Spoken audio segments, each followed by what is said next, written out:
Hello, welcome back to Press TV's Rolling Coverage. Looking at day 27, March 27th, Operation True Promise, the fourth wave 83 has been executed, where it's reported that Iran has pounded U.S. and Israeli interests with advanced missiles and drones. This came from, as usual, the IRGC Public Relations Office, dedicated to what they said was the warm-hearted people of the southern strip of the country in the north over the ever-Persian Gulf.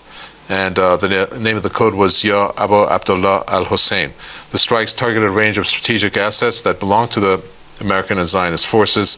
Among them, you're looking at storage tanks and an old depot in Ashdod, a military personnel site in the Modein settlement, and U.S. Military Information Exchange Center in the region. In the studio with us, we have Homer Al-Had joining us. Thank you so much for being with us. The Operation True Promise, the fourth, Wave 83, had dedication to the people, the warm-hearted people of the southern strip of the country.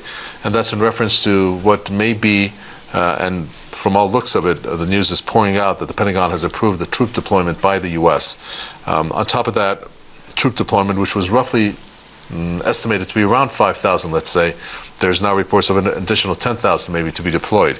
What do you make, first of all, of the fact that you have well, the Foreign Minister Iran Araghchi has said there's no negotiations, but there's exchange of messages that are going on at the same time with this news that's a possibility of a troop deployment by the U.S.?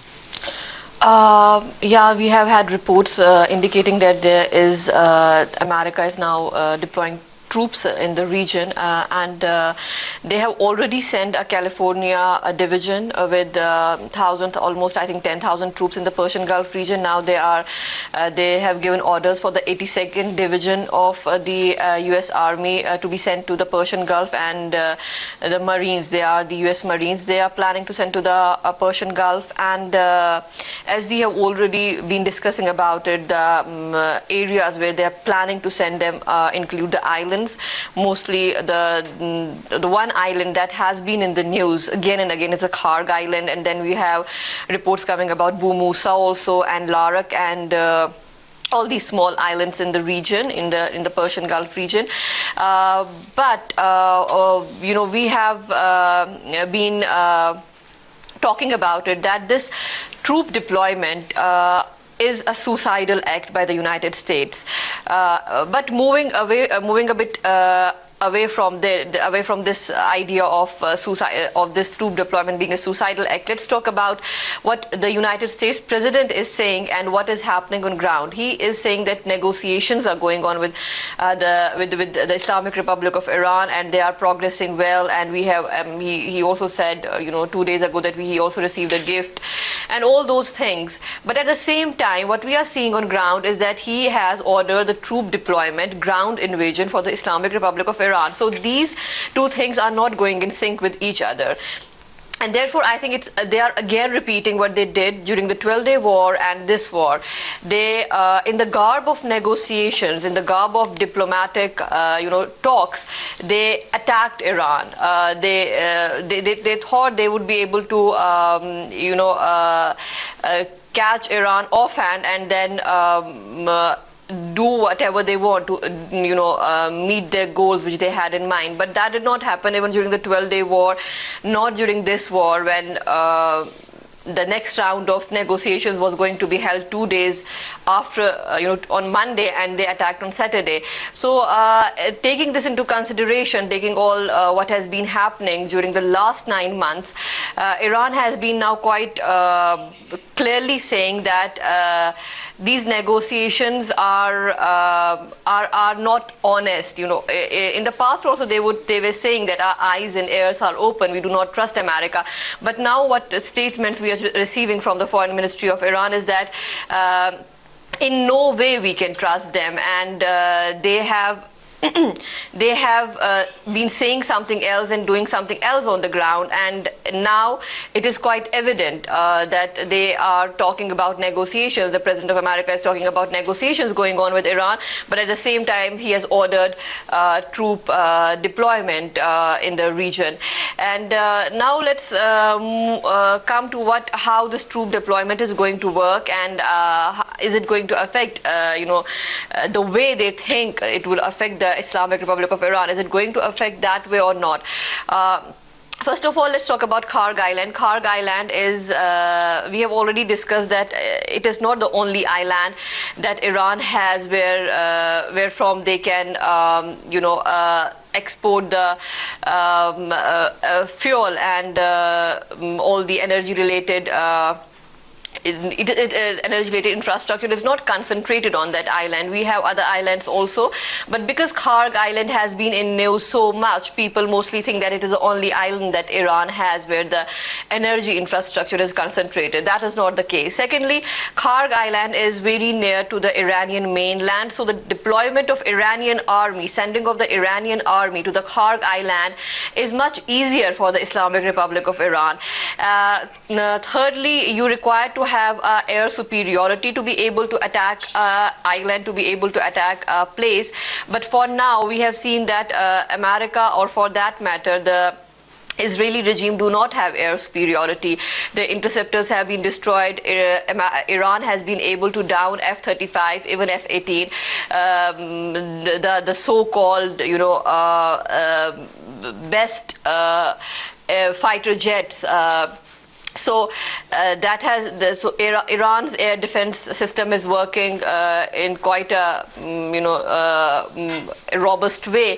So they do not have air superiority. And then also one more thing, they require to have a standing by unit which has thousands of troops which can help the Marines in case of an emergency. And that cannot happen. That is not possible that they have thousands of troops standby who can come in and help the Marines. And then if we talk about the logistics of sending food and of sending, requirements and other things to these Marines, the US Marines who land in Iran, for that you require to pass through the Strait of Hormuz, or you need to airdrop. And when you are not having that air superiority, Strait of Hormuz is totally being controlled by the Iranian naval force. It becomes all the more difficult for you to be able to manage these logistical needs of the US Army.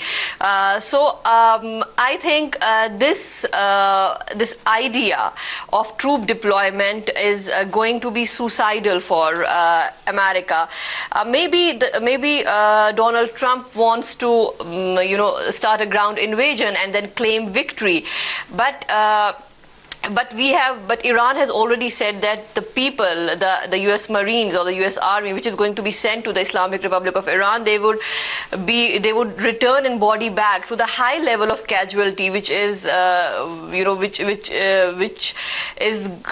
going to take place if ground invasion is launched against the Islamic Republic of Iran, that is going to be very detrimental for Trump, for the Republican Party, for the the elections that are upcoming, midterm elections that are upcoming in America. So I think if till now he has already been facing embarrassment in the amongst the American public. His popularity has decreased according to a recent poll which was conducted, I think, 2 days ago. It is now 41% or 38%. But if it was not enough, now he is trying to do something which is going to totally destroy his image. Very well. Let's bring in Emmanuel Pastrak, who's a political analyst who joins us from Tokyo.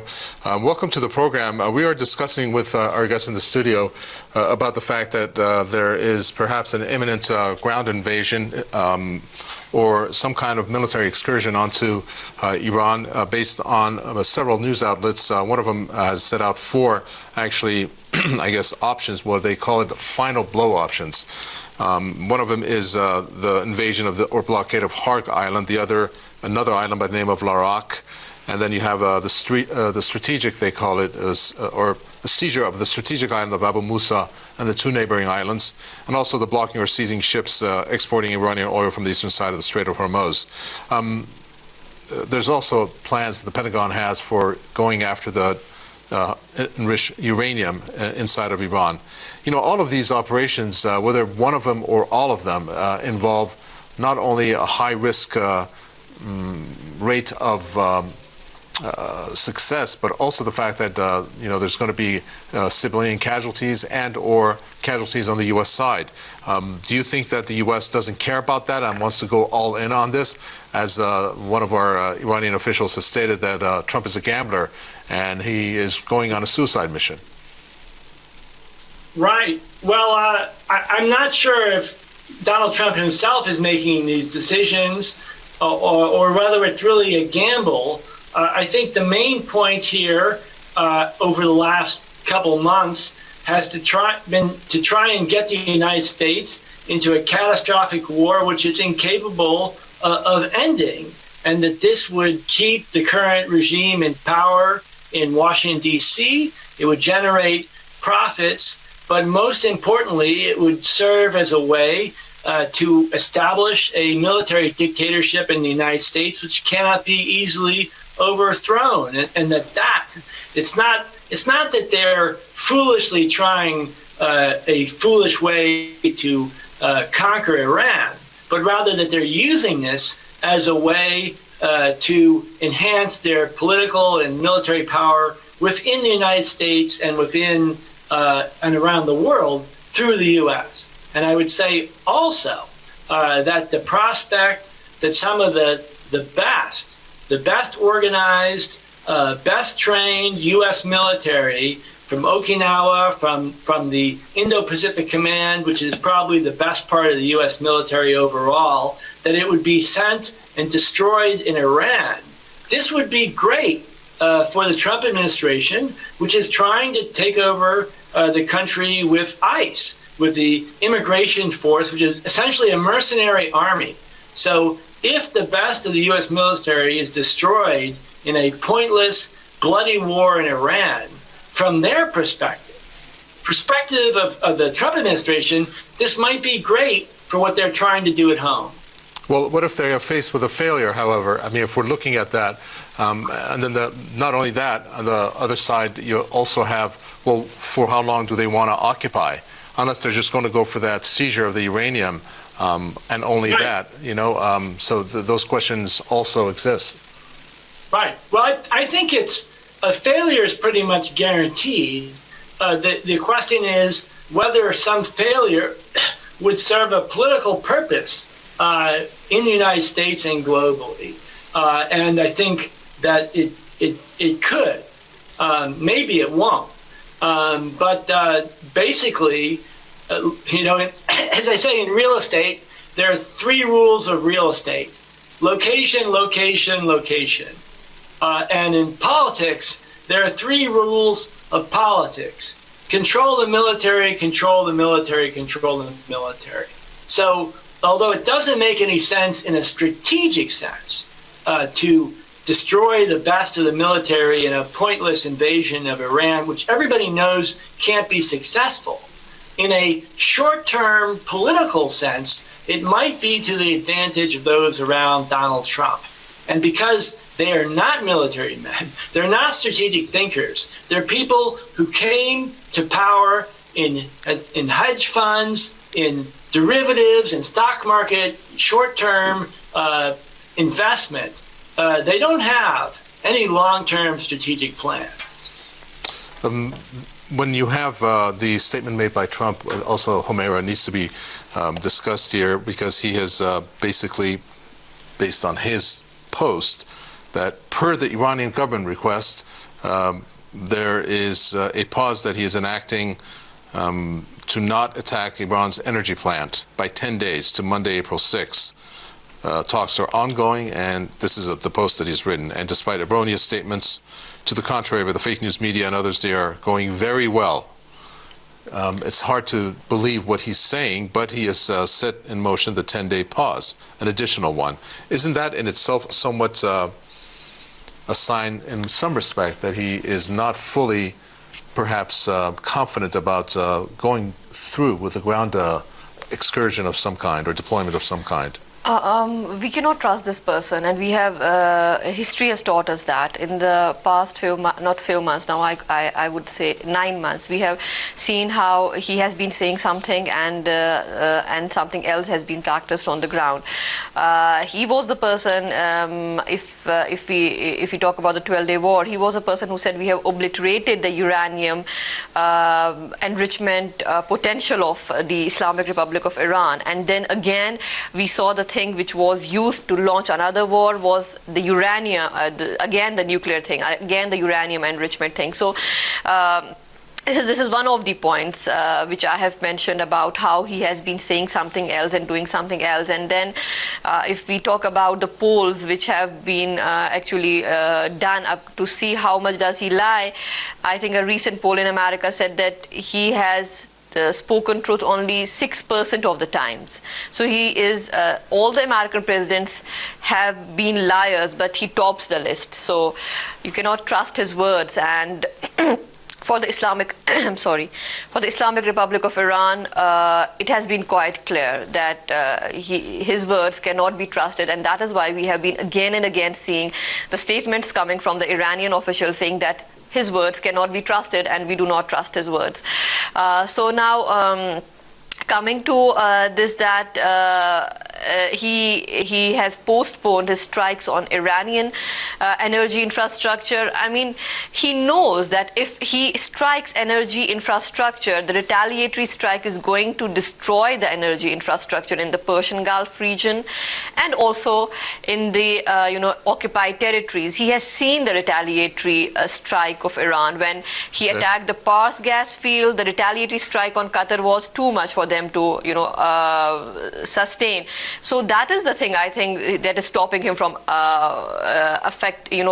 attacking Iran, and then the global economy, which we know is in a very catastrophic situation. Thank you very much for that, Omer Ahed, here in the studio. I'd like to thank you, Emmanuel Pastreich, a political analyst from Tokyo. With that, we come to an end for this segment of our rolling coverage. We're going to take a quick break. We'll be back at 1:30 with international news. Do stay with us for that. It's bye-bye for now.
Press TV headlines. Iran's foreign minister says the Islamic Republic is determined to defend its sovereignty and territorial integrity and make enemies regret their aggression.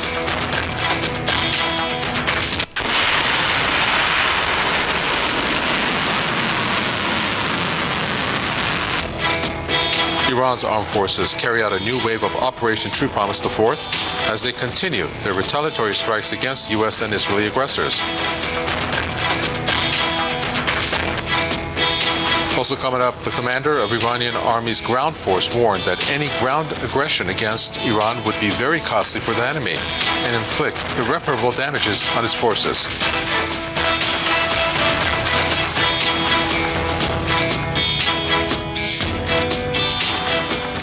Well, welcome to our studios. We're coming to you live. This is Press TV International News. Thanks for joining us. Iran's foreign minister says the Islamic Republic is determined to defend its sovereignty and territorial integrity against U.S.-Israeli aggression. Araghchi made the remarks in a phone call with UN Secretary General Antonio Guterres. He criticized one-sided calls for restraint on Iran. Araghchi said the U.S. and Israel initiated the war, undermined diplomacy, and imposed war on the region. The top Iranian diplomat also addressed maritime security. He said that Iran, as a coastal state, has the right to restrict vessels linked to its adversaries. Araghchi also urged the UN to take a clearer and more active stance regarding the U.S. Israeli aggression against Iran. Guterres, for his part, reiterated the UN's position on respecting national sovereignty and territorial integrity of Iran. He also expressed deep concern over the continued violence and loss of life in the region. The Islamic Revolution Guards Corps says it has carried out the 83rd wave of Operation True Promise IV, targeting Israeli military positions across the occupied territories as well as U.S. military bases across the region.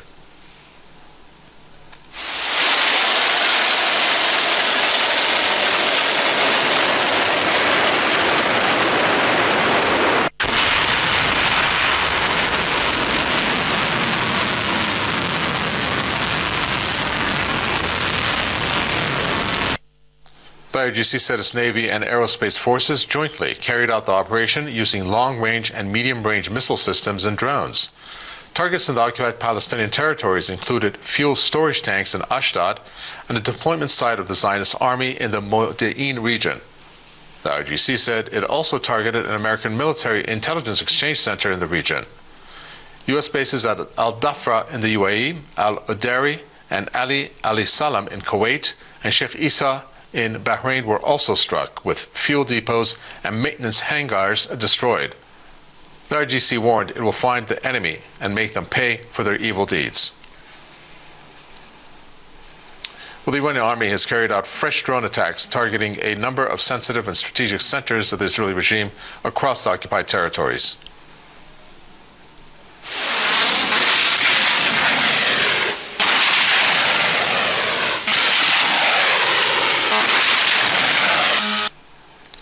Iran's army said in its 44th statement that its drones have hit a number of vital centers of the Israeli regime in the port of Haifa. The drones targeted the regime's center for construction and repair of various types of military vessels in the eastern Mediterranean. The targeted center plays a key role in supporting the regime's naval fleet. The Iranian army added that large fuel depots for Israeli fighter jets in the port of Haifa were also hit. The new attacks came one day after the Iranian armed forces carried out drone strikes on the military and weaponry technology development centers of Rafael Aerospace Industries and the flight and support facilities of the Israeli regime's fighter jets at Ben Gurion Air Base. U.S. and Israeli strikes continue to hit residential areas and buildings across the Islamic Republic, resulting in more civilian casualties. In the latest wave of attacks, at least 6 people were killed and several others injured in the city of Qom. Authorities report that multiple residential buildings were struck. Emergency respondents remain on the scene, working through the rubble in search of survivors. In separate incidents, several people were injured in the capital, Tehran, as well as in the northwestern city of Urumiyeh, where additional damages to civilian infrastructure has been reported.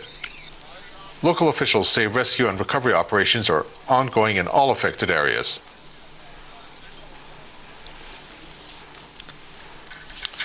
Iran is preparing a strong response against the United Arab Emirates due to Abu Dhabi's active role in the ongoing U.S.-Israeli aggression against it.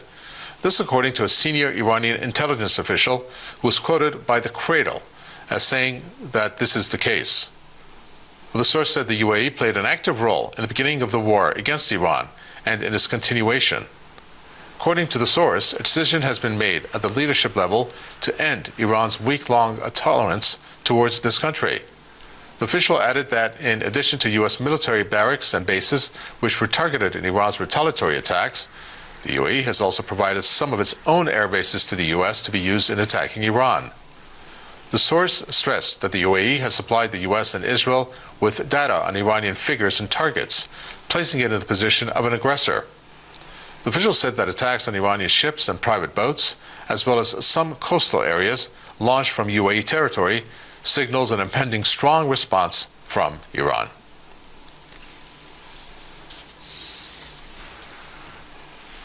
The commander of Iranian Army's ground force has warned that any ground aggression against Iran would be more dangerous and costly for the enemy and will inflict irreparable damages on its forces.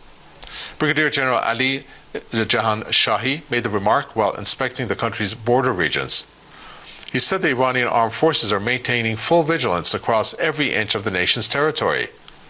The general stressed that Iranian forces are closely monitoring the enemy's movements and remain ready to respond to any threat at any time and place. The commander underlined that Iran is prepared for all kinds of direct confrontation along the borders, adding that any escalation on the ground would come at a heavy price for the aggressors.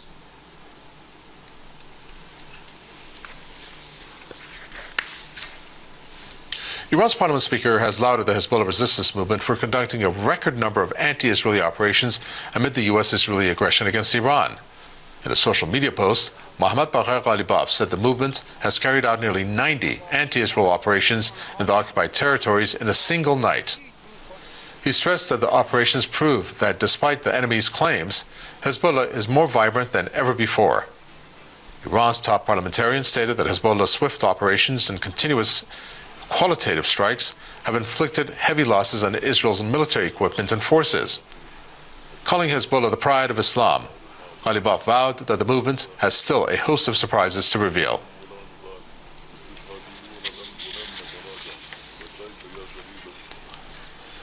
U.S. President Donald Trump's war of aggression against Iran is taking its toll on his approval rating. A recent poll has revealed that Trump has reached the highest disapproval rating of both his terms in office. According to the Fox News poll, Trump's approval rating fell to 41% in March. It added that now 59% of registered voters disapprove of the U.S. president's performance. The poll revealed that support for Trump among Republicans has also declined, dropping to 84% from 92% a year ago. Among the Democrats, disapproval stands at a striking 95%, while the rate for independents has hit 75%. The revelation came after an earlier poll showed that Americans' approval of the war on Iran stands at a meager 35%, with nearly 50% of respondents believing that the war will make the U.S. less safe in the long run.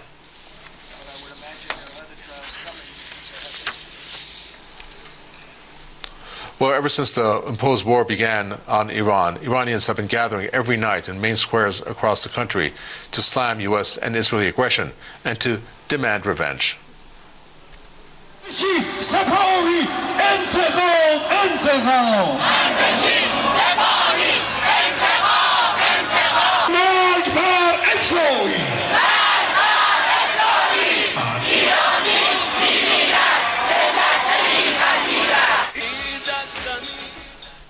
The nightly rallies bring together people of all ages who carry the flag of the Islamic Republic and pictures of both the martyred leader and the new leader of the Islamic Revolution as a sign of allegiance. They chant slogans against the U.S. and Zionist regime, praise the armed forces for their operations, and urge them to avenge the blood of the martyrs, especially their leaders. The crowds continue to show up despite strikes sometimes hitting nearby. The rallies began after February 28th and have continued through funeral processions. With God's promises, Iran will win in this war 100%. And after that, the promise made by the martyred leader of the Islamic Revolution will come true. A new Islamic civilization will take shape. Trump, you dog. You gambler. You yellow American dog. You can't do anything. You can't make a single move against us.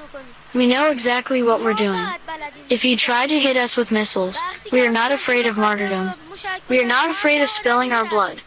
If you have the courage, come and see how we strike back. The people truly are not afraid of any form of bullying. They have proven their courage. They were always courageous, and now we are witnessing a great display of that courage. We are not afraid of bombings at all. Even when our leader was martyred, our only concern was for him. Now that he is gone, we have no fears or worries left. May my blood and soul be sacrificed for this country. We don't want negotiations. Israel must be burned. America must be burned. Why should our young people be killed? America must be burned. We will stand with our brave men until the very end. May God bless them. We never back down. We are always victorious. In this war, we will always be victorious. Iranian health officials say the country's medical infrastructure has come under continued attacks since the start of the war, with dozens of hospitals, emergency bases, and ambulances damaged in U.S.-Israeli strikes.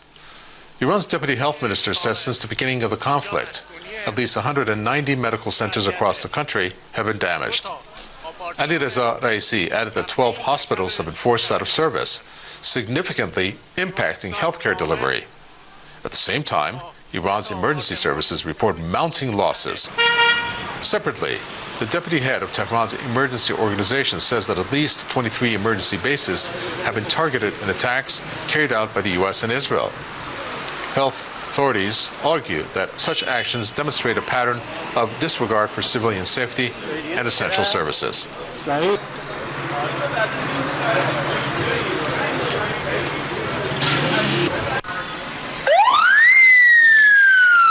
Trump proving once again that words mean nothing to him, while he publishes comments about postponing attacks on Iran, hinting at the possibility of negotiations. Attacks on residential buildings continue in Tehran. Ordinary people, civilians, are paying the price of these lies. We are currently in one of the residential neighborhoods in Tehran that was hit by U.S. and Israeli missiles. This is the reality behind the headlines. While Trump speaks of diplomacy, his missiles have already spoken. The target? A residential neighborhood in Tehran. Families, homes, and lives. This is another residential building that was targeted. Iran Red Crescent first responders are here, working to reach anyone who may be inside. Iran Red Crescent teams arrive within minutes. They don't ask what this building is, and they don't wait for diplomatic statements. They simply run towards the danger. With their hands, with their tools, and with a dog trained to find life beneath the rubble, they search. Every piece moved is a chance, every moment a prayer. This is what war looks like when it comes to a neighborhood.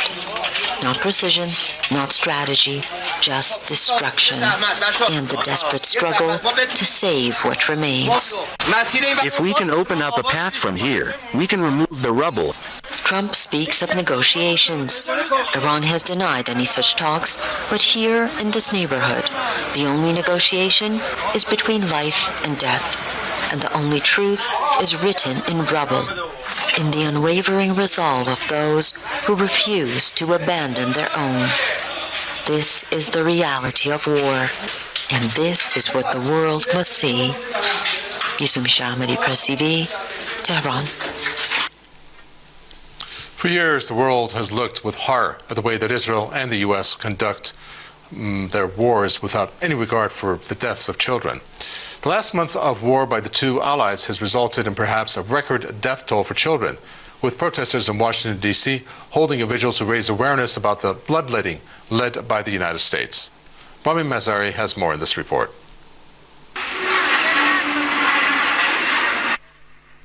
A candlelight vigil was held at the Lincoln Memorial in the United States Capitol to remember and grieve for the ever-increasing number of children murdered by the United States and Israel in Palestine, Iran, and Lebanon. In Gaza, at least 20,000 children have been reported killed, representing about 2% of Gaza's entire youth population. That's an average of almost exactly one Gazan child murdered every hour since October 7, 2023, an unprecedented rate in modern war history. Over 45,000 kids across Palestine have been reported as injured. It's complete madness. They're completely unhinged. Their international law has gone out the window. Israel and the United States are killing tens and hundreds of thousands of children across Gaza, across Palestine, across Iran, across Lebanon, everywhere, and in the region, and it has to stop. In just over 4 weeks of fighting, at least 217 children have been killed by the United States and Israel's unprovoked aggression on Iran. Almost 170 schoolgirls were murdered in the Minab school strike by the United States, which is the highest number of students killed simultaneously in a single attack ever. They are saying very openly that, I don't want to die for Israel. I've never sensed this before in the U.S. And this is really, it's a big thing right now. Everybody's talking about it. In over 3 weeks of aggression in Lebanon, Israel has already killed 121 children and wounded over 400 others. Murder, maiming, crippled, scarred, orphaned, refugee, impoverished, malnutrition, starvation, over and over and over again. Protesters wonder, how can Israel get away with such monstrous violence towards children for so many decades? The Israelis are 100% supported by the United States government in weapons, in money, in dialogue, in every way, to a point that they even turn all U.S. media against Palestine and 100% to be pro-Israel. Otherwise, they would face consequences. We live in a dictatorship. This is not democracy. This is Nazi Germany as Washington, D.C. These numbers are not numbers, they are children. These crimes are not typical crimes, they are war crimes. And the atrocities will continue for as long as the West keeps giving the United States and Israel an exemption from international humanitarian law. Ramin Mazaheri, Press TV, Washington, D.C. Gaza's reconstruction is frozen as the Trump administration links the ceasefire to its ongoing war of aggression on Iran. Following the February 28th, the U.S. has shifted its diplomatic focus to a 15-point deal with Tehran, pausing Phase 2 of the Gaza truce. Our correspondent Minas Al-Shabour has more in this report. Phase 2 negotiations in Gaza have effectively stalled following the Lion's Roar direct confrontation with Iran on February 28, 2026. The Trump administration has adopted a comprehensive linkage strategy, conditioning long-term calm in Gaza on the strategic containment of Tehran. This shift has redirected 85% of U.S. diplomatic resources toward the 15-point agreement with Iran to the expense of reconstruction efforts. Netanyahu's tactics, including his agreement with Trump on the Peace Council for Gaza, is seen as a tactic to divert attention and export his domestic crisis by opening a new front. By aligning with the Smotrich and Ben-Gvir agendas, he realized that resolving the Gaza file would collapse his coalition. Consequently, he froze the Gaza issue to appease the far right and pivoted toward escalation with Iran. Trump's reconstruction for neutralization plan mandates the complete disarmament of resistance factions and the transfer of power to a technocratic authority under international oversight. Under this vision, investment is strictly contingent upon eliminating Iranian influence and ensuring absolute Israeli border security. There is a clear deadlock in this file. Israel has frozen Phase 2 negotiations, citing the priority of the confrontation with Iran, which has reshaped its security agenda. Beyond the suspension, Tel Aviv has imposed new, uncompromising conditions for transitioning to a sustainable ceasefire, most notably the total disarmament of the Strip and a refusal to withdraw militarily. Asudaniya area and C Street in Gaza are witnessing field developments, including road leveling and the renovation of coastal facilities to serve as potential coordination hubs for international delegations. Observers link these steps to preparations for the entry of the Technocratic Committee, which continues to operate from Cairo, holding meetings with donors like the World Bank to organize reconstruction efforts. Donald Trump's arguments for Gaza ceasefire are increasing, which is also increasing the suffering of Gazans. On the other hand, ending the escalation with Iran will not happen without agreeing to the Iranian conditions. Nasaj Buri, Press TV, Gaza City. The Israeli military has killed scores of Palestinians in its latest attacks in Gaza. The attacks, which are in violation of the Gaza truce, are launched amid the imposed war on Iran. Ghada Ibrahim has more. Over the past month, amid headlines dominated by U.S.-Israeli aggression on Iran, Strait of Hormuz, and retaliatory strikes, local health officials report that at least 85 Palestinians have been killed in Gaza in violations of the void ceasefire, and indicating the non-stopping Israeli military activity in the Gaza Strip during the war on Iran.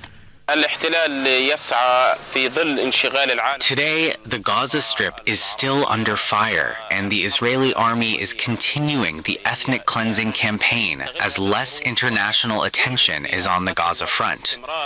Around 89 people have been killed in massacres. The last was yesterday, that targeted a densely populated area west Gaza during an alleged ceasefire period. Gaza news are not in the international spotlight, but what people are living nowadays is a continuation of the war. We call upon the international community to take action to stop the massacres and to open the crossings. For Gazans, Israel is exploiting the broader war with Iran to intensify operations in Gaza, while international scrutiny is diverted. In addition to its bombing, which leads to daily massacres, Israel finished digging the trench in Al-Maghazi area, which cuts through the Gaza Strip. But despite the deep pain and suffering, Gazans watch the Iranian retaliatory strikes hitting hard in depth of the Zionist entity with a quiet celebration. It's not that we love war, and we pray that Allah blesses the people of Iran, but it is relieving that we see the Zionists who have been celebrating and cheering up for the bombs falling on our children running away from the Iranian strikes. It is quite relieving that they may feel a bit of what their army inflicted upon us. When no one stops what is happening to us, we feel that someone, somewhere, is responding. Watching Arad and Rishon LeZion being hit by Iran is relieving. Yes, we get to roofs and to the street to hail and bless every Iranian salvo, knowing that it is going painfully deep into the Zionist entity. Families here speak of nights punctuated by explosions and days shaped by grief. However, each time Iran's retaliatory missiles arc across distant skies, Palestinians gather to watch with a mixture of awe, relief, and a quiet celebration. This reaction underscores the depths of despair and anger built over the past 2 years that have been marked by loss, repeated massacres, and lack of accountability. In that context, these Iranian strikes, though geographically distant, are seen as an act of retaliation and revenge to the Palestinian blood shed in Gaza. Ghada Ibrahim for Press TV, Gaza City, Palestine. And with that, we come to an end for this edition of World News. Thanks to you so much for being with us. We'll be back with more. Do stay with us.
توكلت على الله الذي لا يموت والحمد لله الذي لم يتخذ صاحبة ولا ولدا.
I decided a long time ago that I would not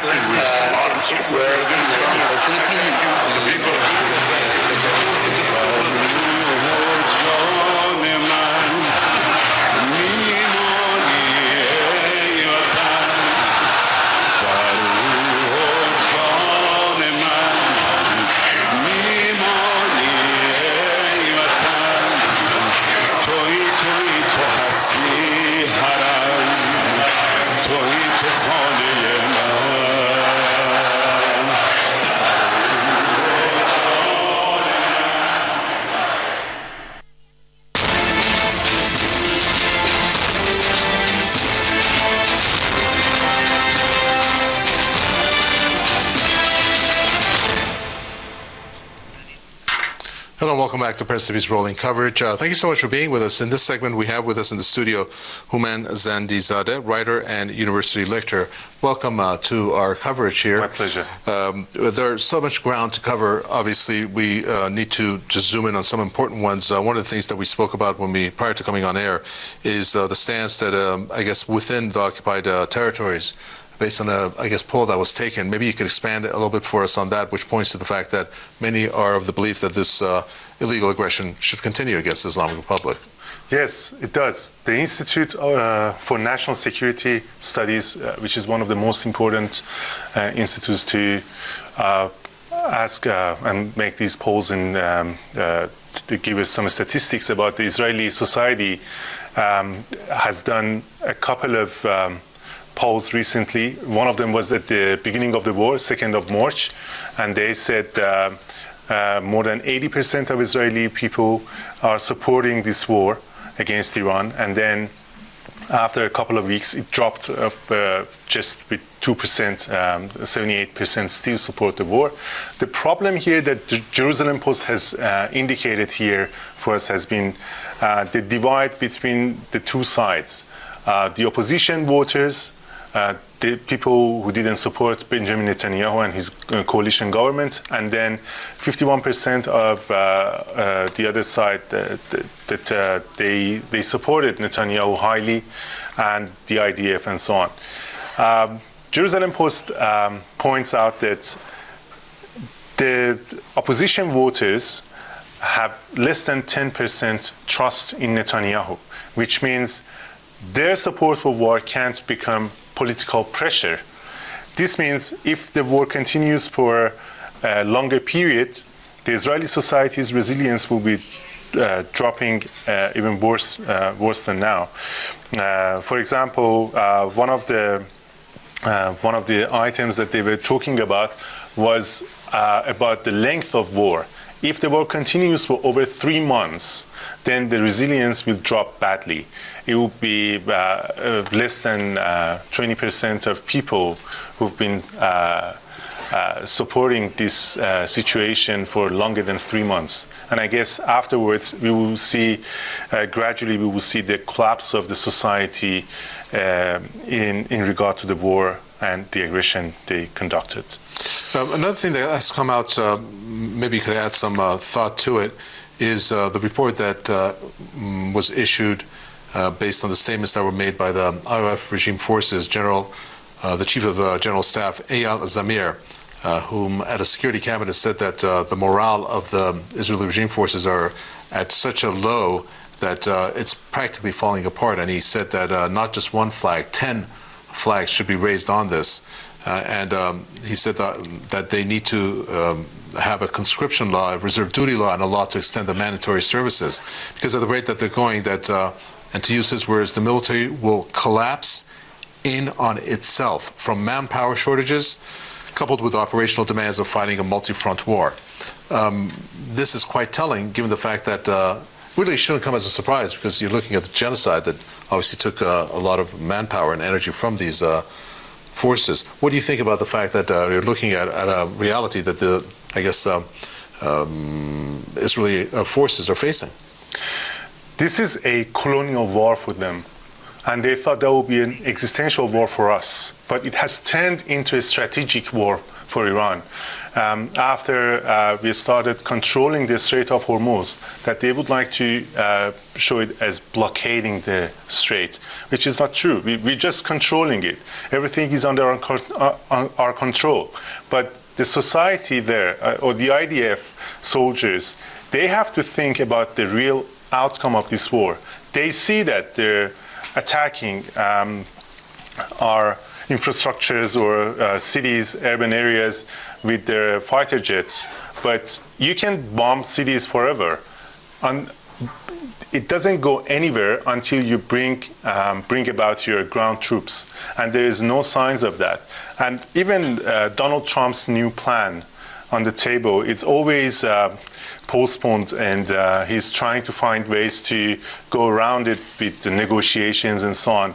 I don't think, or I haven't seen any legitimate expert to tell us that this will be a practical plan for the United States Army and Israeli forces. So now they're in a position that they don't know what to do. There is no exit strategy for them. At the same time, they see there is no way around Iran's military forces, especially because our advantage is coming from our ground troops, not even naval or air defense. We have to wait for them. If they come over, they will have to go back home as dead bodies. They see the situation and they see the reality here. the lack of exit strategy will eventually bring ground troops to our country, and that will be a nightmare for Israeli forces. I think that's the main point, that the regime's soldiers are seeing themselves in a very a problematic situation, that there is no way out of it, and the fate will be just disastrous. Let's bring in Mick Napier, human rights activist from Glasgow, into the picture here. Mick Napier, welcome to the program. Taking a look at the statements made by the U.S. President Donald Trump yesterday, it was his first cabinet meeting in a while since the war, illegal aggression, started. And, again, he painted a picture that the U.S. and the Israeli regime have decimated Iran in more ways than one. But when you take a look at different aspects of this illegal aggression, it becomes evident that that's just not the case. We're looking at March 27th, where you have the 83rd wave of the retaliatory operations that the Islamic Republic has leveled against occupied Palestine, along with obviously different U.S. bases in the region, along with other facts like how the Israeli regime and the U.S. are running low on munitions, or you have the fact that you have what we just talked about, the morale of the Israeli army forces, regime forces, to be at an all-time low, where practically the army may be falling apart, based on what this general said, a high-ranking Israeli general. This just doesn't match reality. Why do you think Trump is saying what is obviously not true? Because he doesn't know what to do. Every exit that he examines is fraught with hazard. Does he attack Iran with ground troops? He's being advised by people who know better than him and better than me that this would be a huge risk. And so he looks at that exit and thinks we should try everything to avoid that. He looks at other exits, declare victory and go home, which he's so often done in the past. But the control over the Straits of Hormuz by the Iranian government makes that very difficult to sell to anybody, because if he turns around and goes home, the control over the Straits of Hormuz together with Iranian missiles, are a major danger for the apartheid state for Israel. And so everywhere he looks, there is no solution. So he's therefore forced into a kind of unreality, claiming to have obliterated Iranian defences and then coming back again to say we're going to obliterate them again. The world now knows that the man is capable of saying things which are countered by the basic facts of the situation. So the question is now, has he already decided on a ground attack, and he's dragging this out to allow more troops to get into position? Possibly, but once again a disaster. Or is he just playing for time because he doesn't know what to do? Very possibly, because the man is quite capable of deciding on a plan of action purely on his supposed instinct, without listening to anyone. And this is always a disaster for these authoritarian regimes, where the leader, whether it's Napoleon or Hitler or Trump, don't listen to experts around them, but take decisions because they're geniuses and they take decisions on their own. And of course he was confused by his apparent success with Venezuela, and he thought that Iran would be Venezuela number 2. So that's why he's lying, because ultimately America has put so much money, so many billions, into the Israeli regime, to trust the Israeli regime to police the area, to crush governments that annoyed Israel, that annoyed America, that now it's difficult to abandon Israel. But here's the thing, it looks like Israel's failing, and failure is the one thing the empire will never forgive. So Trump's in a situation of, does he stick with Israel, which the record shows every American president has done since 1967, or does he walk away and leave Israel to face Iran on its own? Not a pleasant prospect viewed from Washington, because I think they know what that outcome would be. So everywhere he looks, there's no solution. And really, the whole world is waiting to see what happens, because we cannot second guess the mind of a man who announced to the world he was going to possibly bomb Iran again, quote, for fun, or who used language about the prospect of mass murder. We're bombing our little socks off, or something like that. It was despicable. So we can't look into the mind of such a man. There's a kind of madness in Washington at the moment. I mean, the Minister for War, the Secretary for War, Hegseth, went to a Christian prayer meeting 3 days ago, and he prayed for extreme violence by the soldiers for people who deserve no mercy. I think, sir, that means yourself and any other Iranian. So we're seeing something which is just crazy. The American empire in the past was brutal, devastated other countries, but they tried to cover it with a veneer. Trump doesn't even care, and what he's doing is he's alienating all the intelligent public opinion of the world, apart from those who are committed to like Starmer and the EU, to trying to run alongside him. But yeah, why is he lying? Children lie when they're caught in a situation, and they have to find a way out. So I think that's why he's lying. He's asserting things which everyone knows not to be true. Well, we have different stance that has now been, from what we understand, reported by the IRGC, where they are changing their military posture. Maybe you can tell us about that, because that is significant from a defensive posture only to one that's offensive, from what I understand. Yes, it is. Yesterday, the spokesperson for the armed forces said that now the doctrine of Iran's military has changed dramatically from being defensive to offensive. And this tells us that we will go after whoever is about to attack us. Even you heard about Israelis claiming that they attacked our military equipment, and then they retaliated for their claims, not for their attacks. It means the language of threat, that colonial language, has to be taken away from them. They cannot use the same language anymore. The empire is in its decline, and they have no way around it, because they planned to attack Iran from over 20 years ago, as we know. It must be a long-term plan for them. And Iran was the last of the 7 countries that they tried to destroy. Now the time has come to attack Iran. But the empire doesn't have the same power anymore. And Iran is getting more and more strong.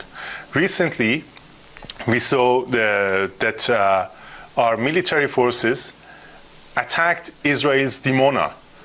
And that tells a lot of things to us. It tells us that they have nothing to defend themselves. As the spokesperson said yesterday, their airspace is in our control, and you cannot really do anything about this. And now they're planning to attack Iran with their ground troops. That will be the last and worst plan that they will be having in their hands. But the result, I think, will be something that, as your guest also mentioned, more disastrous than any other plans that they have been implementing on us.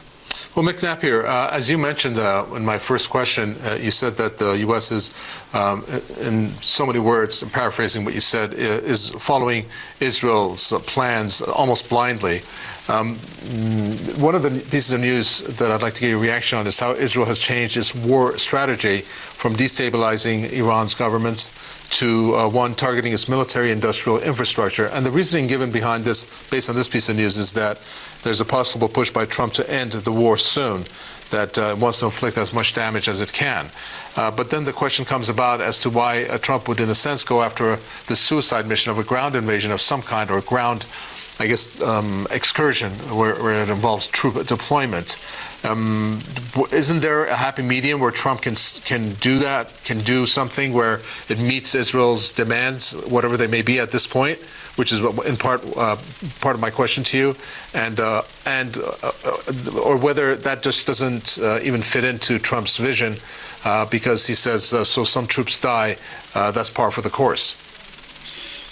I mean, let's be clear. When Trump ran for president the first time, America First, he was very critical of Israel. He didn't want to send money to Israel. It's a lot of money. And he wanted to tell voters that he would not be sending that money. It would be staying in America.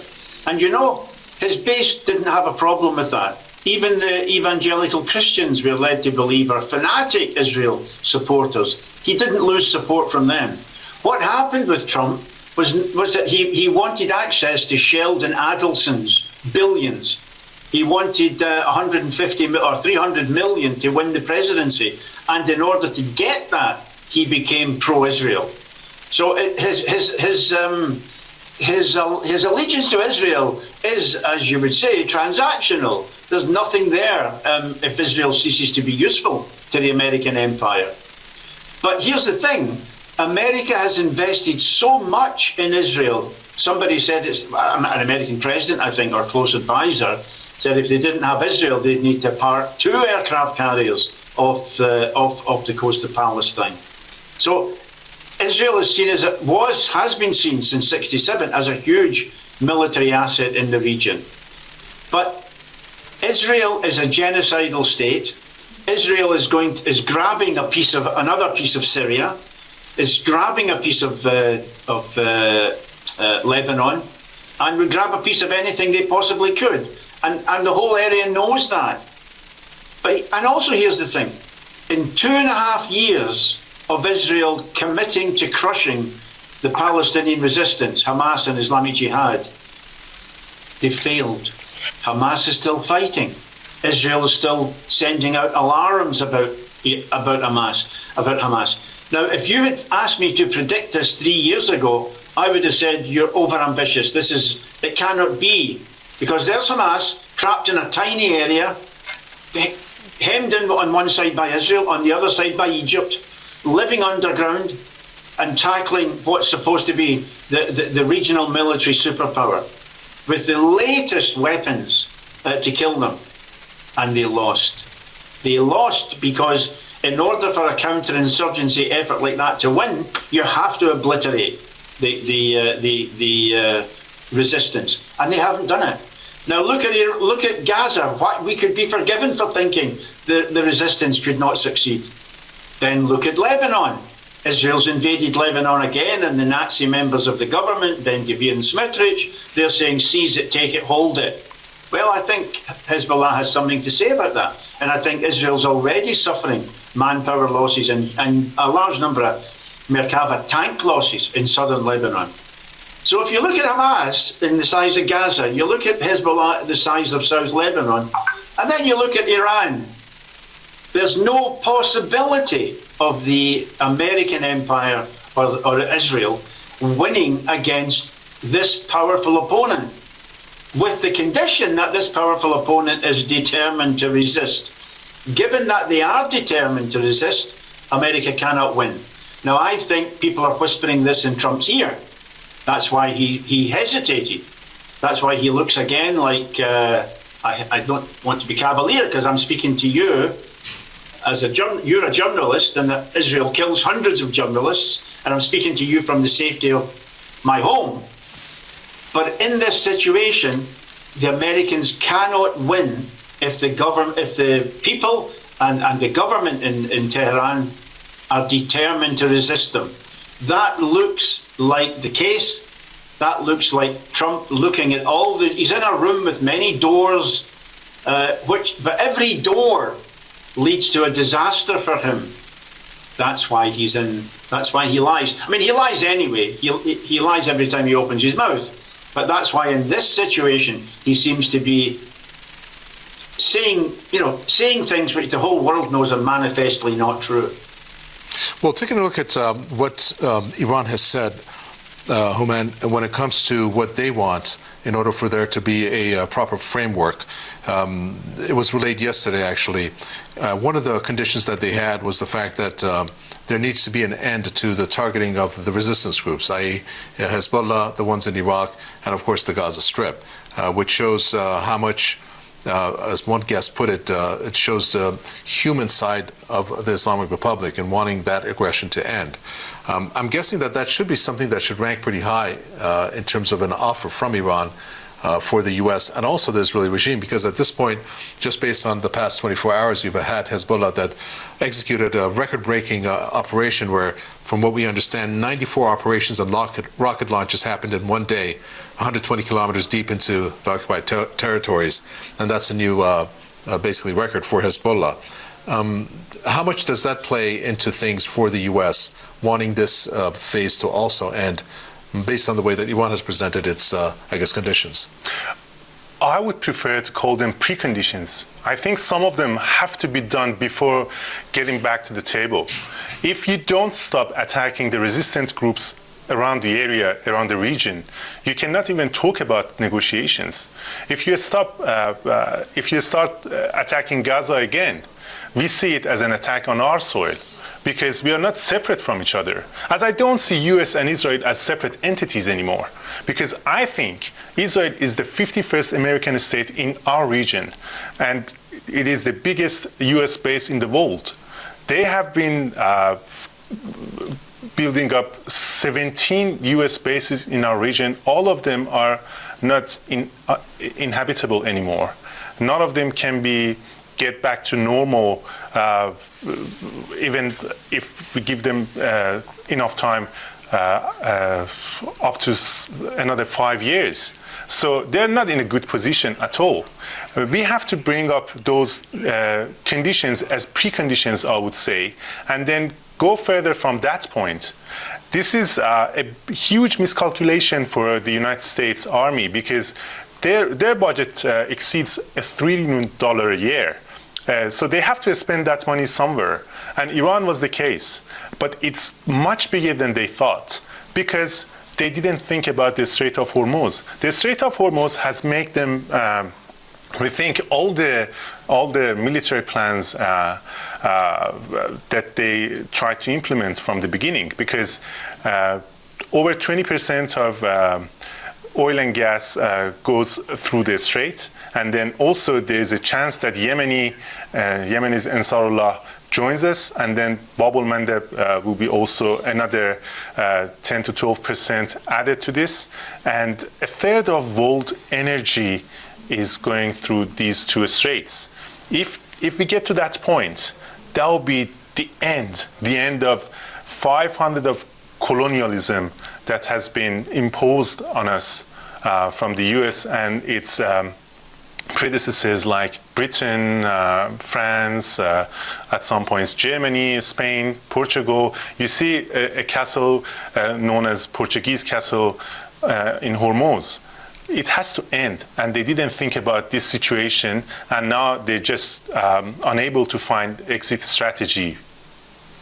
Mick Knapp here. What are we looking at when it comes to the impact that this illegal aggression is having on the world economy as a whole, and individually in terms of countries that are being impacted?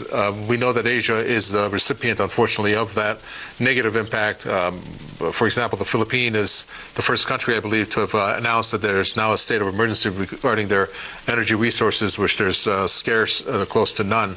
Other countries also in Asia, and scarcity that is now occurring in, let's say, fertilizers, which affects the food production. There was a report by, I believe, UNHCR, and this is going back last week or 10 days ago, where 40 million people who are facing food insecurity are going to be impacted as a result of this, and these numbers will increase.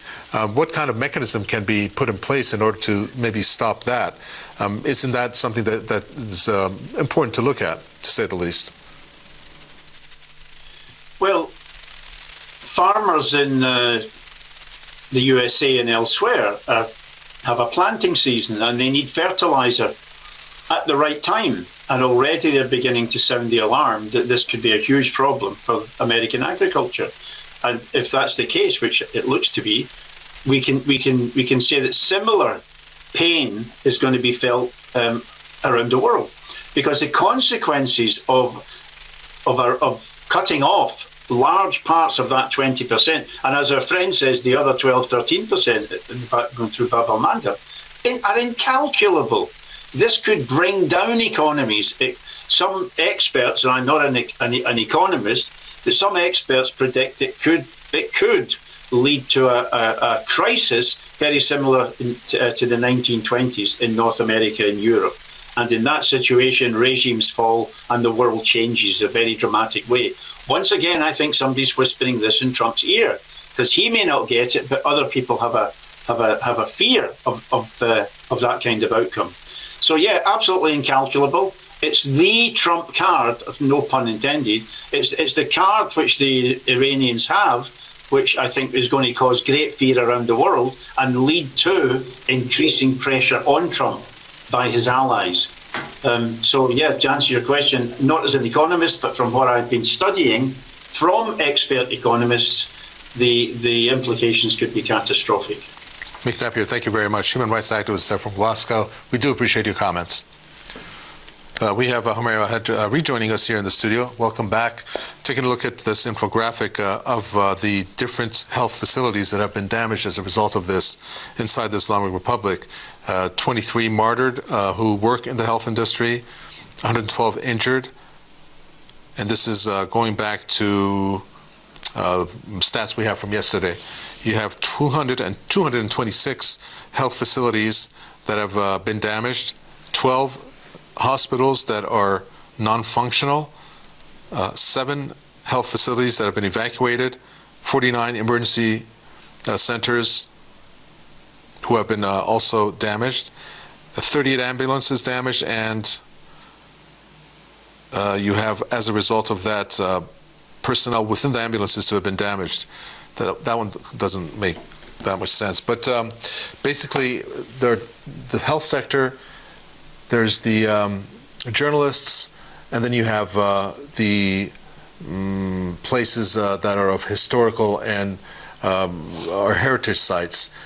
This seems to be the hallmark of the Israeli regime when it targets areas. Why do you think it goes after these three? I think the health centers is quite understandable. They don't want people to get treatment, which may lead to their deaths. This comes from an army which claims to be the most moral army of the world. They have this claims which they have been reiterating time and again.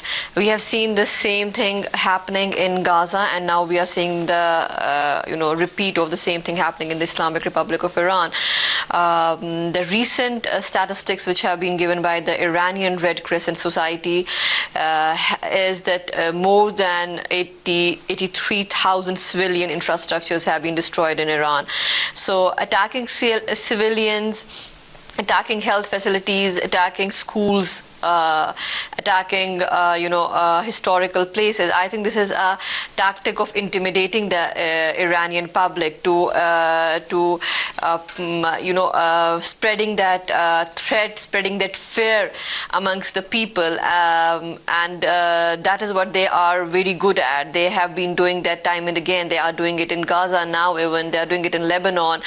They are doing even in Syria, and now they are doing it in Iran. They try to threaten people. They try to instill that fear in people, and when you break the morale of people, when you're able to psychologically put them under stress and put them under anxiety, then that has a very remarkable effect on the decisions they are going to take.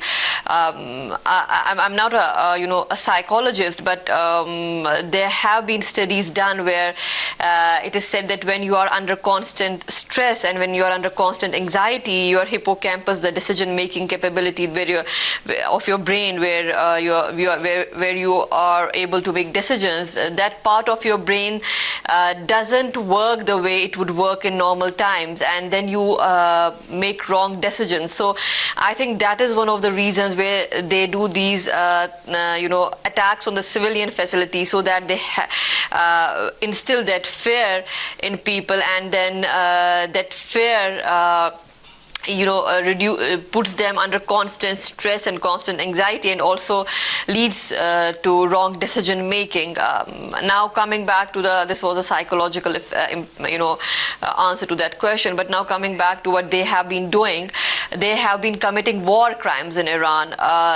You mentioned the historical sites in Iran. There have been sites which were listed in the UNESCO protected sites. For example, the Gulistan Palace in Tehran, or if you talk about the Chehel Satoon in Isfahan or Daksha Jahan Square in Isfahan. They attacked even them, and this happened when the blue shield on these historical sites was put in place. Blue shield is something which is put over the historical site, so that even if fighter jets and even if aerial attacks are launched, the places, the historical sites are, the blue shield helps the pilot or helps the attacking party to see that these sites are protected and they should not be attacked. Attacking them is a war crime, but nothing matters for them. They even attacked these sites. And then about the hospitals, we have seen that they attacked. It was not a mistake that a drone or, for example, a missile struck a hospital. They were targets which were already they had already studied them and precisely attacked these hospitals. We saw hospitals in Tehran being attacked, hospitals in Ahvaz being attacked, and I would like to mention that they attacked the neonatal units of many of these hospitals, so attacking the future generation of Iran. They attacked the IVF centers of these hospitals, so they were very aware of the fact that they are attacking the hospitals and also attacking specific wards in the hospitals. Then if we talk about about schools, the strike, the aggression started with an attack on a school. Approximately 170 girls were killed when they attacked the elementary school in Minab, and their own media investigation has suggested and put it quite in clear terms that the strike was conducted by America, and they knew this was a school. They claim to be the claim to have the most developed technology, most developed AI tools. So when they have all this, and if they claim that it was a mistake and they didn't aim to hit a school, I mean, that then falls on the ground. This narrative falls on the ground because they had the tools to know which is a civilian target and which is a military target. And even now we are reaching the 1 month benchmark of the war, and still we are seeing civilian targets being attacked. Yesterday only, civilian targets have been attacked in Urumia, in Tehran, and also in Qom, and we have had civilian casualties. And this comes at a time when Trump is saying that we are having negotiations with Iran. You want to have negotiations and then you are killing people in Iran. I mean, these two things do not go in sync with each other. So we are seeing they claim to be on a high moral pedestal, but what we have been seeing for the last few years, it is like savagery. You can call savagery. Thy name is U.S. or Israel. The way they have been behaving in the world now. Well, one of the things that I'd like to ask you is the unfairness of the way that this is being covered by the West, in particular Western media outlets. The narrative that's put out there, it doesn't even mention, let's say, one very important fact that we should mention here as to why is it that the U.S. and the Israeli regime are attacking Iran. Did anybody even bother asking that? Is that being discussed? I mean, this war of aggression, what is the purpose behind it? Because of what? There's no legal justification behind it.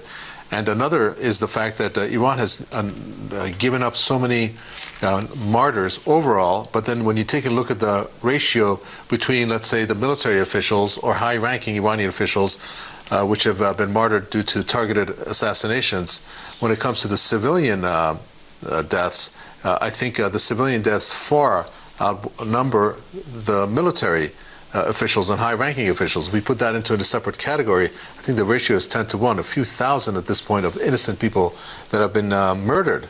Why isn't that being covered the way that it should, the way that it deserves in the Western media, you think?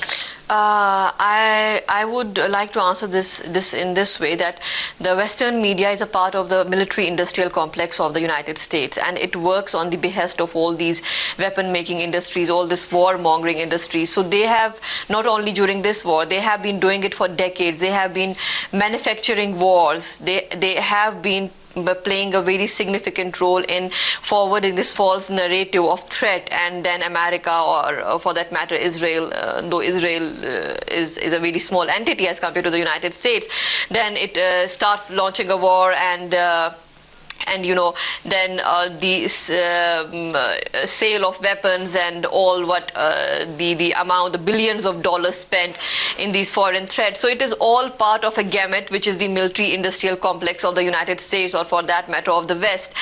Even before Iran, if we would go into the recent past, Afghanistan, Iraq are very classic examples of how this military-industrial complex works. They even do false flag operations for this military-industrial complex to sustain. You have to manufacture war so that this sustains. If there is peace in the world, this military-industrial complex, these weapon manufacturing industries, they would have to shut down their operations. So for them to continue their operations, for them to have millions and billions in profit, they manufacture wars, and they cannot do it without propaganda. And for propaganda, they have created these media outlets which do propaganda for them and manufacture, a narrative.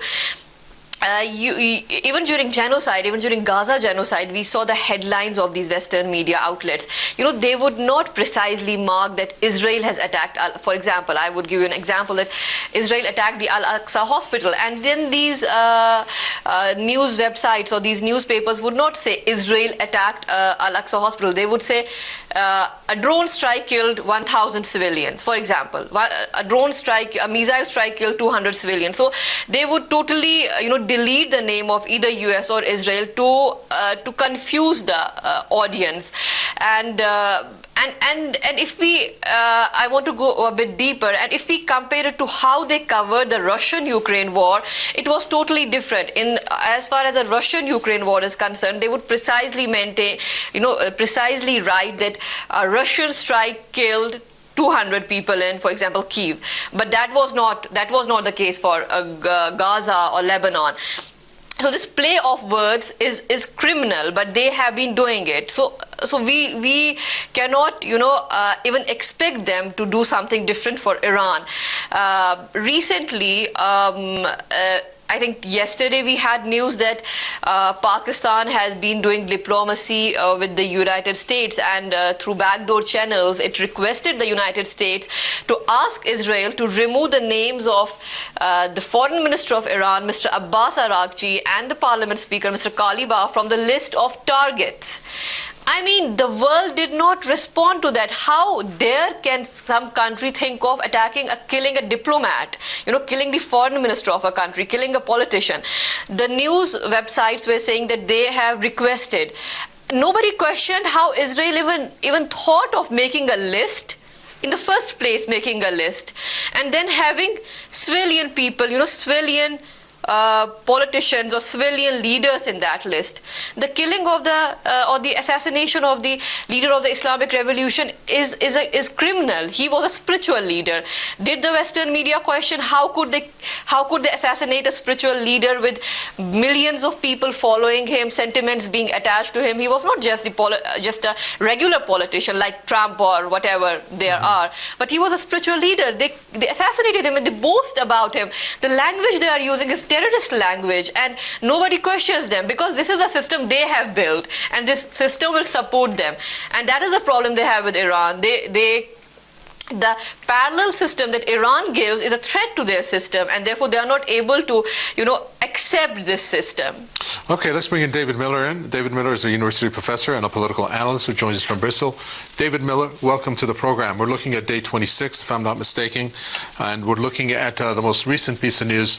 There are many, but this one I'd like to get your idea on to begin with, and that is the troop deployment factor. The Wall Street Journal reported that an additional 10,000 ground troops is being considered by Trump. This is in addition to the 5,000 roughly that we have seen reports of, and amongst that you have 4 what is described as being final blow options, where the Pentagon is preparing for what they describe as a massive final blow.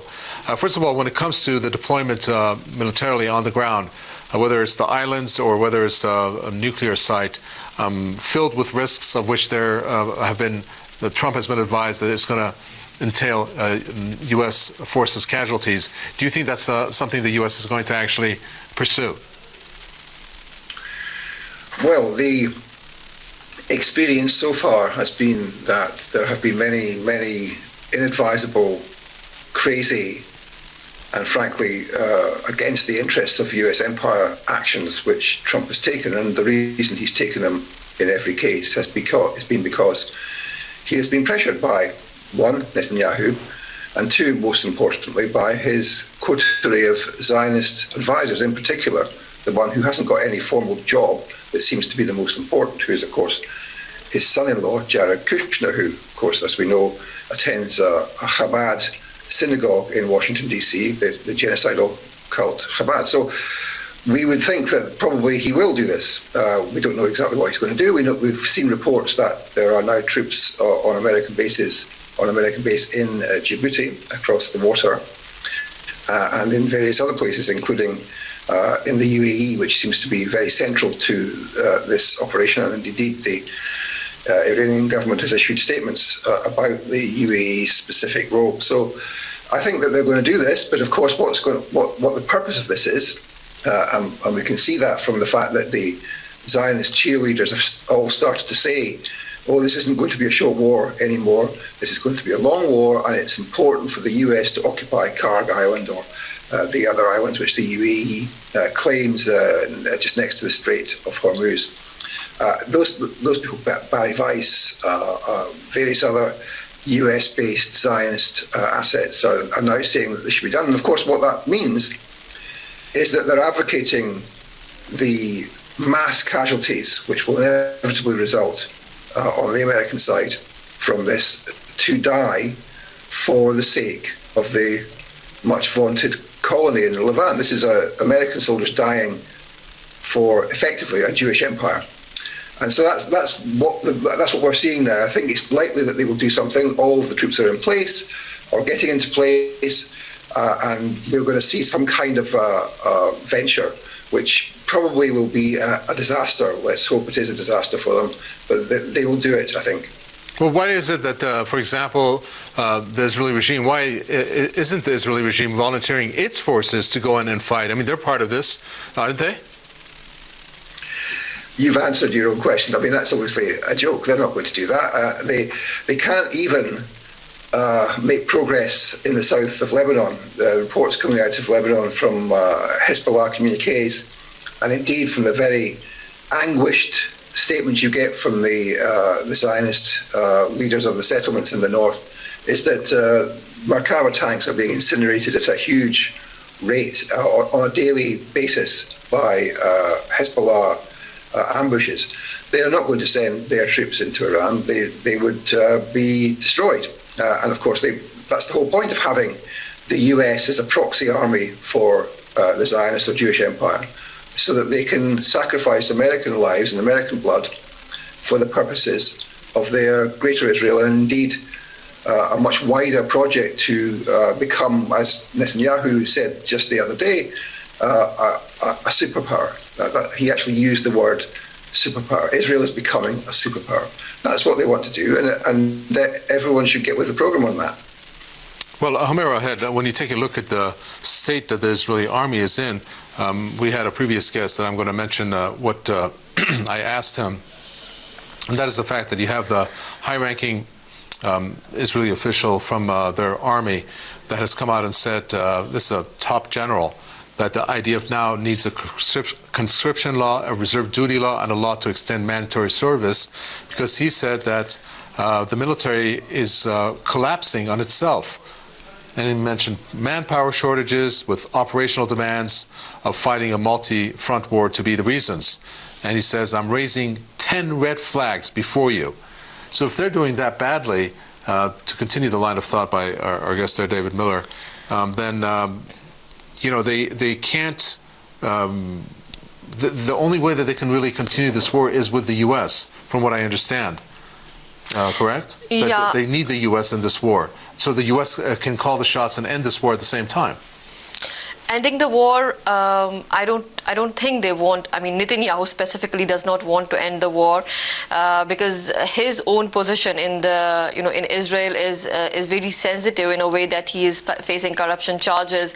He has lost support amongst the settlers. So his position is such that by continuing these wars on which he started maybe in Gaza, in Lebanon, and Iran, all these wars are actually extending his stay as the prime minister of Israel. So for him personally, he doesn't want the war to end. And as far as the army is concerned, the Israeli army is concerned, yeah, you are right. We had a statement from the IDF chief saying that the army is really in a bad shape.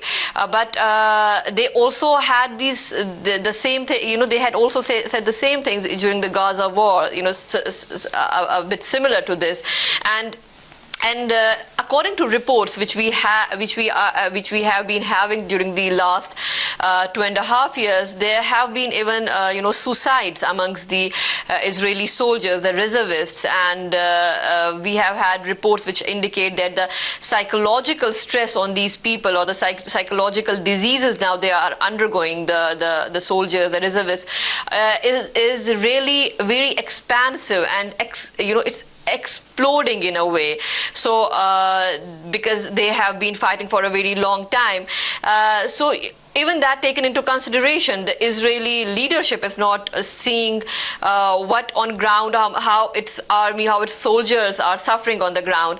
So and these red flags have been raised during the last a couple of years again and again, that the army is facing really very tough times. And then we also saw soldiers being brought in from other countries to help the army of Israel. But that is also not helping it in a way where we would say that crises are averted. Now we again have a report saying that there is a huge crisis going on in the army battalions, but I do not think that this is going to force Netanyahu to stop the war, to ask for end to the hostilities. He is going to push them to the brink till the whole entity collapses in a way. David Miller, what are we looking at when it comes to the strategy by the Israeli regime, based on a report that I'm looking at, where Israel has changed its war strategy from destabilizing the Iranian government to targeting basically military and industrial infrastructure, because it thinks, based on this report, Israel thinks that Trump is going to go for its final push, and then for there to then be an end to the war. That in itself is obviously a defeat, a major sign of defeat. Do you buy that's something that the Israeli regime is going to now leave alone, or for now it's not going to pursue what they have called regime change, but will do that at a later date? Well, they are going to pursue regime change. Whether the American statement, Trump's statement that Netanyahu is not allowed anymore to attack the infrastructure after the bombing of South Pars, well, let's see. I mean, as he said many, many years ago, it's easy to get around the Americans. This is how we do it. There's a famous video on the internet which you can watch where he says that. So look, they have a plan for regional domination. I believe Ansarallah spokespeople were on just yesterday talking about this as a plan for them to dominate West Asia. And that's, of course, much greater than the traditional Greater Israel plan, which, of course, was from the Euphrates to the Nile. They're now talking about the whole West Asia, but they're now also talking as well, of course, about occupying islands in Greece and going much further into the Horn of Africa and other places too. And of course, they have at their disposal proxy armies from the US, the UK, and other Western countries, as well as some of the Arab dictatorships in the Gulf. So they're going to try and do this. They are, of course, suffering very badly in Lebanon. They haven't got Jolani on their side yet, actively in Syria, because, of course, he's held in check by the Popular Mobilization Forces in Iraq, who issued a very direct threat to him. There's also the question of how long they can continue in Lebanon, because, of course, their stock of missiles, not just of air defense, but of missiles, is running low. They haven't got much in the way of military wherewithal, which is why, of course, they're trying to desperately import new air defence from South Korea, etc. So they're going to try and continue this. As your last commentator said, Netanyahu doesn't have any choice. He has to continue this, which is why, of course, the only option is not fanciful or otherwise negotiations, but defeat the straightforward and final defeat of Zionism in the Levant. Whether Netanyahu is going to ignore the alleged advice or the alleged instructions given to him by Trump, I don't know. I mean, obviously, much of what Trump says, I saw someone say the other day that 93% of what he says is a lie. Well, maybe so, but much of what Trump says you, of course, can't take as a window on his soul, because, of course, he probably doesn't have a soul in that sense, but also because he is playing a game, which, of course, is what the negotiations have always been, a game to win strategic advantage and to get one's killer blows in as he imagines them first. But we saw the ex-head of Mossad just the other day talking about this, and they still have these fanciful ideas that if they can bomb enough infrastructure in Iran, or they can bomb enough hospitals or schools or whatever else the Americans are targeting, then that will lead in the end to Iranians coming out into the streets to what? Plan a revolution against the Islamic Republic? Well, of course, as everybody knows who pays any attention, that isn't going to happen. But I think that they entertain these fantasies. They entertain these fantasies that their operatives on the ground, many of whom, of course, have been arrested, presumably not all have been arrested, that their operatives on the ground can come out and create the havoc which they did on the 8th and 9th of January this year, when they came up with all these nonsense stories about the people who've been allegedly killed by the Basiji and by the IRGC, etc. So that's what they plan. They will try and activate that network, which whatever remains of it, and try and collapse the Islamic Republic. But as is being seen by everybody in the world now, that isn't going to happen. That Iran is strong, united, and winning. And of course, these videos, I don't know who's been releasing these Lego videos, which have been all over the internet. I mean, Iran is winning the international public opinion war, it's winning the propaganda war, and it's winning the military war. So what they're going to do is they're going to try their best to defeat Iran, to pursue a US intervention, but it doesn't look very like they are going to have much success, and let's hope that's the case. And my final question to you, Homero, would be where things stand when it comes to Yemen. At this point, we have had Yemen's Ansarullah movement saying that they are, quote, fully prepared militarily, and they're considering all options to join Iran if necessary. Why do you think that has not happened as of yet? I think because Iran has not signaled them to join the war as of yet, and that's a card which Iran has still, lying with it, and they would use it as at a proper time. But I think if America launches a ground invasion against Iran, then Ansarullah would come into picture.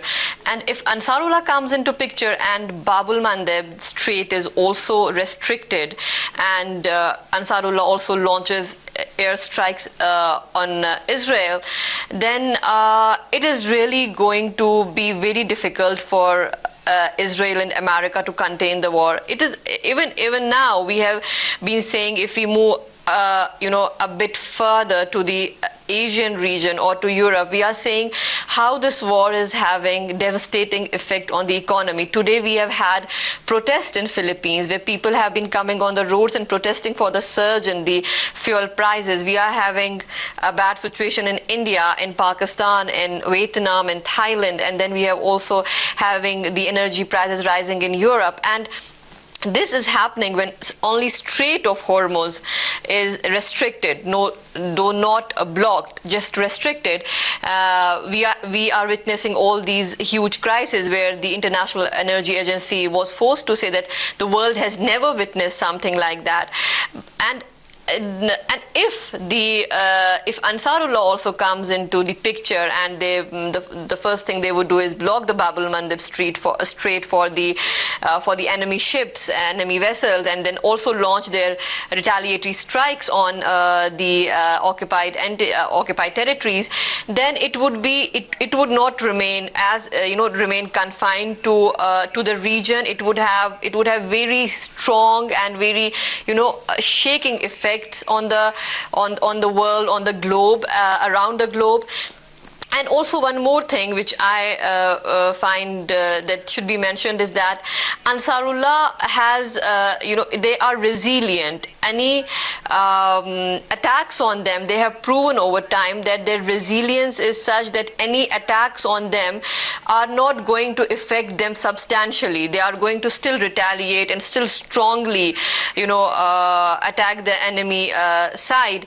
And also the fact that we have seen what they did during the Gaza genocide, and America was later forced to accept their demands.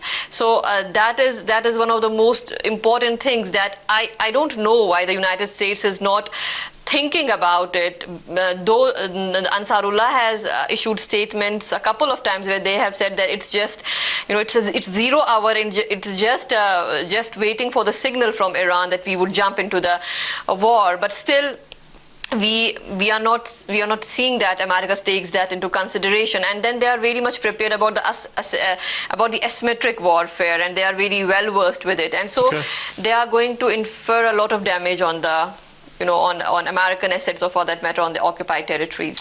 Thank you very much for your contribution. We do appreciate it, Humaira. I'd also like to thank David Miller. David Miller, thank you. University professor and political analyst from Bristol. Thank you to you both. We are going to now listen to the statements made by Iran's Foreign Minister Abbas Araghchi to the UN regarding different condemnations that he has had leveled against the U.S. and the Israeli regime. Amongst others, let's take a listen to that. Bismillah ar-Rahman ar-Rahim.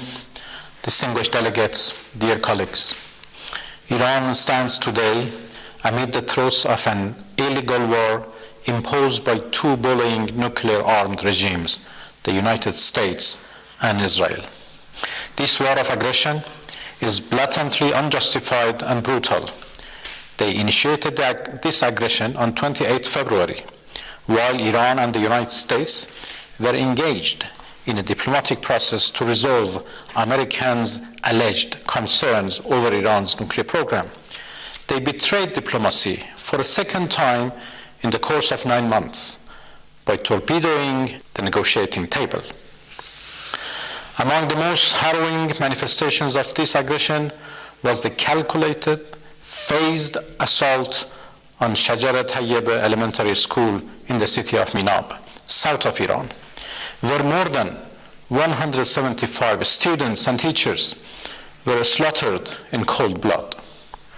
This barbaric attack is but the visible tip of a far bigger iceberg, one that conceals beneath its surface far graver catastrophes, namely the normalization of the most abhorrent violations of human rights and humanitarian law, and the audacity to commit atrocity crimes with impunity.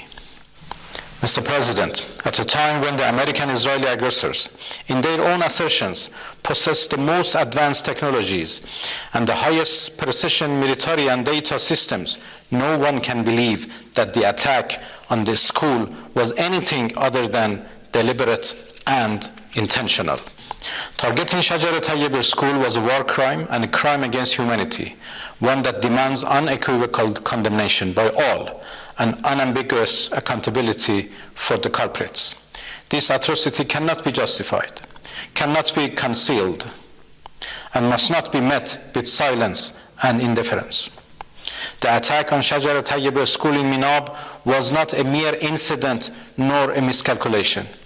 The United States' contradictory remarks aimed at justifying their crime could not, in any manner, elude their responsibility.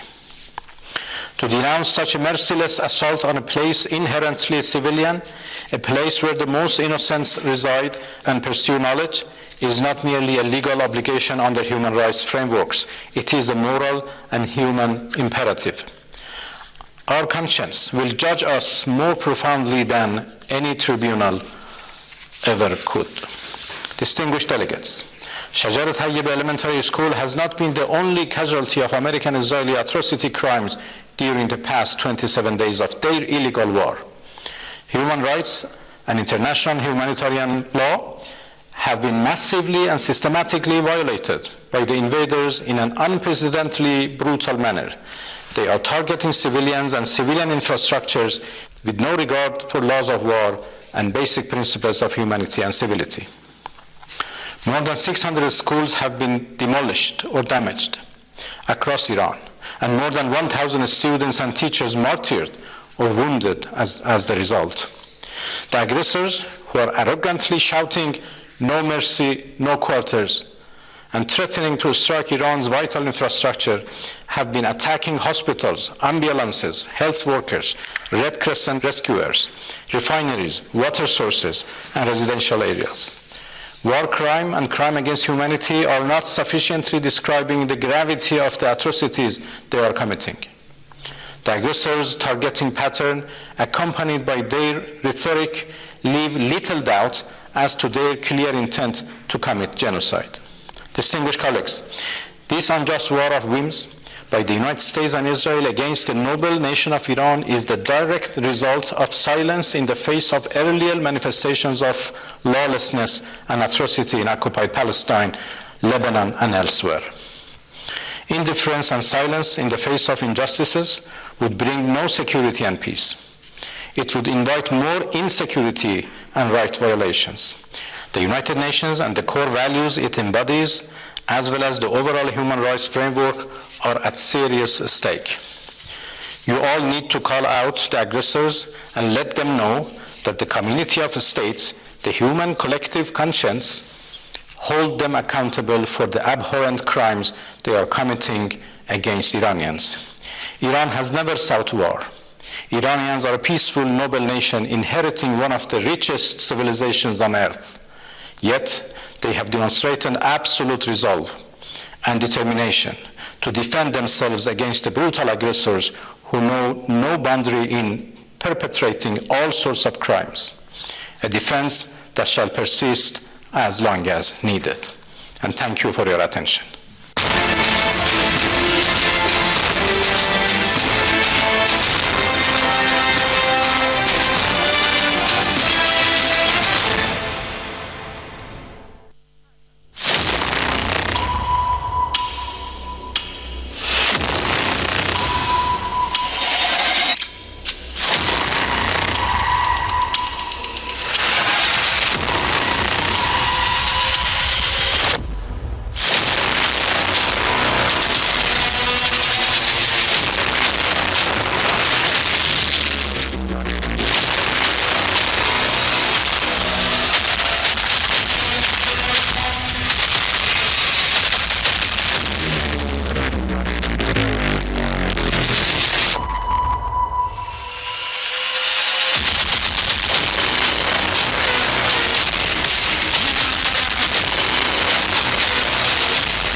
Dear viewers, welcome to the Israeli Watch. The potential scenarios of the unfolding American-Israeli war on Iran between escalation and a potential deal. In addition to the situation in Lebanon and Hezbollah's cross-border military operations on Israeli settlements, were a focus of Hebrew media. And we discuss these topics and much more with Mr. Ali Murad, a writer and a political researcher. Thank you very much for joining us on this episode. One commentator in the Hebrew media, dear viewers, explained that Trump must now decide to either capitulate to Iran or proceed with a dramatic escalation, emphasizing that there is a little hope of achieving the objective of so-called regime change in the Islamic Republic. Let's watch. ספק שארצות הברית, טראמפ מצמץ ראשון. צריך לזכור שהאולטימטום לא היה על חידוש משא ומתן, אלא על פתיחת מצרי הורמוז, ופעם אחת שבדקתם מצרים לא פתוחים, או פתוחים רק למי שהאיראנים רוצים שהם יעברו. אין ספק שכנראה יש חילופי מסרים כאלה ואחרים, אבל צריך לזכור מה התודעה כרגע באיראן. התודעה באיראן כרגע של הישג מאוד מאוד משמעותי. נכון, הם סובלים כל ערב, כל לילה, כל בוקר, כל צהריים מתקיפות של ישראל בארצות הברית, ועדיין מצליחים להחזיק איתן באמצעות היכולת האסטרטגית שלהם, ובוודאי מצרי הורמוז שהוכיחו את השליטה שלהם על הכלכלה העולמית במובן כזה או אחר. ולכן כשאנחנו מסתכלים איך אנחנו נמצאים כרגע, גם אם יש חילופי מסרים, אני לא רואה מצב שבו האיראנים מציעים יותר ממה שהם הציעו לפני המלחמה. האם אפשר להיפרד מההכרזה, הציפייה והגדרת המטרה של הפלת המשטר באיראן במלחמה הזאת? והאם אתה חושב שבתוך 5 ימים אפשר להגיע להסכם שיניח את הדעת של ארצות הברית? אולי לא של ישראל, אבל של ארצות הברית. הסכם אפשר להגיע ובתנאי שמוותרים לאיראנים. כלומר, אם נותנים לאיראנים ערבויות שלא יתקפו אותם, והם מציעים למנגנון של פיצוי כזה או אחר, עולה באמצעות מדינות המפרץ, אפשר להגיע להסכם. אם טראמפ באמת רוצה להגיע להסכם, זה אפשר. אבל זו קנייה. זאת תהיה בוודאי קנייה. לטראמפ למעשה יש 2 אופציות מובילות כרגע. אופציה אחת זו אופציית הקנייה, שבסופו של דבר הוא ייתן לאיראנים מה שהם רוצים פחות או יותר. האיראנים ייתנו משהו, אבל בסופו של דבר המחיר יהיה הרבה יותר גבוה. או אופציה ללכת הכל, כלומר, לנסות לתקוף את חארג', לנסות להשתלט על מצרי הורמוז, עם כל הסכנות שבדבר הזה, או לתקוף מתקני תשתית שאנחנו יודעים איך האיראנים יגיבו. ולכן בצורה כזאת, הם עדיין נמצאים בסופו של דבר באותה דילמה, כי אני לא חושב שהאיראנים יוכלו לתת את מה שטראמפ מצפה. לגבי שאלת החילופי משלטון ומשטר, צריך להגיד שהמשטר הזה עבר הרע מאחוריו, ככה הם רואים את זה, חוסל חמינאי, נכון שיהיה בקיאים, אבל אנחנו רואים שהמשטר עומד איתן, גם הפיקוד והשליטה שלו עובד בצורה טובה. לכן צריכים לקחת בחשבון שהמערכה הזאת, כל עוד לא יהיה משהו יוצא דופן, תסתיים שהמשטר הזה עומד על כנו, אולי חלש יותר, קיצוני יותר, ולצערי הרב במבט צופה פני עתיד, כנראה גם מתעצם גם קונבנציונלית ואולי גם גרעינית. Do you expect Trump to compromise or fulfill Israelis' dreams and escalate? Well, it's still up till now. We can see that Trump is trying to have more tricks and maneuver in order to reach his at least one of his goals.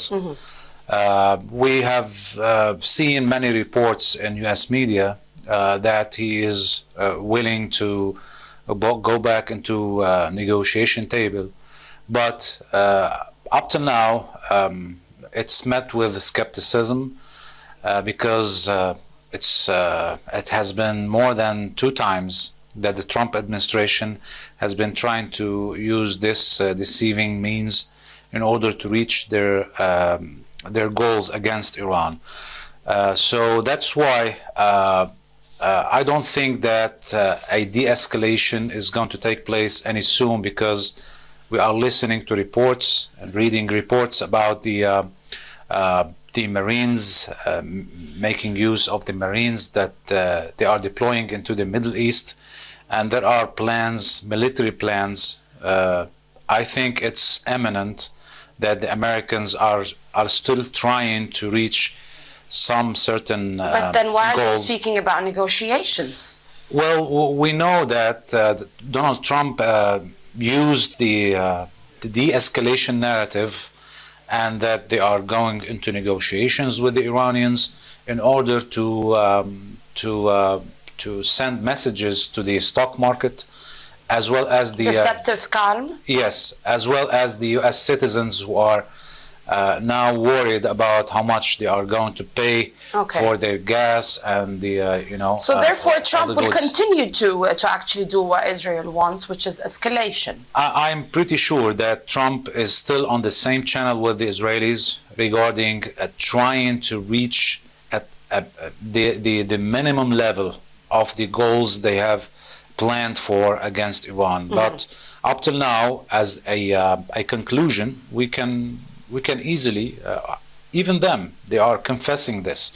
They are acknowledging that Iran has been successful in preventing Trump and Netanyahu from reaching any goals. And that's exactly what this commentator said in a statement when he highlighted that the war in Iran will end without so-called regime change, given that this was the primary goal of the Israelis at the beginning of this war? Well, it's always useful to go back to what they have been saying during the first 48 hours of the aggression against Iran. They have been openly saying that the ultimate goal is to a regime change in Iran. Right now, they are talking about degrading the military capabilities of Iran. So this means they have changed the objective because they were met with the Iranian wrath and the resilience of the people, which is the most important factor here that would force them, yes, of course. Okay. Meanwhile, other analysts appear to warn against Trump making a weak deal with Iran and how this would be bad for Israel itself. כל כך רחוקות, שזה רק אם אחד הצדדים למעשה נכנע. אין דרך אחרת לראות את זה. קודם כל, בוא נקווה, אני חושב גם בשביל האינטרס הישראלי, שזה באמת איזשהו מהלך טקטי של טראמפ למשוך זמן, וזה לא המציאות האמיתית שהוא מנסה לשקף, כי אם לא זה ביטוי של חולשה מאוד גדול אמריקני, שיקרין גם עלינו, כי אנחנו הפכנו להיות קצת מדינת חסות בעניין הזה. למה זה ביטוי של חולשה? כי קודם כל אתה לא עושה עסקה עם משטר שאתה נדרת נדר להשמיד אותו. עצם העסקה הוא כבר גרוע. בעסקה כזאת כמעט לא יעלה על הדעת שלא יוסרו סנקציות. אז אתה נותן למשטר הזה, שמה שאמור להיות טוב בסוף המלחמה הזאת, גם אם הוא נשאר על כנו, זה שאין לו מנוע להשתקם, אין לו מאיפה להביא כסף, להביא חשמל ומים ואוכל לציבור שלו, אתה פתאום נותן לו את המנוע הזה. ג' כי כמעט קשה לעלות על הדעת מצב שהאיראנים מוציאים את האוצר שלהם, ומוציאים אותו החוצה אחרי שניסו להשמיד אותם פה. כך שעסקה קשה מאוד מאוד לראות, כמעט הייתי אומר, בלתי... שלא לדבר על הסדרים במצרי הורמוז של חופש שייט, שלא לדבר על התחייבות לא לראות טילים על ישראל. אי אפשר לראות עסקה אמיתית. זאת אומרת, אם טראמפ רוצה לסיים ולהגיד, קיבלתי התחייבות כמו שעשה בצפון קוריאה, הוא החליט שאין להם נשק גרעיני או משהו, והלך וזהו, בצפון קוריאה נשארה עם הפצצות. זה הוא יכול לעשות, אבל הסכם אמיתי הוא לא יכול לעשות, או שהוא עושה לכולנו תרגיל הטעיה, כמו שגיל רמז פה, ואומר, בוא נחכה שהמריץ יגיעו וזה, אני אשכוב עוד כמה ימים, שהבורסות בינתיים יעלו, ואז נעשה את זה. Mr. Ali, what would Israel lose if Trump made a deal that was accepted by Iran? Well, it would mean that the ultimate goal of Benjamin Netanyahu, by using the military, U.S. military force to take down the regime in Iran has collapsed, because he has been lately expressing openly and confessing that he spent like more than 40 years of his lifetime trying to succeed in his mission to bring the Americans and use them as a means to reach his own goal and his entity's goal.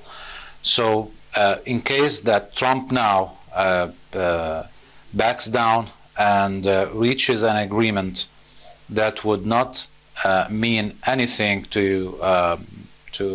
in the benefit of Benjamin Netanyahu's goal, it's going to be a defeat for the Israelis, because they have been betting on this war, and they have been raising many expectations. Right now, you can feel the depression in the Israeli entity, and as well as what the commentators are saying, is expressing openly due, of course, they have military censorship. Could Trump be able to do to Iran what he did with Ansarullah and the way that ended? Well, of course, the situation with Iran is much bigger with the situation in Yemen. And there are many implications. He left the Israelis alone. Yes. So this is a possibility. You cannot take away this possibility. But with Iran, it's different, I think. He will, because there are many consequences that affect the position of the United States on a international level.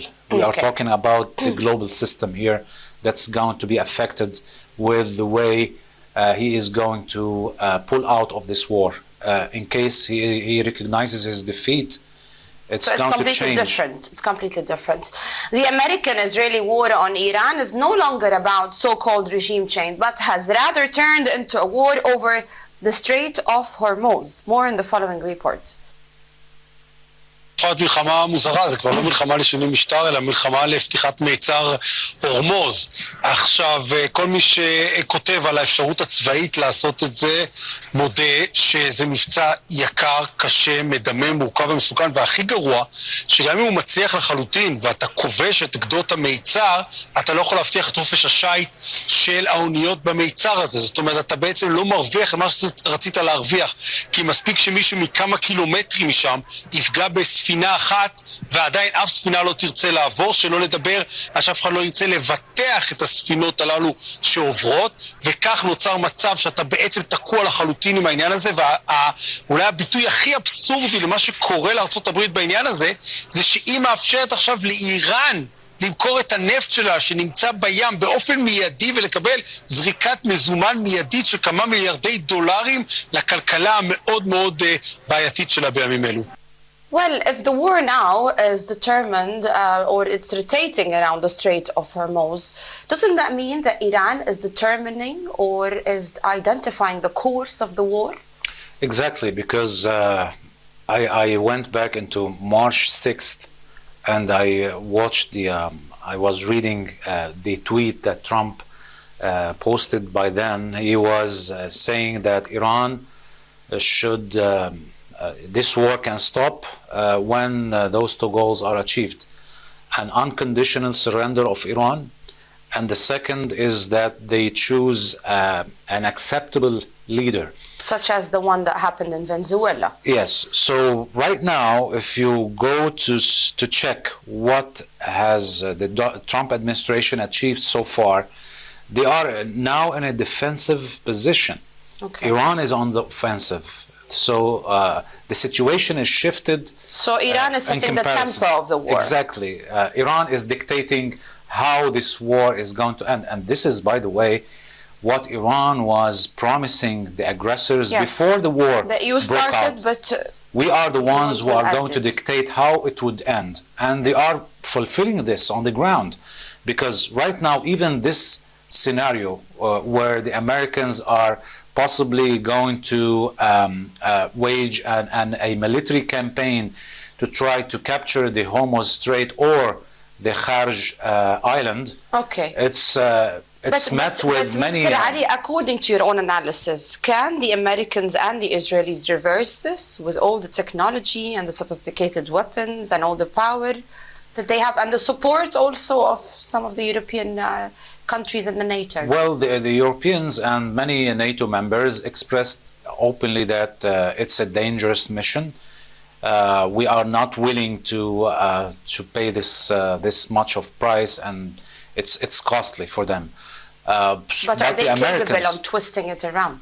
No. As the commentator was saying, it's useless because Iran, even if they could capture the land that they're deploying more ships, they're deploying more troops. Could this be reversible? Yes, but Iran can still fire its anti-ships ballistic missiles from farther areas to attack one ship. Then the confidence is lost again, and the ships are not willing to risk being attacked, and still we are in this quagmire for them. So it's useless. Even if they try to do it, it's not going to achieve the goal. So the Americans and the Israelis have no options, you're saying? Exactly. There is no option. Even if they do it, they are not going to succeed in reaching their goal. Iran would still be able to face them with surprises. This is what we have seen out even so if far. they decided on a ground incursion. Even if they use their marines in a ground incursion.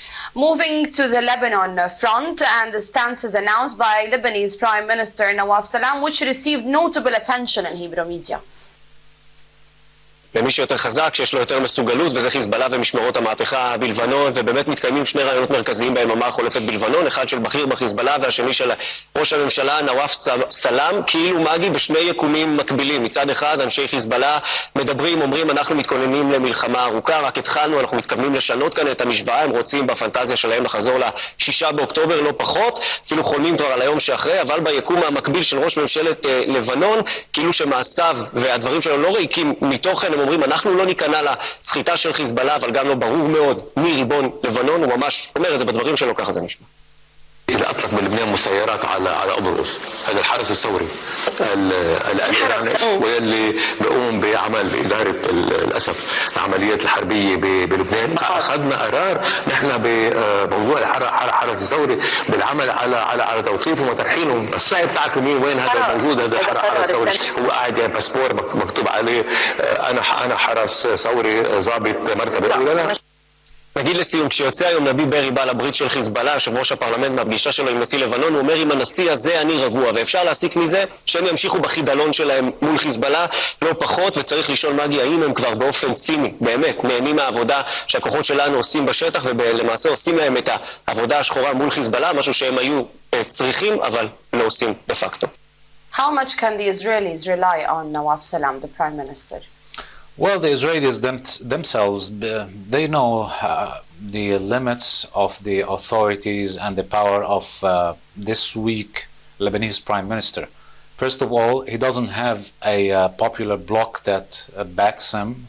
He only has regional support, basically by the Saudis and the Emiratis. But even if he is willing really to achieve what the Americans and the Saudis are asking him to do, yes, he is still incapable of doing this, because there are dire consequences for such actions. For example, to try to use the Lebanese army to do the dirty job of the Americans and the Israelis. Of course, right now, they like what he is saying. Yes, of course. But they know how much he is capable of doing on the ground. But do you think that his own stances align with the stances of the Lebanese president when it comes to this file specifically? Well, some believe that the Lebanese president has different stances with regards to the way to deal with the resistance inside Lebanon. But to me, I don't think that there's much difference between the two officials. In the end, the situation where they yes, but were elected, the Lebanese president actually supported the Lebanese army chief. Of course, because he was unlike the Lebanese prime minister. Yes, 2 years ago, President Joseph Aoun was the head of the Lebanese army, so he has a commitment to defend the one he himself chose to be the Lebanese army head. So I think this is maybe the major difference between Salam and Aoun. But with regards to the way the mission of trying to weaken Hezbollah or putting obstacles in the way against Hezbollah, they are not quite different from each other. They speak a lot in public and also on media, but what options do they have in dismantling Hezbollah from his own weapons? Of course, as I said, they have to use the Lebanese army. And as well as the head of the Lebanese army is expressing openly that he is not willing to use the Lebanese army military force against the military fighters, the resistance fighters. Actually, this means they are weak. Yes. They cannot do anything against the resistance. Of course, they can take political decisions, or maybe as they are using that is supported by the judicial channels. Yeah, they are using judicial system, but it's useless. Okay, the northern settlements continue to be pounded by Hezbollah's rockets and drones, leading to casualties among the settlers. Notably, this has taken place despite the heavy Israeli bombardment of Lebanon. יום של אזעקות רבות בכל אזור הצפון, ומשגב עם מחזיקה בשיא המפוקפק של 12 התראות ביממה אחת נכון לשעה הזאת, אבל דווקא בשעה 7:40 האזעקה לא עבדה, כש4 רקטות שוגרו בזו אחר זו לעבר הקיבוץ. אחת מהן הורגת את עופר מוסקוביץ' פושקו, חבר הקיבוץ ודמות מוכרת כמו שאמרת. תחקיר צה"ל מעלה נכון לעכשיו את האפשרות שמדובר בירי של צה"ל, ירי שלא ברור למה בוצע לעבר יישוב, פוגע 2 רקטות בבית פרטי, אחר כך 2 רקטות במקום שבו עומדים כמה מחברי כיתת הכוננות. תשובה סופית כנראה תגיע רק במהלך הלילה, ולמרות ההלם והבוקס בבטן שכל קהילת גליל העליון מקבלת היום בבוקר עם הודעה על המוות של פושקו, גורם צבאי בכיר אומר, קיבלנו החלטה שלא מפנים יותר תושבים, אנחנו נמשיך לחזק את ההגנה. אחד הלקחים מה-7 באוקטובר הוא שהצבא לא יכול יותר ללכת אחורה ואזרחים לא יישארו יותר בחזית. זאת תפיסה כושלת שלא תקרה יותר, לא יהיו יותר אזרחים לפני צה"ל. When the Israelis insist that the northern settlements should not be evacuated, does this mean the decision to go on a ground incursion or invasion of Lebanon is possible? Well, the decision that the settlers remain in those settlements is a political decision. It has nothing to deal with the security aspect. Because right now we listen to the head, the mayor of the biggest settlement in northern occupied Palestine, in Kiryat Shmona. Yes. He was complaining that the Israeli government and the Israeli army, they don't care about the safety of the settlers in his settlement, because their political decision that prevents or that dislikes that a massive migration of those settlers into the Tel Aviv area or near Haifa is causing more kills. They are, of course, the moves and those settlements are being targeted by the resistance, because the resistance issued 2 weeks ago, or more than 2 weeks ago, a warning that you have to evacuate within the depth of like 5 to 10 kilometers. All the settlements have been should be evacuated because it's a military zone. We are not what problem does it cause when they evacuate Haifa? Well, of course, to Haifa.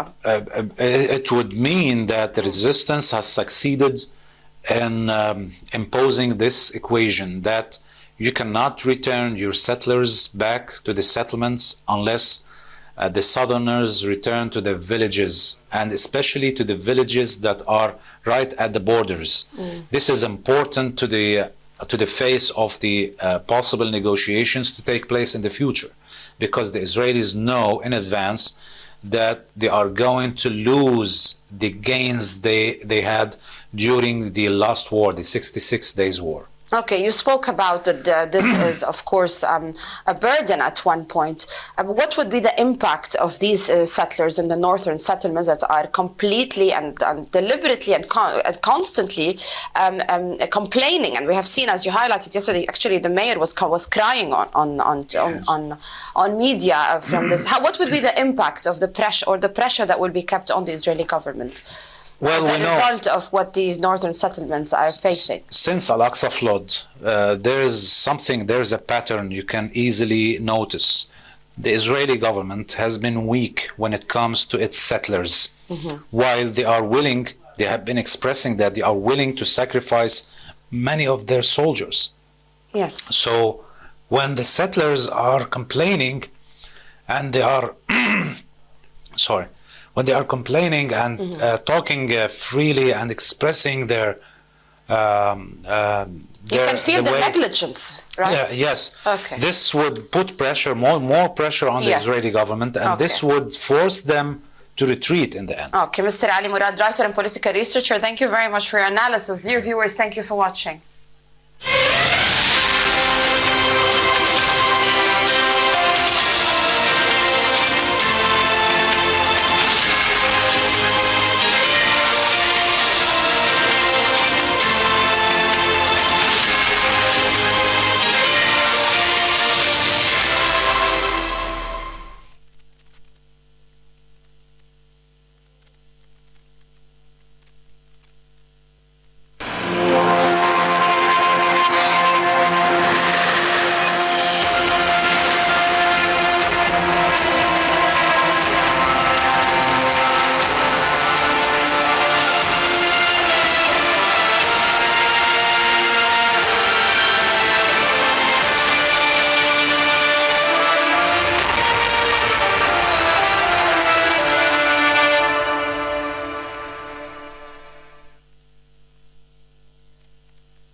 First TV headlines. Iran's foreign minister says the Islamic Republic is determined to defend its sovereignty and territorial integrity and make enemies regret their aggression.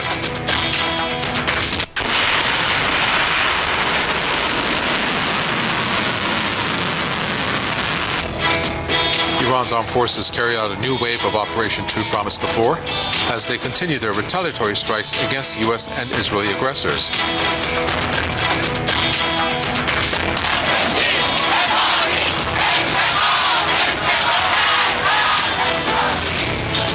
Iranians have once again rallied across the country to slam U.S. and Israeli aggression and to demand revenge.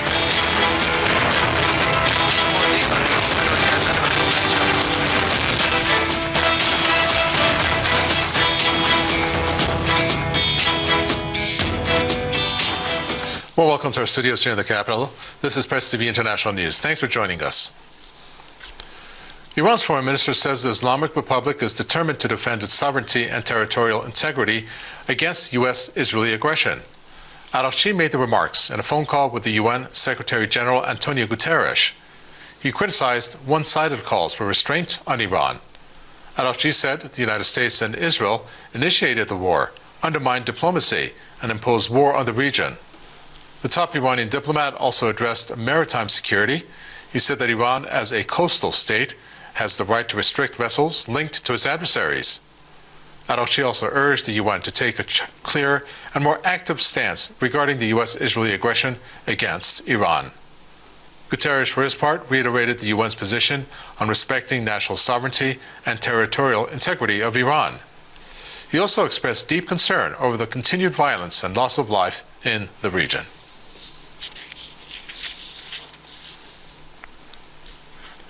The Islamic Revolution Guards Corps says it has carried out the 83rd wave of operations, True Promise the 4th, targeting Israeli military positions across the occupied territories, as well as U.S. military bases across the region.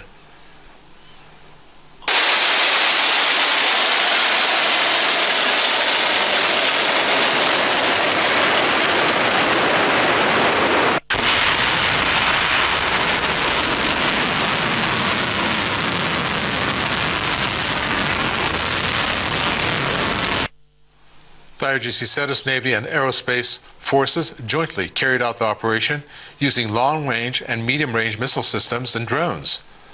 Targets in the occupied Palestinian territories included fuel storage tanks in Ashdod and a deployment site of the Zionist army in Madrin. The IRGC said that it also targeted an American military intelligence exchange center in the region. U.S. bases at Al-Dafra in the UAE, Al-Udairi and Ali Al-Salem in Kuwait, and Sheikh Isa in Bahrain were also struck, with fuel depots and maintenance hangars destroyed. The IRGC warned that it will find the enemy and make them pay for their evil deeds. The Iranian army has carried out fresh drone attacks targeting a number of sensitive and strategic centers of the Israeli regime across the occupied territories.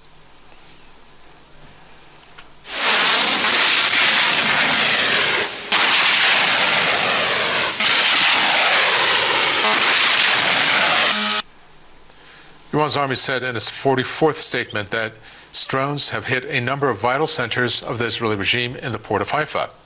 The drones targeted the regime's center for construction and repair of various types of military vessels in the eastern Mediterranean. The targeted center plays a key role in supporting the regime's naval fleet. The Iranian army added that the large fuel depots for Israeli fighter jets in the port of Haifa were also hit. The new attacks came one day after the Iranian armed forces carried out drone strikes on the military and weaponry technology development centers of Rafael Aerospace Industries and the flight and support facilities of the Israeli regime's fighter jets at Ben Gurion Air Base.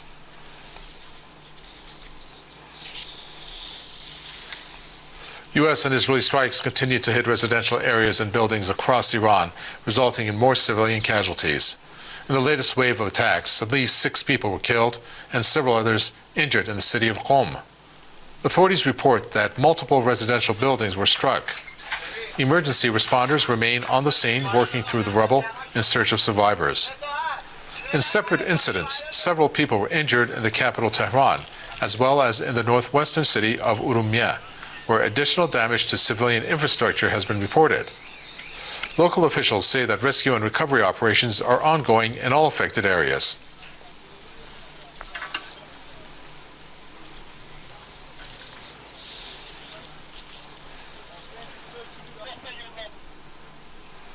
Iran is preparing a strong response against the United Arab Emirates due to Abu Dhabi's active role in the ongoing U.S.-Israeli aggression against it.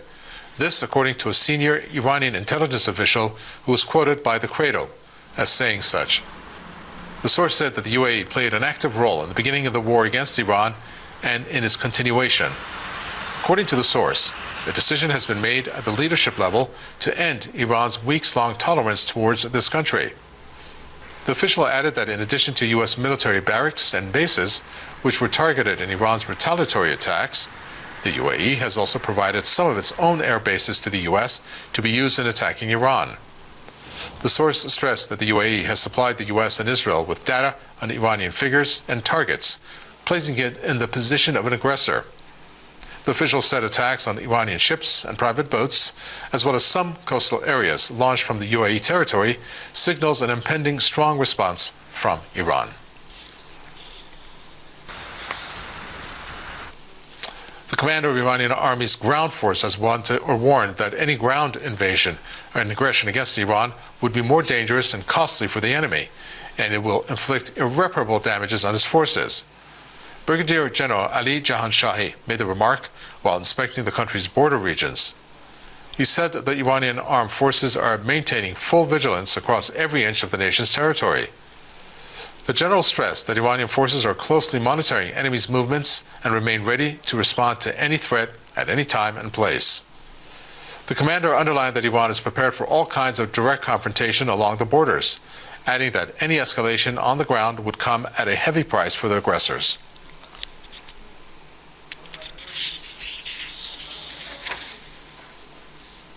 Iran's parliament speaker has lauded the Hezbollah resistance movement for conducting a record number of anti-Israeli operations amid the U.S.-Israeli aggression against Iran. In a social media post, Mohammad Bagher Ghalibaf said the movements have carried out nearly 90 anti-Israeli operations in the occupied territories in a single night. He stressed that the operations prove that despite the enemy's claims, Hezbollah is more vibrant than ever before. Iran's top parliamentarian stated that Hezbollah's swift operations and continuous qualitative strikes have inflicted heavy losses on Israel's military equipment and forces. Calling Hezbollah the pride of Islam, Ghalibaf vowed that the movement still has a host of surprises to reveal.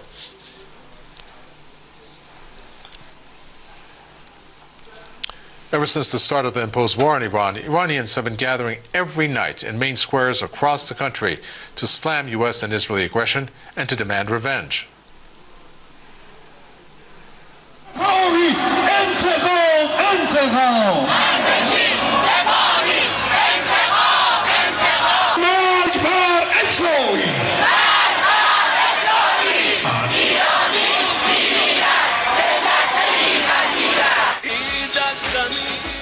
The nightly rallies bring together people of all ages who carry the flag of the Islamic Republic and pictures of both the martyred leader and the new leader of the Islamic Revolution as a sign of allegiance. They chant slogans against the U.S. and Zionist regime, praise the armed forces for their operations, and urge them to avenge the blood of the martyrs, especially their leaders. The crowds continue to show up despite strikes sometimes hitting nearby. The rallies began after February 28th and have continued through funeral processions.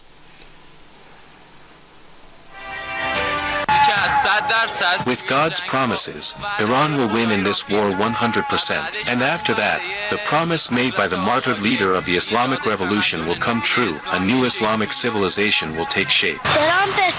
Trump, you dog. You gambler. You yellow American dog. You can't do anything. You can't make a single move against us. We know exactly what we're doing. If you try to hit us with missiles, we are not afraid of martyrdom. We are not afraid of spilling our blood. If you have the courage, come and see how we strike back. The people truly are not afraid of any form of bullying. They have proven their courage. They were always courageous, and now we are witnessing a great display of that courage. We are not afraid of bombings at all. Even when our leader was martyred, our only concern was for him. Now that he is gone, we have no fears or worries left. May my blood and soul be sacrificed for this country. We don't want negotiations. Israel must be burned. America must be burned. Why should our young people be killed? America must be burned. We will stand with our brave men until the very end. May God bless them. We never back down. We are always victorious. In this war, we will always be victorious. U.S. President Donald Trump's war of aggression against Iran is taking its toll on his approval rating. A recent poll has revealed that Trump has reached the highest disapproval rating of both of his terms in office. According to the Fox News poll, Trump's approval rating fell to 41% in March. It added that now 59% of registered voters disapprove of the U.S. president's performance. The poll revealed that support for Trump among Republicans have also declined, dropping to 84% from 92% a year ago. Among Democrats, disapproval stands at a striking 95%, while the rate for independents has hit 75%. The revelation came after an earlier poll showed that Americans' approval of the war on Iran stands at a meager 35%, with nearly 50% of respondents believing that the war will make the U.S. less safe in the long run. Iranian health officials say that the country's medical infrastructure has come under continued attack since the start of the war, with dozens of hospitals, emergency bases, and ambulances damaged in U.S.-Israeli strikes. Iran's deputy health minister says that since the beginning of the conflict, at least 190 medical centers across the country have been damaged.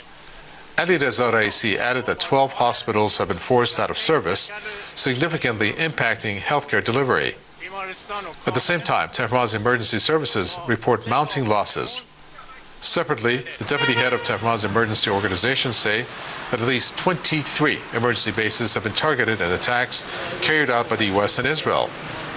Health authorities argue that such actions demonstrate a pattern of disregard for civilian safety and essential services.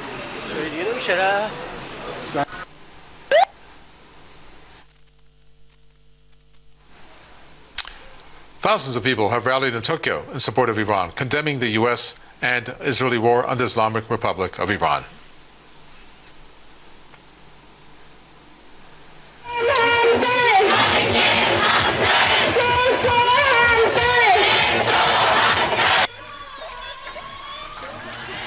Over 24,000 Japanese citizens braved relentless rain to demand the government condemn U.S.-Israeli actions and to keep Japanese forces out of the Strait of Hormuz. They also voiced opposition to American military stationed in Japan, warning that it could endanger the Asian country. One protester called on the Prime Minister to take decisive action to end the war. In recent days, pro-Iran protests have been ongoing in Japan, particularly in front of the U.S. Embassy in the capital, Tokyo.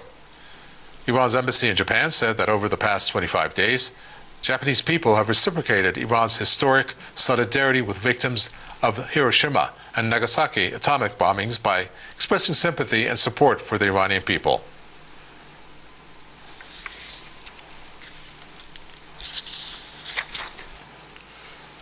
For years, the world has looked with horror at the way that Israel and the U.S.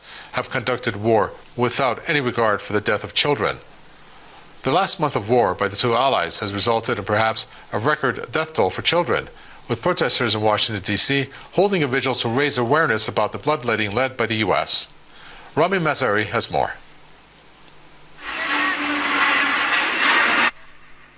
A candlelight vigil was held at the Lincoln Memorial in the United States Capitol to remember and grieve for the ever-increasing number of children murdered by the United States and Israel in Palestine, Iran, and Lebanon.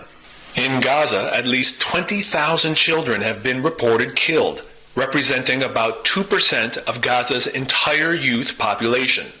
That's an average of almost exactly one Gazan child murdered every hour since October 7, 2023, an unprecedented rate in modern war history. Over 45,000 kids across Palestine have been reported as injured. It's complete madness. They're completely unhinged. Their international law has gone out the window. Israel and the United States are killing tens and hundreds of thousands of children across Gaza, across Palestine, across Iran, across Lebanon, everywhere, and in the region, and it has to stop. In just over 4 weeks of fighting, at least 217 children have been killed by the United States and Israel's unprovoked aggression on Iran. Almost 170 schoolgirls were murdered in the Minab school strike by the United States, which is the highest number of students killed simultaneously in a single attack ever. They are saying very openly that, I don't want to die for Israel. I've never sensed this before in the U.S. And this is really, it's a big thing right now. Everybody's talking about it. In over 3 weeks of aggression in Lebanon, Israel has already killed 121 children and wounded over 400 others. Murder, maiming, crippled, scarred, orphaned, refugee, impoverished, malnutrition, starvation, over and over and over again. Protesters wonder, how can Israel get away with such monstrous violence towards children for so many decades? The Israelis are 100% supported by the United States government in weapons, in money, in dialogue, in every way, to a point that they even turn all U.S. media against Palestine and 100% to be pro-Israel. Otherwise, they would face consequences. We live in a dictatorship. This is not democracy. This is Nazi Germany as Washington, D.C. These numbers are not numbers, they are children. These crimes are not typical crimes, they are war crimes. And the atrocities will continue for as long as the West keeps giving the United States and Israel an exemption from international humanitarian law. Ramin Mazaheri, Press TV, Washington, D.C. Israel's main opposition leader, Yair Lapid, has warned that the ongoing war with Iran and with Hezbollah in Lebanon is exacting an unsustainable toll on the regime in Tel Aviv. He accused the Israeli cabinet of steering the regime toward disaster, arguing that the military is stretched beyond its limits. He said the cabinet is committing the army to a multi-front war without a clear strategy, adequate resources, or sufficient personnel. His remarks echo earlier leaked comments by Israeli military chief Eyal Zamir. Zamir had warned IOF was going to collapse itself. The warnings come amid escalating regional tensions and severe retaliatory attacks by Iran that have inflicted significant damage on Israeli military infrastructure.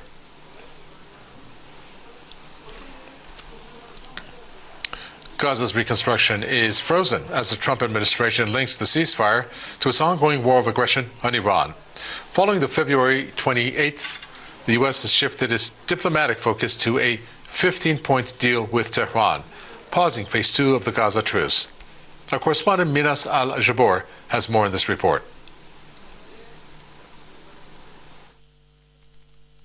In Gaza have effectively stalled following the Lion's Roar direct confrontation with Iran on February 28, 2026. The Trump administration has adopted a comprehensive linkage strategy, conditioning long-term calm in Gaza on the strategic containment of Tehran. This shift has redirected 85% of U.S. diplomatic resources toward the 15-point agreement with Iran to the expense of reconstruction efforts. Netanyahu's tactics, including his agreement with Trump on the Peace Council for Gaza, is seen as a tactic to divert attention and export his domestic crisis by opening a new front. By aligning with the Smotrich and Ben-Gvir agendas, he realized that resolving the Gaza file would collapse his coalition. Consequently, he froze the Gaza issue to appease the far right and pivoted toward escalation with Iran. Trump's reconstruction for neutralization plan mandates the complete disarmament of resistance factions and the transfer of power to a technocratic authority under international oversight. Under this vision, investment is strictly contingent upon eliminating Iranian influence and ensuring absolute Israeli border security. There is a clear deadlock in this file. Israel has frozen Phase 2 negotiations, citing the priority of the confrontation with Iran, which has reshaped its security agenda. Beyond the suspension, Tel Aviv has imposed new, uncompromising conditions for transitioning to a sustainable ceasefire, most notably the total disarmament of the Strip and a refusal to withdraw militarily. As Sudaniya area and Sea Street in Gaza are witnessing field developments, including road leveling and the renovation of coastal facilities to serve as potential coordination hubs for international delegations. Observers link these steps to preparations for the entry of the Technocratic Committee, which continues to operate from Cairo, holding meetings with donors like the World Bank to organize reconstruction efforts. Donald Trump's arguments for Gaza ceasefire are increasing, which is also increasing the suffering of Gazans.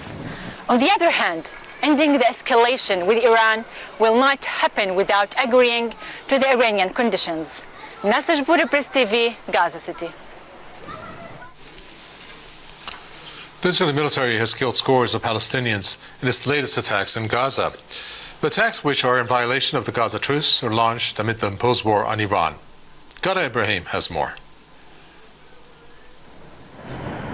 Over the past month, amid headlines dominated by U.S.-Israeli aggression on Iran, Strait of Hormuz, and retaliatory strikes, local health officials report that at least 85 Palestinians have been killed in Gaza in violations of the void ceasefire and indicating the non-stopping Israeli military activity in the Gaza Strip during the war on Iran.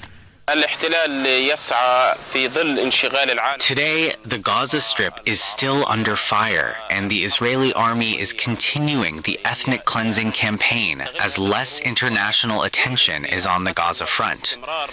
Around 89 people have been killed in massacres. The last was yesterday that targeted a densely populated area west Gaza during an alleged ceasefire period. Gaza news are not in the international spotlight, but what people are living nowadays is a continuation of the war. We call upon the international community to take action to stop the massacres and to open the crossings. For Gazans, Israel is exploiting the broader war with Iran to intensify operations in Gaza while international scrutiny is diverted. In addition to its bombing, which leads to daily massacres, Israel finished digging the trench in Al-Maghazi area, which cuts through the Gaza Strip. But despite the deep pain and suffering, Gazans watch the Iranian retaliatory strikes hitting hard in depth of the Zionist entity with a quiet celebration. It's not that we love war, and we pray that Allah blesses the people of Iran, but it is relieving that we see the Zionists who have been celebrating and cheering up for the bombs falling on our children running away from the Iranian strikes. It is quite relieving that they may feel a bit of what their army inflicted upon us. When no one stops what is happening to us, we feel that someone, somewhere, is responding. Watching Arad and Rishon LeZion being hit by Iran is relieving. Yes, we get to roofs and to the street to hail and bless every Iranian salvo, knowing that it is going painfully deep into the Zionist entity.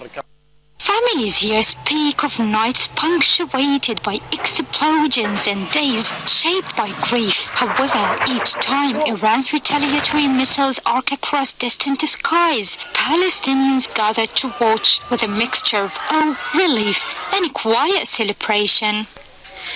This reaction underscores the depths of despair and anger built over the past 2 years that have been marked by loss, repeated massacres, and lack of accountability.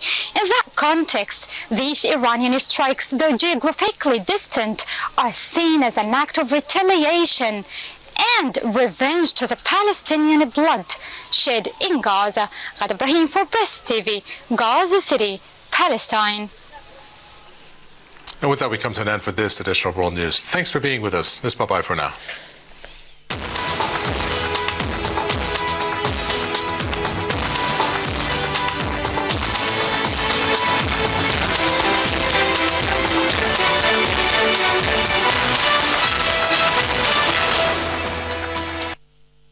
Bismillah ar-Rahman ar-Rahim. Distinguished delegates, dear colleagues. Iran stands today amid the throes of an illegal war imposed by two bullying nuclear-armed regimes, the United States and Israel. This war of aggression is blatantly unjustified and brutal.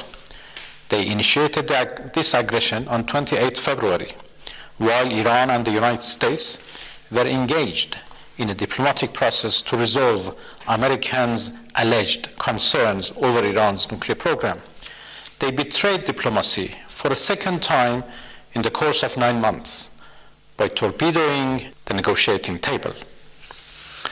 Among the most harrowing manifestations of this aggression was the calculated, phased assault on Shajar Tayyib Elementary School in the city of Minab, south of Iran, where more than 175 students and teachers were slaughtered in cold blood. This barbaric attack is but the visible tip of a far bigger iceberg, one that conceals beneath its surface far graver catastrophes, namely the normalization of the most abhorrent violations of human rights and humanitarian law, and the audacity to commit atrocity crimes with impunity. Mr. President, at a time when the American-Israeli aggressors, in their own assertions, possess the most advanced technologies and the highest precision military and data systems, no one can believe that the attack on the school was anything other than deliberate and intentional. Targeting Shajar Tayyib School was a war crime and a crime against humanity, one that demands unequivocal condemnation by all and unambiguous accountability for the culprits. This atrocity cannot be justified, cannot be concealed, and must not be met with silence and indifference. The attack on Shajar Tayyib School in Minab was not a mere incident nor a miscalculation. The United States' contradictory remarks aimed at justifying their crime could not, in any manner, elude their responsibility. To denounce such a merciless assault on a place inherently civilian, a place where the most innocents reside and pursue knowledge, is not merely a legal obligation under human rights frameworks. It is a moral and human imperative. Our conscience will judge us more profoundly than any tribunal ever could. Distinguished delegates, Shajar Tayyib Elementary School has not been the only casualty of American-Israeli atrocity crimes during the past 27 days of their illegal war. Human rights and international humanitarian law have been massively and systematically violated by the invaders in an unprecedentedly brutal manner. They are targeting civilians and civilian infrastructures with no regard for laws of war and basic principles of humanity and civility. More than 600 schools have been demolished or damaged across Iran, and more than 1,000 students and teachers martyred or wounded as the result. The aggressors, who are arrogantly shouting "No mercy, no quarters," and threatening to strike Iran's vital infrastructure, have been attacking hospitals, ambulances, health workers, Red Crescent rescuers, refineries, water sources, and residential areas. War crime and crime against humanity are not sufficiently describing the gravity of the atrocities they are committing. The aggressors' targeting pattern, accompanied by their rhetoric, leave little doubt as to their clear intent to commit genocide. Distinguished colleagues, this unjust war of whims by the United States and Israel against the noble nation of Iran is the direct result of silence in the face of earlier manifestations of lawlessness and atrocity in occupied Palestine, Lebanon, and elsewhere. Indifference and silence in the face of injustices would bring no security and peace. It would invite more insecurity and right violations. The United Nations and the core values it embodies, as well as the overall human rights framework, are at serious stake. You all need to call out the aggressors and let them know that the community of states, the human collective conscience, hold them accountable for the abhorrent crimes they are committing against Iranians. Iran has never sought war. Iranians are a peaceful, noble nation inheriting one of the richest civilizations on earth. Yet, they have demonstrated absolute resolve and determination to defend themselves against the brutal aggressors who know no boundary in perpetrating all sorts of crimes. A defense that shall persist as long as needed. And thank you for your attention.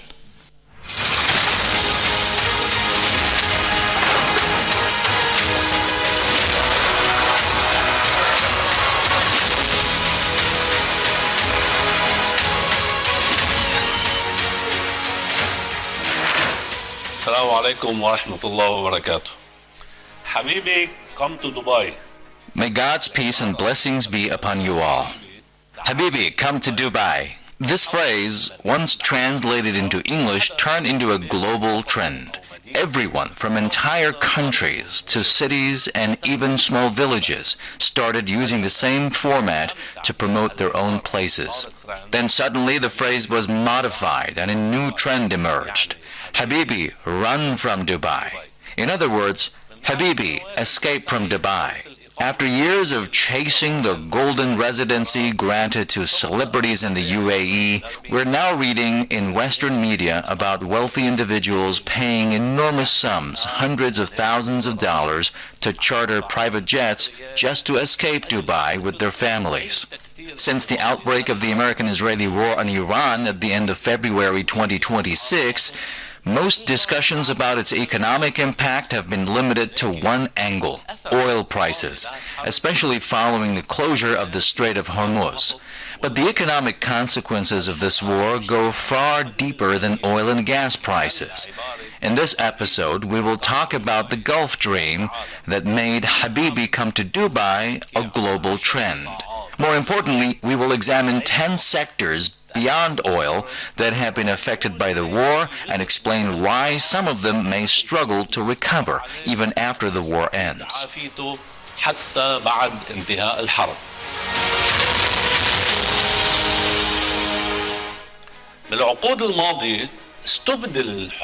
Over the past decades, the American dream in our region has been replaced by the Gulf Dream, especially the Dubai model. Many people in the Arab world began demanding that their own countries become like Dubai. What they see in Dubai and in the UAE more broadly is investment, wealth, security, technological progress, strategic companies, and a global hub for tourism, finance, and trade. They see good governance, laws, and tax exemptions, among other things. This segment of Arabs has chosen to ignore the darker aspects of Persian Gulf regimes, including the UAE, restrictions on individual freedoms, the banning of political activity, suppression of any form of expression that governments disapprove of, exclusion of citizens from political participation, long prison sentences over tweets, detention without trial, and violations of workers' rights, especially non-Western migrant workers. In short, authoritarian systems that do not belong to our era, yet spend heavily to polish their image, especially among cultural, artistic, and media elites. For decades, these regimes relied on a central pillar in shaping their image. Not just media image, but something deeper, the perception on which trust was built. This perception was based on security and stability, which in turn were a direct result of full integration into the Western system, financially, economically, militarily, and politically. Stefan Bakumenko, a Washington-based researcher specializing in climate change, peacekeeping, civil protection, and political economy of war, wrote an article titled "The UAE, a Cornerstone of Coercive Capitalism," published in Safa magazine. The article largely captures the true nature of Persian Gulf regimes, using the UAE as an example. Rakomenko explains that in addition to hosting U.S. military bases, fighting alongside American forces, and receiving U.S. training and weapons, the Emirati regime also participates in developing the most advanced technological tools of warfare. He describes how Emirati elites derive their power from wealth and privileges enabled by this system. Abroad, they attract Western politicians, soldiers, and cultural institutions into their networks, while also helping criminal groups and Russian oligarchs evade Western sanctions. Domestically, they run a repressive surveillance state, while millions of migrant workers are subjected to modern forms of slavery. He adds that the UAE also attracted foreign companies and professionals who benefit from low labor costs, but this rapid industrial growth and wealth accumulation are built on modern slavery embodied in the Persian Gulf's sponsorship kafala system.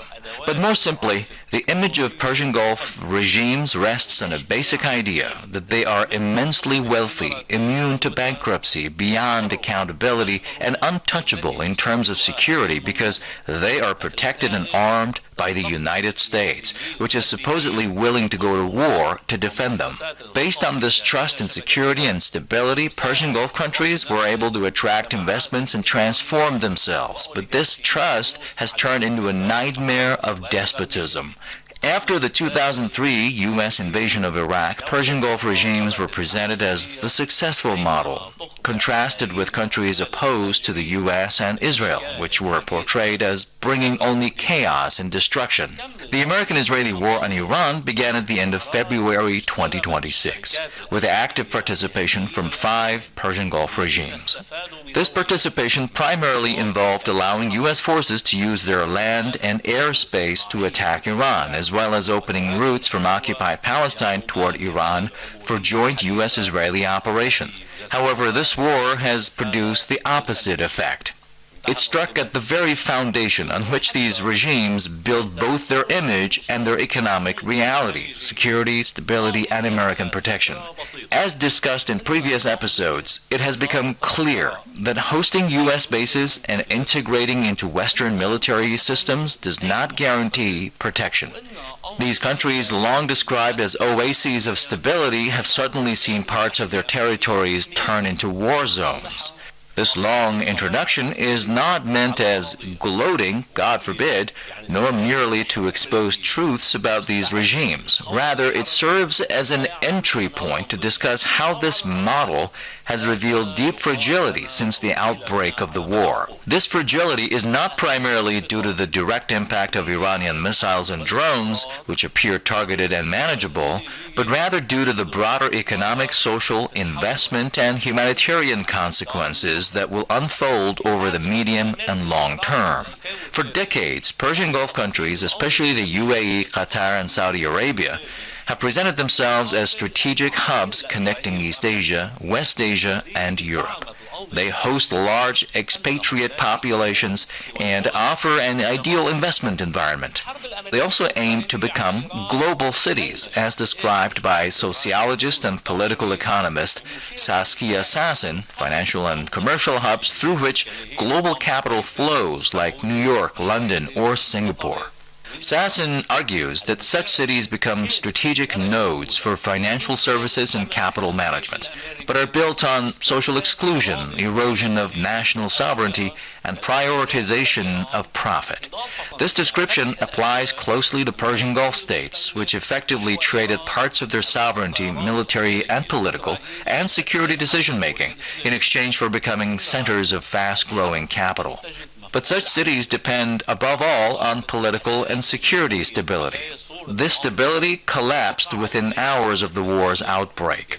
The cities of the future have now become cities of war and instability. The problem is no longer limited to targeting specific bases or facilities. It lies in the collapse of the entire model. The Gulf model, authoritarian capitalism thriving under closed political systems, is now under threat as the region turns into a battlefield.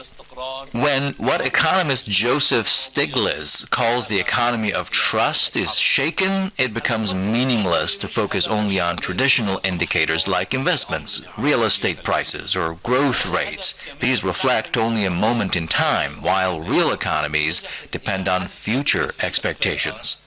Even if the war were to end tomorrow, airports reopen, oil and gas production resume, and institutions return to normal, these factors alone are not enough. Investors and wealthy individuals base decisions on long-term stability. Unlike low-income workers who may return despite risks, capital seeks predictability over years or decades. For investors, the economy is not just numbers, it is a full system of expectations, security, geopolitical stability, and long-term risk. For this reason, Persian Gulf states may already be entering a deep transformation whose effects are not yet visible in economic indicators.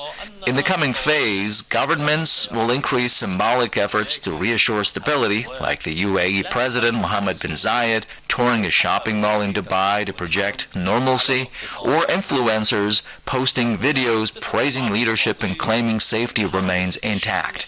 But these efforts will not easily erase the deeper impact of war on these economies.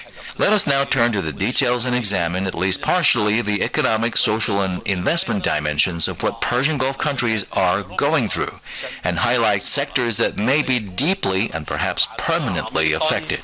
وغير قابل للتعافي التام. أول قطاع من القطاعات العشرة اللي رح نحكي عنها هو الطيران.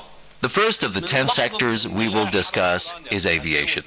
From the moment the war in Ukraine broke out in 2022, global airlines avoided Russian airspace. With the current war in Iran, even more flight paths have been closed over vast areas, including Iran and the entire Persian Gulf region. In practical terms, this has forced flights into a narrow aerial corridor over Georgia and Azerbaijan. According to Bloomberg, this is precisely where the impact on Gulf countries began. Data from the aviation analytics company Cirium shows that around 46,000 scheduled flights to and from West Asia were affected between February 28th and March 11th, 2026. For decades, Gulf airlines, especially those in the UAE and Qatar, have worked to position themselves at the heart of the global air travel network. These companies do not merely offer first-class services, they rank among the most advanced airlines in the world. At the same time, cities like Dubai, Abu Dhabi, and Doha serve as major transit hubs for long-haul international travel. A vast and complex network was suddenly disrupted with the outbreak of the war on Iran, leaving tens of thousands of passengers and hundreds of aircraft outside their operational routes. Transit flights stopped. Passengers were stranded in airports for days. Regular flights were suspended, disrupting business activities and personal plans, increasing anxiety, frustration, and financial losses. According to the aviation analysis site Simple Flying, Persian Gulf Airlines are incurring losses of around $200 million per day. If the war continues, these losses could reach $1.5 billion per week. The UAE Minister of Economy and Tourism, Abdullah bin Tu, stated that 1.4 million passengers were served by the country's airports between March 1st and March 12, 2026, with 7,839 air movements recorded during that period. He also noted that national carriers have recovered to 44.6% of their previous operating levels. These numbers may sound reassuring, but once again, figures alone are not enough to restore confidence, especially while the war continues.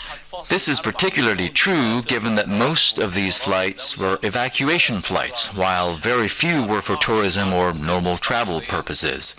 Before the war, the aviation sector in the UAE was one of the main engines of the economy. It provided around 1 million direct and indirect jobs and contributed approximately 18% of GDP. Emirates Airline alone was generating roughly $100 million per day.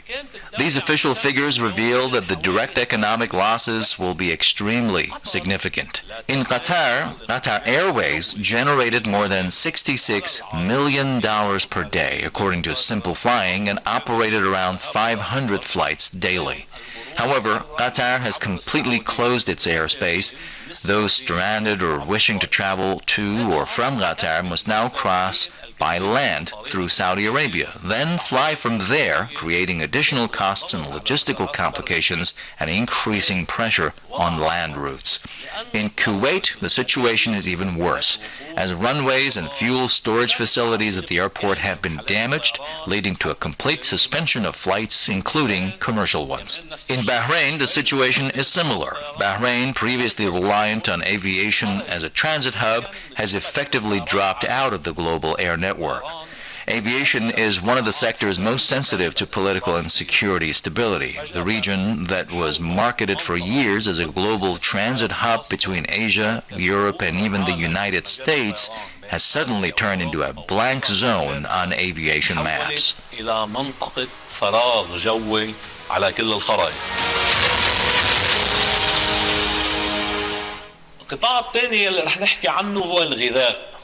The second sector is food. Most Persian Gulf Cooperation Council countries import around 85% of their food needs, relying primarily on maritime transport, then land transport, and finally air transport. Despite having large reserves and alternative supply routes, these systems are designed to handle prolonged multi-country emergencies like the current regional war. For example, Brazilian shipping companies, especially those exporting meat and poultry, have suspended bookings to what they broadly call the Middle East. In 2025, the UAE imported approximately 480,000 tons of protein, and according to the Brazilian Association of Animal Protein Industries, bookings to Saudi Arabia, Oman, and Yemen are subsequently suspended. This highlights an important point. While Kuwait, the UAE, Qatar, and Bahrain were heavily impacted, Saudi Arabia and Oman have partially benefited, as their airspace remains open and they are now being used as transit routes. However, the real impact on these two countries will likely come not from direct war damage, but from the overall deterioration of the region's reputation. Iran, meanwhile, is the largest supplier of fresh fruits and vegetables to the UAE. Naturally, it has halted all agricultural and food exports due to the war. Indian exporters are also struggling to find ships to transport rice to West Asia, with around 400,000 tons of rice currently stranded in ports or at sea. A 2025 trade analysis by Atlanta, a global supply chain management firm, found that Saudi Arabia, Iraq, the UAE, Kuwait, Qatar, and Bahrain collectively imported around $10 billion worth of grains, meat, and fresh products. Most of these shipments passed through the Strait of Hormuz. While food imports have been heavily disrupted, this sector may be among the fastest to recover after the war, simply because food demand is constant.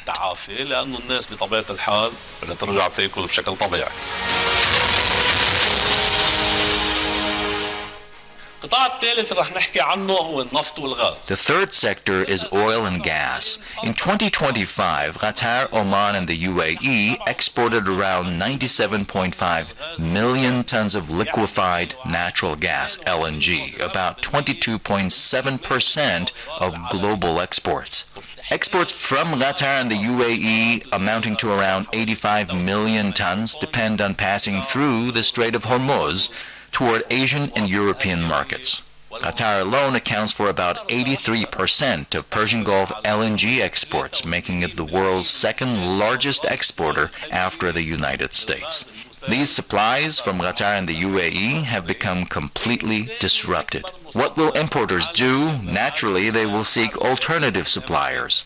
This creates a serious risk. Importers may sign long-term contracts with other producers, ensuring stable supply, even if the quality is lower. If that happens, they may permanently reduce or even stop importing from Qatar and the UAE. While this scenario is not guaranteed, especially given Qatar's massive production, it remains a real risk of partial loss of market share. Oman, however, has an advantage. Most of its LNG exports do not pass through the Strait of Hormuz, except small volumes sent to Kuwait. This allows Oman to continue exporting to global markets. Oman's LNG exports remained stable between January and February 2026, around 1.1 and 1.04 million tons respectively. As for oil, the UAE, producing over 3.5 million barrels per day in January 2026, has reduced output, as has Kuwait, which also scaled back refinery operations. Saudi Arabia and the UAE have alternative pipelines that bypass the Strait of Hormuz, unlike Kuwait, Qatar, and Bahrain. However, Saudi Arabia has also reduced oil production. Even Red Sea export facilities, previously considered safer, have come under threat, with Iranian strikes targeting Saudi refining infrastructure on March 18, 2026. This crisis exposes a deeper issue. The Persian Gulf Cooperation Council appears more fragmented than unified. While oil may recover relatively quickly after the war due to sustained global demand, the same is not necessarily true for gas markets. ليس بالضرورة التعافي الكامل، مثل ما أعطينا مثال عن مسألة الغاز القطري والإمارات. لم يعاني نتيجة الحرب. The fourth sector, affected dangerously because of the war, pertains to water. According to the United Nations, all PGCC countries except Oman fall into the category of severe water scarcity. This is why many analyses in the early days of the war focused not on oil and gas but on desalination infrastructure as the region's most critical vulnerability. Desalination provides the majority of drinking water in the region, over 90% in Kuwait and UAE, and around 70 to 86% in Saudi Arabia and Qatar. There are more than 400 desalination plants across the region. Any attack on this infrastructure, or even disruption to electricity networks, could trigger a severe humanitarian crisis. For example, the Ras Al Khair desalination plant in Saudi Arabia is one of the largest in the world, producing around 1.1 million cubic meters of water daily. Qatar previously warned that in the event of a major disruption, it could face a severe drinking water shortage within just 3 days, which led to it build 15 large emergency water reservoirs. Studies have also warned that oil spills or pollution could shut down desalination plants for extended periods. Even in peacetime, these risks are serious, so in wartime, they become strategic threats. A leaked U.S. diplomatic cable published by WikiLeaks dating back to 2010, originally sent from Riyadh in 2008, stated that the Jubail desalination plant supplies more than 90% of Riyadh's drinking water. The cable warned that if the plant, its pipelines, or its energy infrastructure were severely damaged or destroyed, the Saudi capital could face evacuation within a week. The danger doesn't necessarily require targeting desalination plants. It's enough to disrupt the electricity grid to shut down desalination plants and plunge these countries into an indescribably severe humanitarian crisis. This is what we meant. Water and electricity will be vulnerable to attack. The problem lies in trust. How can cities of the future reassure investors that such vital systems will remain secure in any future war? لن يتضرر في حال حصول أي حرب مستقبل. القطاع الخامس اللي رح نحكي عنه هو السياح. The fifth sector we will discuss is tourism. A massive explosion struck the Fairmont The Palm, a 5-star hotel located in Palm Jumeirah, the luxurious artificial island in Dubai. UAE authorities also announced another incident. A minor fire broke out on the outer facade of the Burj Al Arab.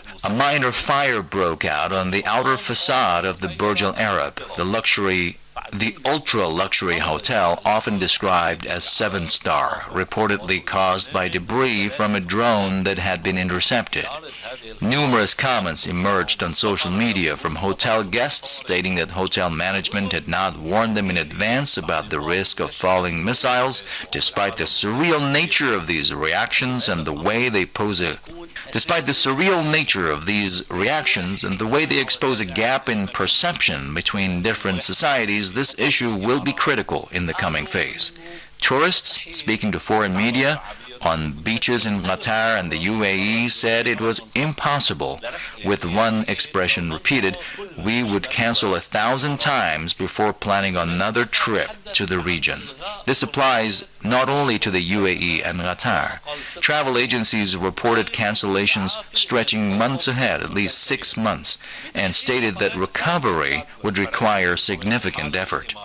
In a report by France 24, workers in the tourism sector at Jumeirah Beach residents complained of declining activity since the war began. One worker said, "I have never seen Dubai like this. Yesterday, 0. Today, 0. No customers came."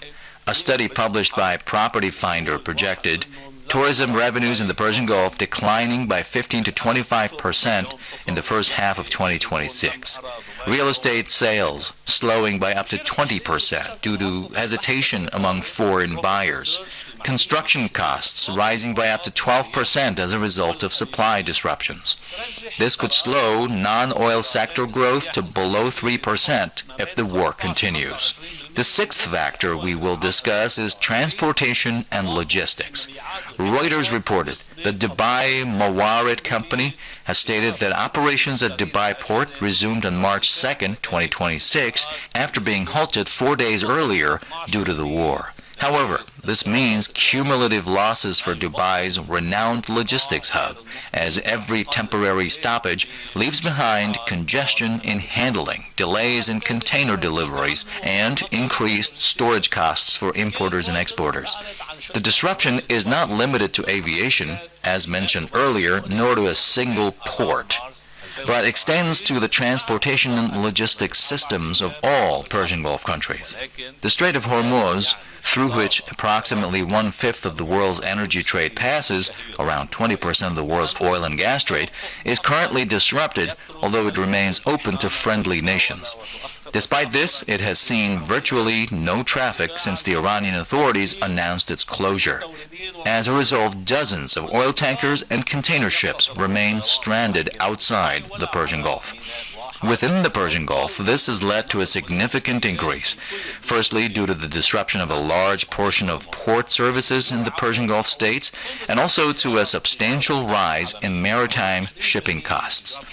For example, in Qatar, as we mentioned briefly regarding gas, and also in the extent of transportation, liquefied natural gas, LNG shipments, faced disruptions due to security risks in the Strait of Hormuz.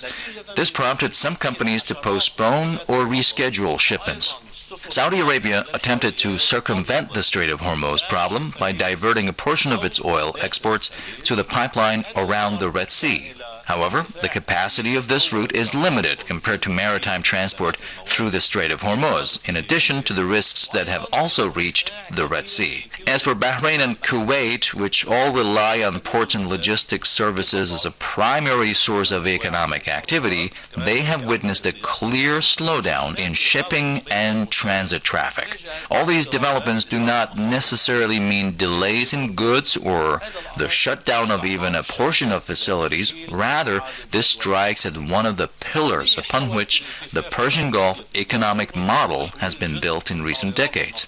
Dubai has been presented as a stable global hub for trade, energy, and supply chains. This means that Dubai has become a strategic center for trade between East and West, with an economy built on trust and rapid flow. If a brief disruption is enough to cause global markets to rethink their routes and seek alternative ports, perhaps very close to the Persian Gulf countries that rely on transit through the Red Sea, such as Oman or other countries within the Red Sea or the Mediterranean Sea or in South Asia. This raises deeper questions about the ability of Persian Gulf countries to maintain their position as a global trade hub amidst the highly volatile regional environment. The seventh sector we will discuss is one that is not usually treated with the same importance as the oil or gas sector. I'm talking about the insurance sector. According to Reuters, major insurance companies have canceled war risk coverage for ships operating in Iranian and Persian Gulf waters, with cancellations taking effect from March 5, 2026.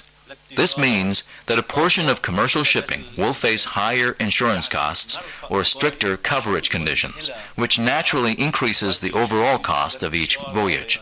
This, in turn, increases the tendency of some countries and companies to reroute their ships and avoid current points of tension. The high cost of insurance in the Persian Gulf region means higher shipping costs, which in turn raise import prices in general, putting pressure on sectors that rely on the smooth flow of goods from manufacturing to retail. The eighth sector we will discuss is aluminum. A common issue, not often addressed in the media, is the large quantities of oil and gas in the Persian Gulf states have allowed them to produce energy at significantly lower prices compared to many other countries. Cheap energy, like cheap fuel, is the backbone of many industries, especially those requiring enormous amounts of energy, such as aluminum production. This is why we find aluminum production in the Persian Gulf states, and 4 out of 5 aluminum production complexes in the Persian Gulf are unable to ship their products due to closures. Of course, the impact of the war is not limited to aluminum.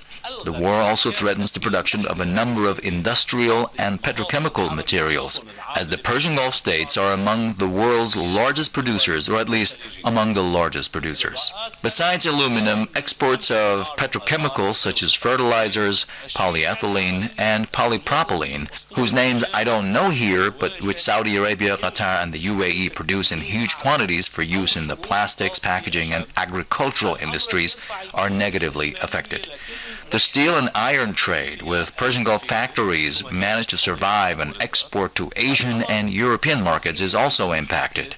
With vast quantities of energy available at cheap prices in the Persian Gulf states, the unrest opens the door for other regions and countries to compensate for the shortage. Canada provides aluminum, Australia and Brazil certain metals, the United States and East Asia petrochemicals, and Norway and the United States natural gas. As tensions persist, these temporary changes could lead to a partial redrawing of the global supply map. This means industrial companies won't wait for the war to end. They will certainly be at the heart of the war, seeking more stable suppliers on a military, security, and political level to minimize risks to supply chains. They will continue to import safely.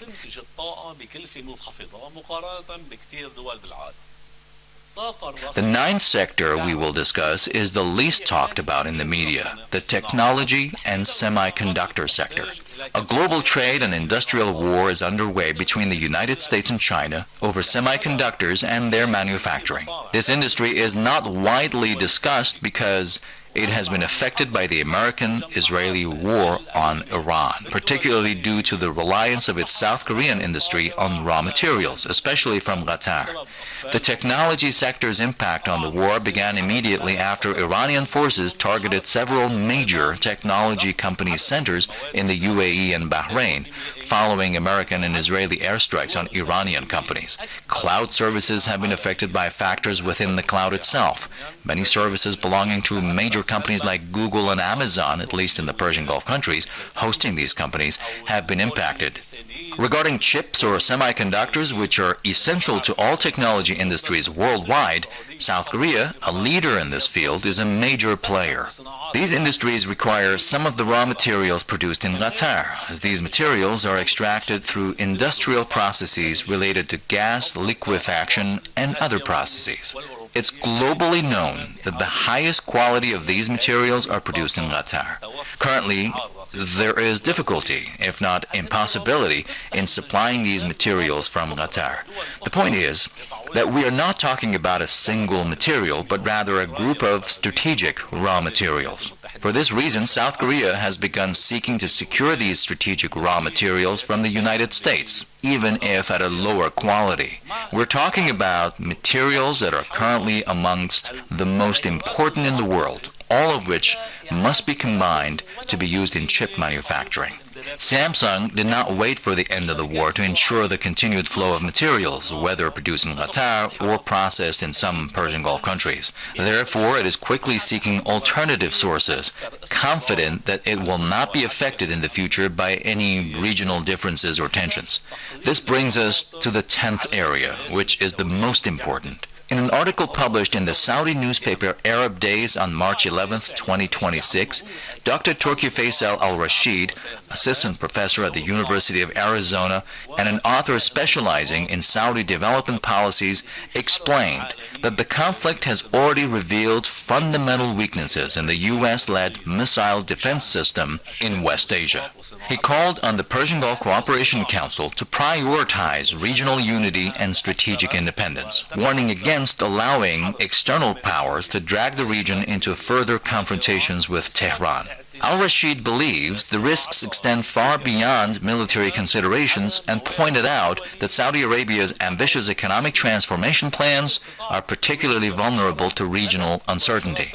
Vision 2030 focuses on three interconnected pillars: diversifying the economy, transforming the kingdom into a global investment hub, and building an ambitious nation with a secure and resilient infrastructure.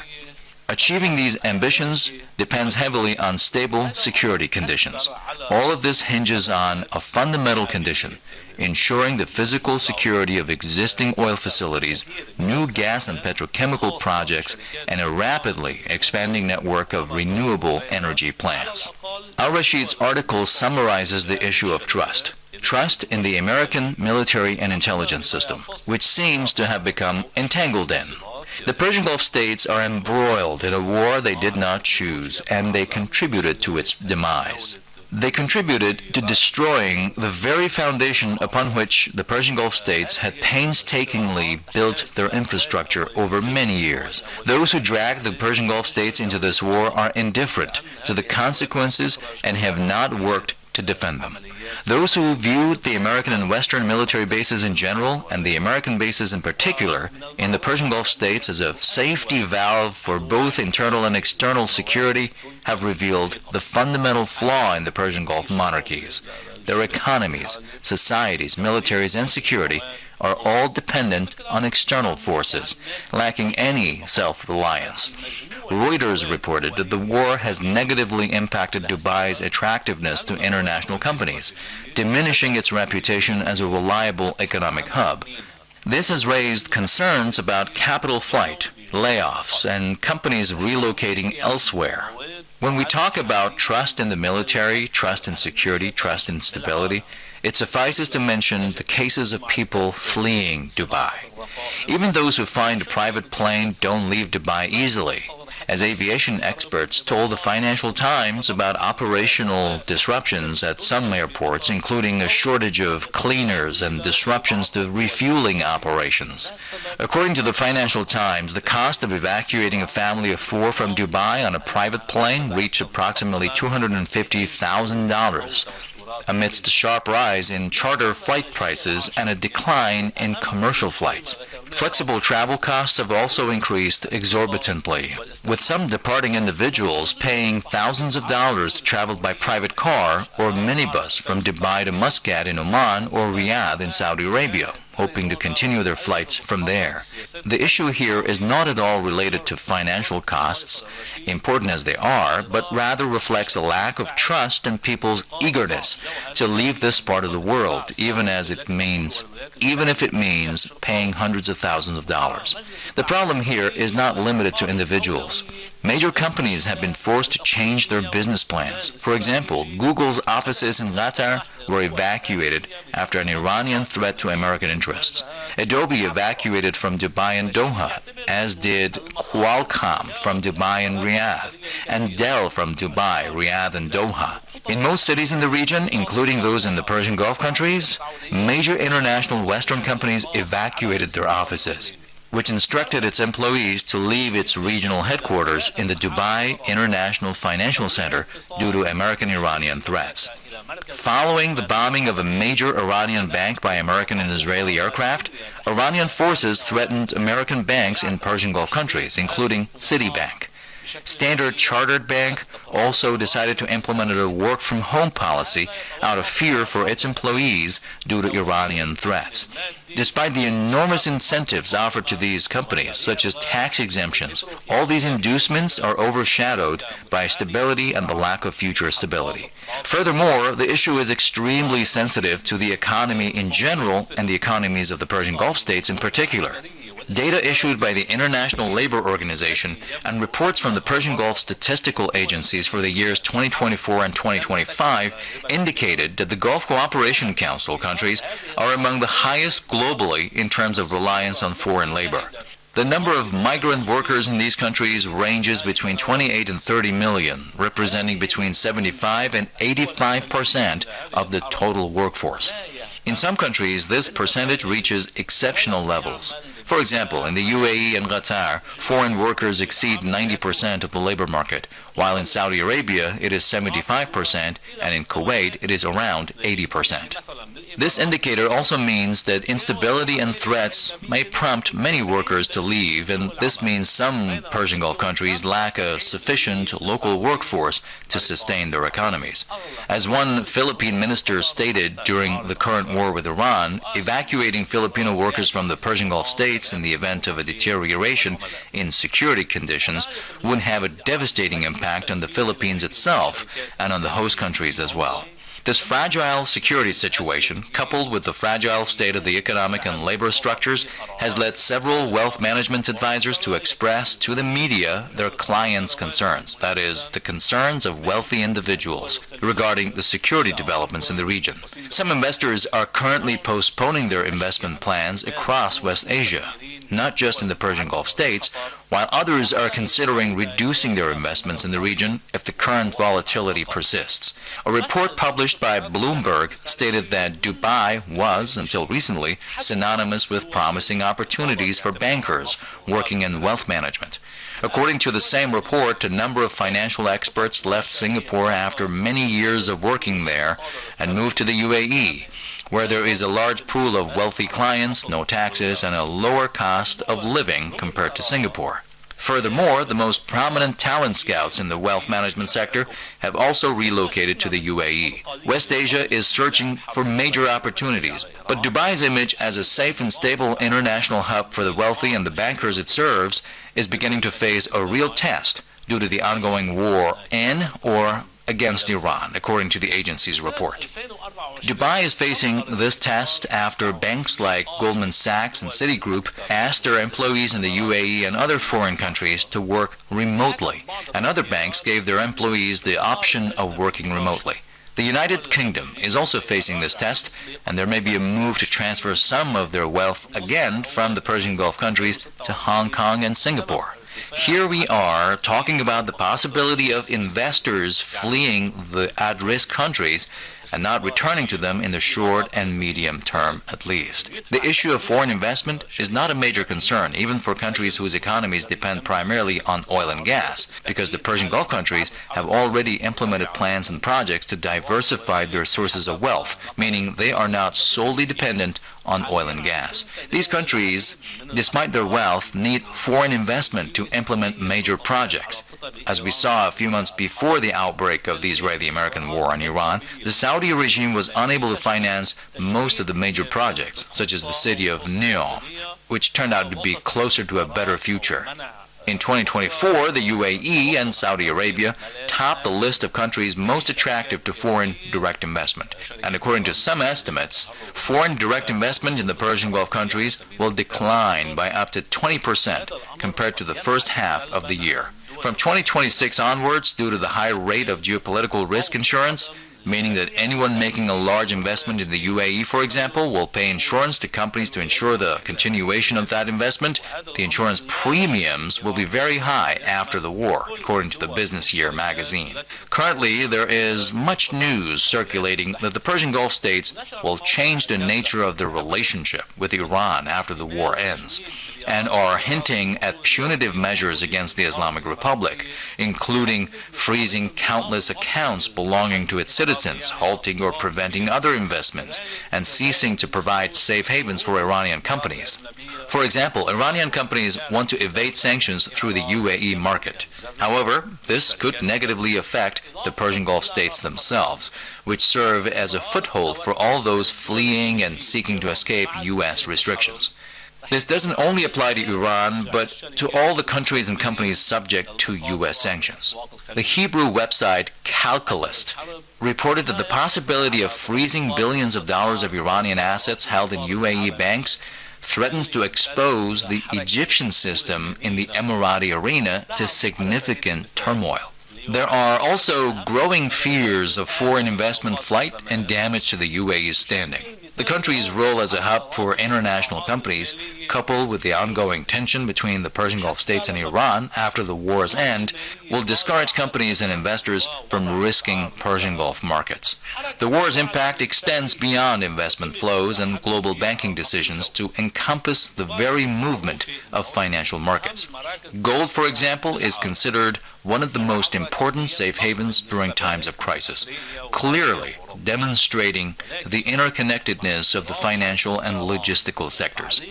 Even when financial markets remain capable of trading and setting gold prices, the commodities movement relies heavily on air transport. Dubai is known as one of the world's most important gold trading centers, with massive quantities of bullion passing through it from Africa, Asia, and Europe. However, with the disruption of air traffic and the suspension of some flights, gold shipments through Dubai have decreased, according to Reuters. This has led to delays in the delivery of large quantities of gold. These delays not only result in damage to storage, but also in additional insurance costs, disrupting commercial obligations within global supply chains that depend on speed and punctuality. In a city like Dubai, which has built a significant portion of its financial standing on its role as a center for precious metals trading and exhibitions, such disruptions can directly exacerbate existing anxieties. The broader investors who have been hesitant to reassess the viability and risks of their presence in the region are not only monitoring financial indicators or bank behavior, but also the ability of financial centers to maintain the flow of goods and assets that form the basis of financial activity itself, such as gold. When gold transfers, one of the most liquid and transportable assets in the world, are disrupted, it becomes an indicator of the fragility of the logistical infrastructure upon which confidence in this general financial center rests. في هذا المركز المالي العالمي. يلي كشفته الحرب الأمريكية الإسرائيلية على إيران. The American-Israeli war on Iran and the involvement of Persian Gulf regimes in it revealed not just a temporary disruption in aviation, trade, or investment, but exposed the fragility of the idea upon which the so-called Gulf Dream was built. This model, which presented itself for years as an oasis of stability in the heart of a turbulent region, is based on a single condition. This Persian Gulf state's entanglement in the entire American hegemonic system in Libya, Syria, Palestine, Iraq, Iran, Sudan, and elsewhere has proven to be a losing bet because prosperity cannot be built in isolation from geopolitics. The global economy operates only according to this rule. You cannot participate in setting fire to all the countries around you, granting the aggressor military bases, airspace, and money, while expecting the fire to stay away from you. When the event occurs, what collapses first are not airports or financial centers, but the image built around them. The biggest challenge lies in the fact that restoring that image and regaining confidence in it is more difficult than building it in the first place. Dear viewers, thanks for staying tuned. We will meet again with a new topic next week, God willing. ملتقانا بحلقة جديدة الأسبوع المقبل إن شاء الله.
شب گذشته 16 اسفند حدوداً ساعت 10 تا 10:30 تعدادی از مخازن سوخت در تهران مورد هدف قرار گرفت و بمباران شد. تصمیم گرفتم در واقع کاری گزارشی در این مورد تولید بکنم و اولین کسی که به ذهنم رسید با ایشون همراه باشم آقای دکتر شهریار خاطری هستن.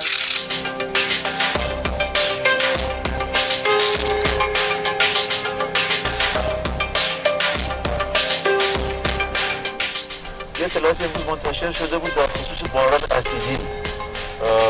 حقیقتش باران اسیدی بیشتر اون جاهایی مصداق داره که با تجهیزهای صنعتی اتفاق میفته و ما گازهایی مثل SO2 یا دیوکسید کوبر و NO2 یا دیوکسید نیتروژن داریم در هوا. ولی اینجا نگرانی عمده که ما داریم در واقع نگرانی از این ذرات معلقیه که شدتش خیلی زیاد تر از حد استانداردی در هوا و خیلی ممکن مشکل تنفسی.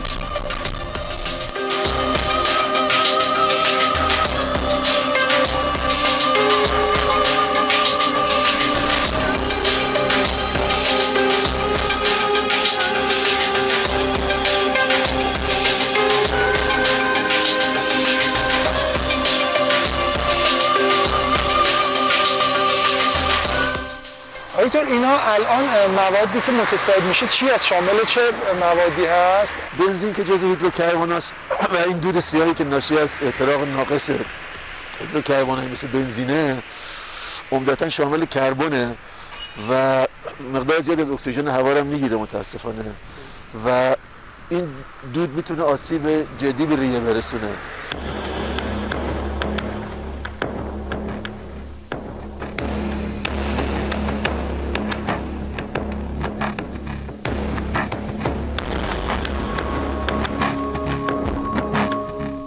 همینایی که الان دارن اینا رو میزنن همینا گاز خردل گوگردی که بهش میگن سلطان مواد شیمیایی دادن به صدام که علیه ما استفاده بکنه. همینا گازهای اعصاب رو دادن به صدام که برای اولین بار در تاریخ، یعنی هیچ وقت استفاده نشده بود در تاریخ جنگ ها، حتی در جنگ اول جهانی علیه ما استفاده شد. ما اونا رو پشت سر گذاشتیم و فکر نمی کنم واقعا مردم ایران مردمی باشن که با یه همچین رویدادایی رویاشون از دست بدن.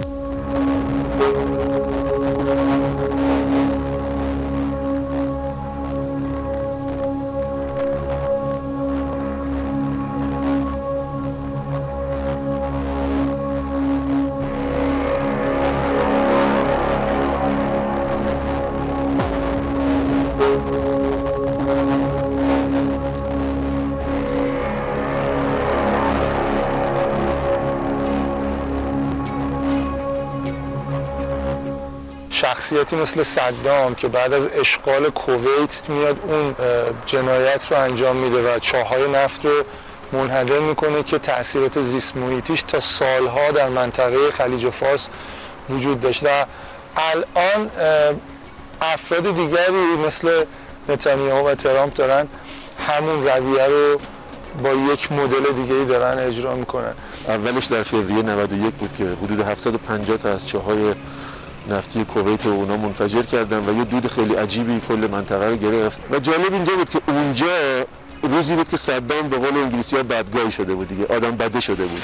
یعنی دقیقاً تا یک دو سال قبل از اون آدم خوبه بود که علیه ما سلاح شیمیایی استفاده می‌کرد و همه چی اوکی بود و همه حمایت‌ها رو داشت. اونجا که آدم بده شد بلافاصله محکومیت جهانی رو اومدن یک طرح دعوای عجیب غریبی کردن که این دود ناشی از این چاهای نفتی به کیا آسیب زده و غرامت میدادن.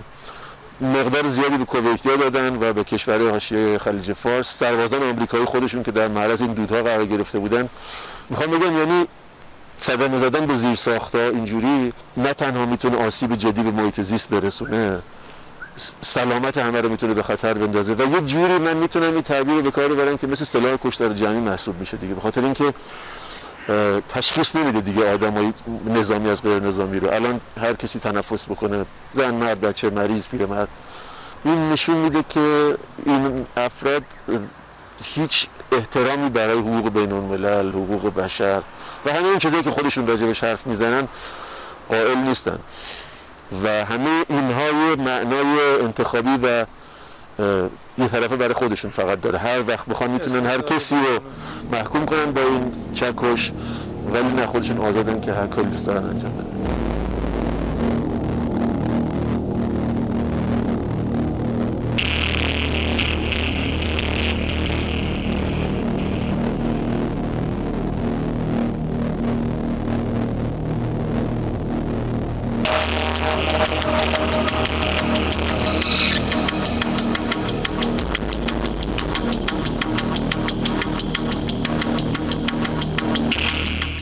چقدر این ساختمون ها نزدیک هستند، واقعا خیلی میتونست فاجعه بار باشه، چون حالا یه مقدار که این شیشه ها و پنجره ها شکسته، اما این نزدیکی این میتونست این انفجار آتش سوزی خیلی خیلی فاجعه بارتر از این.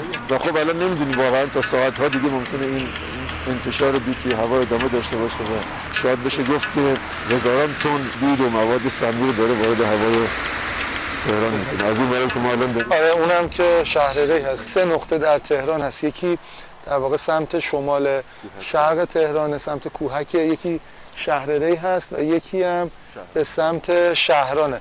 عملاً این اتفاقی که داره میفته، این آلودگیه، اهدافی که در واقع دیشب به عنوان شده هیچ ربطی و نسبتی با فضای جنگ نداره و کاملا زندگی روزمره مردم رو مورد هدف قرار داده.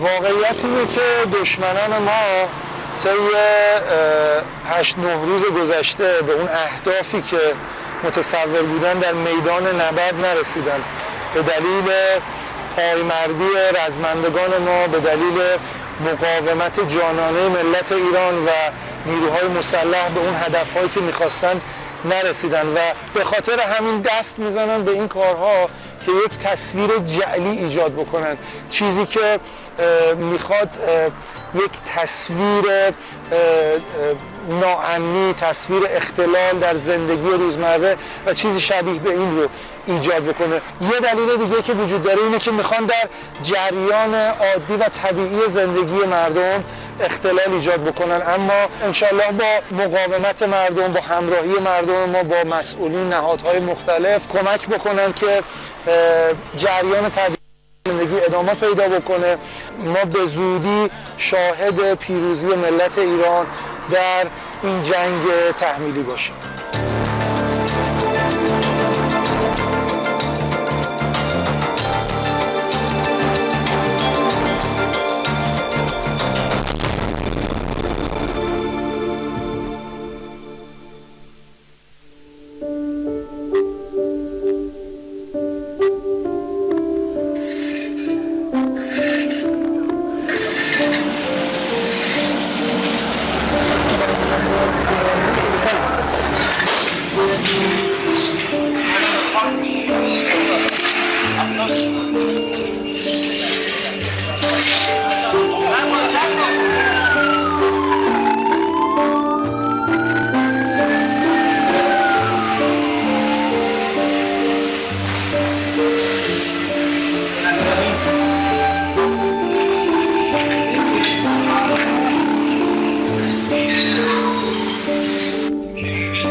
Assalamu alaikum, ladies and gents, and thank you for being with us today from our Beirut studios right here in Press TV. We welcome you with our guest, Mr. Ridwan Rizq. Thank you very much for being with us, political commentator, to discuss what I've been calling the end game war in the region of West Asia. And honestly, all the developments that are taking place are very surprising for the enemy, very anticipated by the peoples of this region, and I'm pretty much excited to discuss this with you today. But let's start with what the Islamic Revolution Guard Corps issued. They issued communique number 48. Let's read it together and discuss it. They said, communique number 48 of the True Promise for operation by the public relations of the Islamic Revolution Guard Corps is as follows. Noble people of the countries of West Asia region, the cowardly U.S. Zionist forces who do not have the courage or the ability to defend their own military bases out of fear of the fire of the fighters of Islam are trying to use innocent people as human shields by using civilian locations. Since we have a duty to eliminate the terrorist U.S. forces and the usurping regime, meaning Zionist Israel, which recklessly engages in killing Iranian civilians and assassinating figures, wherever we find them, we recommend that you immediately leave the areas where U.S. forces are stationed so that you are not harmed. That is one of the communique by the IRGC. And there were some other reports that were published by multiple Iranian media, and I published one of them on my channel as well. And I'll read to you what that is about, because this is a new warning being issued by the Islamic Republic of Iran against facilities that house whether U.S. or Israeli entity, whether you call them consultants or soldier, whoever they are, if they're operating in hotels or in civilian infrastructure, they will be targeted by the Islamic Republic of Iran. So before I go further into what news is found on Iranian channels, let me ask you this. Why now? Why now? Because Donald Trump has given many warnings to the Iranians that he is still hesitating or giving the Iranian government to take into consideration into surrender to the United States and force the Iranians to accept his terms on the table of negotiation. So far, the Iranians are ignoring all the offers coming or the terms coming from United States, and the war still continues because the Iranians don't trust United States anymore, and especially Donald Trump. So they know that this is some kind of a trap, and prolonging the term that he is giving another 10 days of before he launched the full attack on Iran.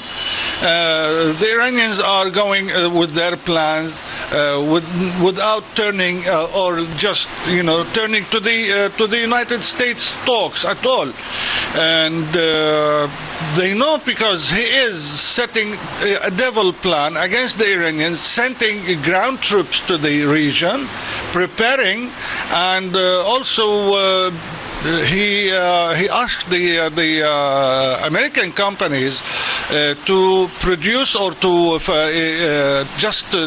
start producing in a massive way the ammunition that's needed for the American army, because now that we know that Israel and America are short of all kinds of ammunition, from missiles, interceptors, and down to the cruise missiles used by the ships in the Gulf. So he needs this 10 days before he launch another major attack, and the main target is the Al-Kharj island in and Lark Island also in the Strait of Hormuz. Without him knowing, because now they are suffering from the shortness of intelligent informations from inside Iran, and they don't know what the Iranians are planning for them. But my estimation is that Al-Kharj and Lark are fully prepared to welcome the soldiers, the American soldiers, to put boots on the ground. And all I can, describe it is going to be a bloodbath. For the Americans, basically. For the Americans. Because the Americans, it seems that when they have launched an attack in Normandy shores in the World War II, in 1944, in France, they used, or they gathered, recruited 150,000 soldiers for that. All right? And they lost 50,000 dead, which is 1/3 of the army. So this is a very heavy loss for one army in one day, or in few days, let's say the 48 hours. I think now with the modern arms and use and tactics being used by the Iranians, which is they invented themselves, they are surprising the whole world, including their allies, the Russians and the Chinese. That's Al-Qarq will be the cemetery for the invaders. I fail to understand how they will sail toward the Kharj Island or any other island without being spotted. Like literally, if they land in the Emirates, do they believe that the Islamic Republic of Iran will let them land safely and then let them sail safely towards the islands? They will be hit before even thinking about leaving the UAE or any other state for that matter as an initial point for the invasion. Well, this is one of the problems, because they don't have common borders or land they can use to launch an attack, a ground attack against Iran. Of course, they will not come from Pakistan or Azerbaijan, because or Iraq that has mobilized more than 250,000 soldiers in Iraq have been mobilized to support Iran. Basically. Of course, and at the same time, that will ignite a major war, because as we talked together in a previous episode, show that all the question around the world is asking, where are the Houthis? They themselves, we were talking about it, and I keep talking to my friends in Sana'a, and I keep actually giving them some motivation, because they're just fed up. They're seething, they want to enter that war. They're just like, just wait a minute, your time will come, I promise you, just wait a minute, don't rush into things. But honestly, look, I want to discuss a bit what some media in Iran is saying, especially on trusted social media sites. Certain reports that have emerged, and these reports talk about countries like Lebanon and Syria that are housing enemy personnel. What did those reports say? They said that the Iranian authorities or the Iranian army has intel that in Lebanon, the U.S. logistical bases that are in the Hamad airport, they have military personnel and equipment that are set to be stationed there. They mark this as a threat for Iran. In Syria, the Four Seasons Hotel in Damascus has been identified as one of the sites hosting specialized foreign personnel and experts, additional to the Sheraton Damascus Hotel as well. And the Presidential Palace are reportedly locations where Israeli, American, and British advisors and experts are gathering. There's also the same threats for Djibouti as well. And there's some sort of a threat, which now we read in the IRGC statement or communique, which we read at the beginning of this live coverage. They are stressing and warning hotel operators across the region that any facility hosting foreign military personnel, regardless of their geographic location, will be considered a legitimate defensive target of the Islamic Republic of Iran if such activities are not immediately halted. Let's start with kick all the Americans from the hotels in Lebanon. Let's start with that. Let's start with that. On all that, I have a very solid information. And let the authorities in Tehran hear that. Because I don't have channels to deliver such messages, and it's not my job. Hamad is evacuated from all American personnel. They are being redeployed or stationed somewhere else. Where? Le Royal Hotel in Baye. So there you have new intel, ladies and gents. Yes. So, and many other hotels in Jounieh also. Let's start with why did they evacuate the airport? By the way, the airport is positioned in the northern part of Lebanon in Batroun area. It's not an airport. It's a military. It used to be a base for the Lebanese army. Yeah. The Americans occupied that, or they are stationed that, with the, of course, there is under the table deal with the Lebanese government, because they cannot use it without the permission of the Lebanese government. I never remember as a citizen allowing the Lebanese government to do that, by the way. No one asked me if I would accept to have U.S. boots on Lebanese land. It's not official. It didn't go by the rules. So it's illegal. It's illegal presence for the Americans. Good to know. Yeah, of course, it's illegal because this should go through, channels in so this is vitally in occupation. Exactly. So we can deal with it and consider it as an illegal presence and occupation from the American soldiers to the Lebanese soil. All right, and also the American embassy. It's been evacuated. I don't know where Michel Issa is, sleeping overnights, because I don't think he's sleeping in one place. He is escaping from one place to another, just running like a wanted person, a wanted killer, because he represents criminals and killers in his governments and the Israelis. So basically this is a warning both to the hotels that are housing these personnel and to the people in those hotels. If you see an American in a hotel, run. Well, this is the question, because we know that most of the villages and municipalities have been warning or asking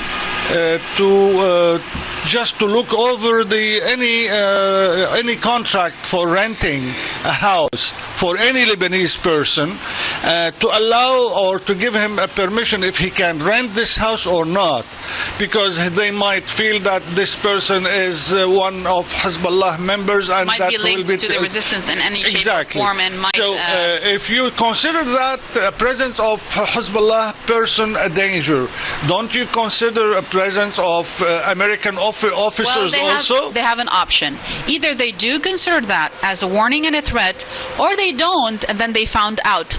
They might find out what it means to house Americans. Well, I'm sure that's my feeling, not my information. My feelings tells me that they will find out very soon. Not only that, it's our experience. I mean, throughout this war, since the end of February, Iran, every time it initiated a threat or a warning, it kept its word. It seems that the Lebanese government is not taking this warning into consideration and seriously, So then they will have to bear the consequences. Exactly. All right. So because I don't think it's our responsibility as well, Mr. Radwan, to tell the civilians who are residing in those hotels to be careful and literally leave the hotel if they see such a presence. I have also information that all residents around the American embassy have left. Yeah, I know. I have friends there, and they've left since day one. Yeah, so they have rented the houses in Batroun and outside, so they are far. Yeah. So all buildings around the American embassy now are empty. So if the government is not taking this into consideration, the actual residents around the embassy have taken that warning seriously and left. And the municipality also of Hamad village is taking this very serious, and they are very afraid, and most of them did left. Release. There was multiple statements from the municipality and from the residents in that area who were very frustrated with the way that the Americans were dealing with them, because they were blocking roads within the village, within the town itself, and not allowing people to get to their houses.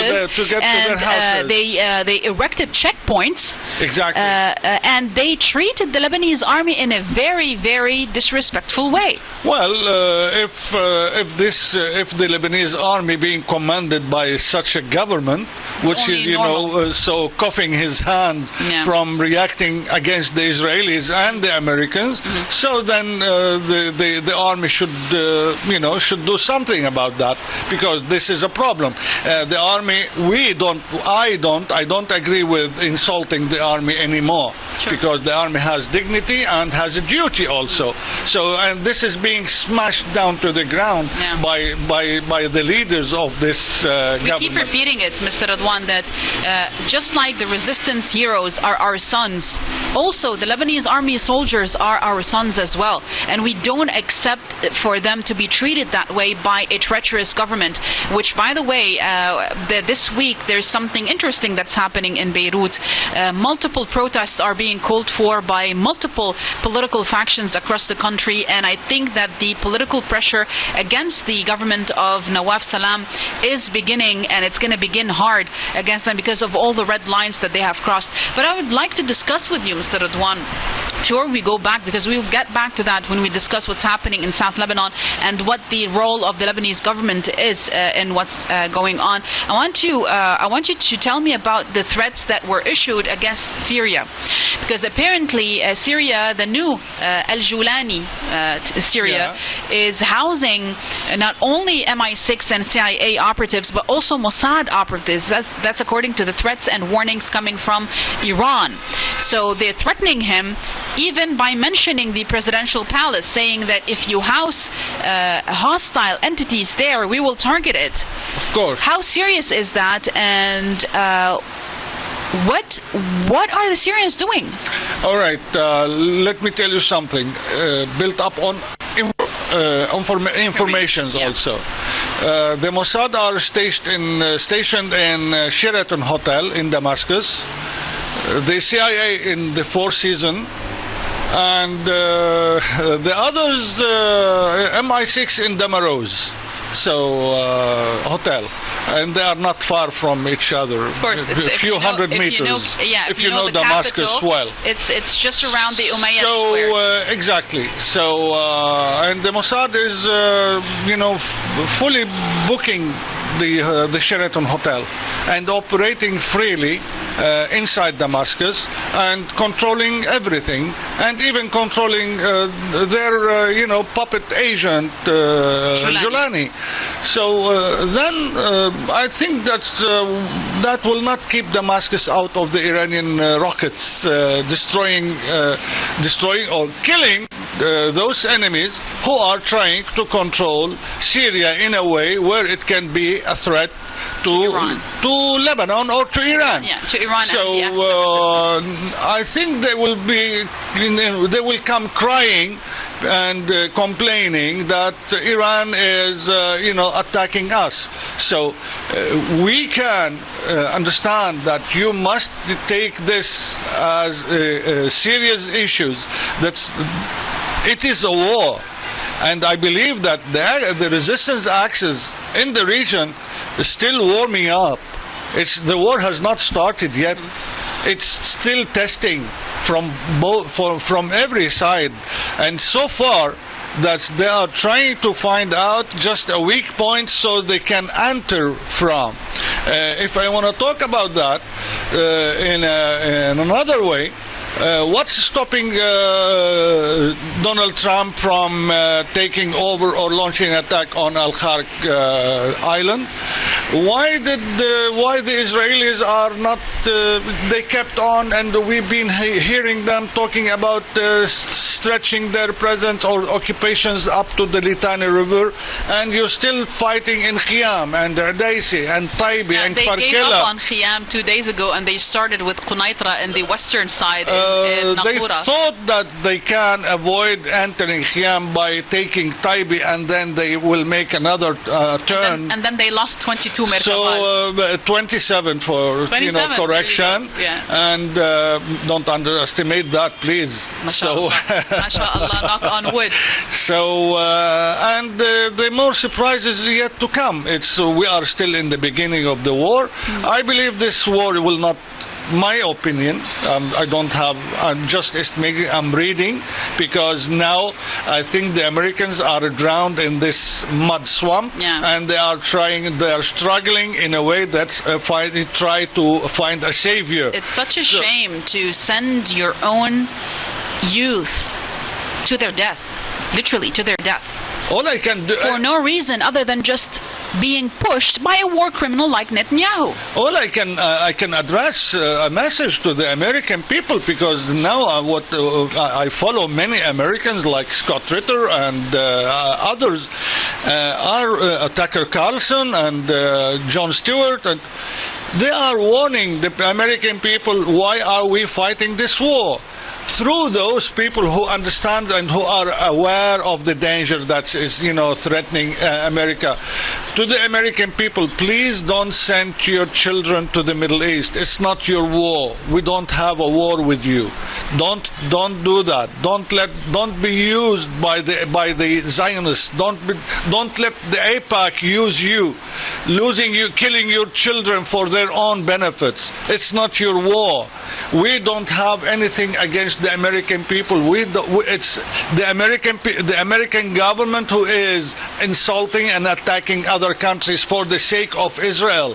So if you think that you are investing, if your government is investing in this war and it's turning against you, because the milking cow now is about to die, and you'll have no more milk, because the whole Gulf countries will be out of oil, out of gas, and they will have no more money. And I think and I doubt that they will have any more camels to ride, because they cannot produce gas. Now it's totally down to zero. And they cannot produce oil. It's down to zero. Even if they do, how can they export it? How are they going to pass through the Strait of Hormuz? They are trying to find or to turn away. I've read a report that's saying that they want to just open another channel, to avoid entering or using the Strait of Hormuz. So from down through to the Red Sea. They are foolish and stupid, because at the end of from the Red Sea, the Houthis are eager and enthusiastic. They are waiting for you. You know how many times the pipeline between Egypt and Zionist Israel was bombed? Do you know how many times the pipeline between Iraq and Syria was bombed? Do you know how many times other pipelines across the world, did they ever forget what happened to Nord Stream in Europe? It would be easier to sabotage if in any way. They are talking about a plan or a project to open a channel similar to the Suez Canal channel. By using nuclear weapons So how can you think of that? Because this is a plan from 1956 by the Zionists. They have tried to implement it several times, but it will cost billions of dollars, and they thought that they might push the Gulf monarchies, the Persian Gulf monarchies, into paying for that canal that would be parallel to the Suez Canal. But I don't think they will. The Gulf region is already crashed. The only savior for their existence and continuance of life is Iran.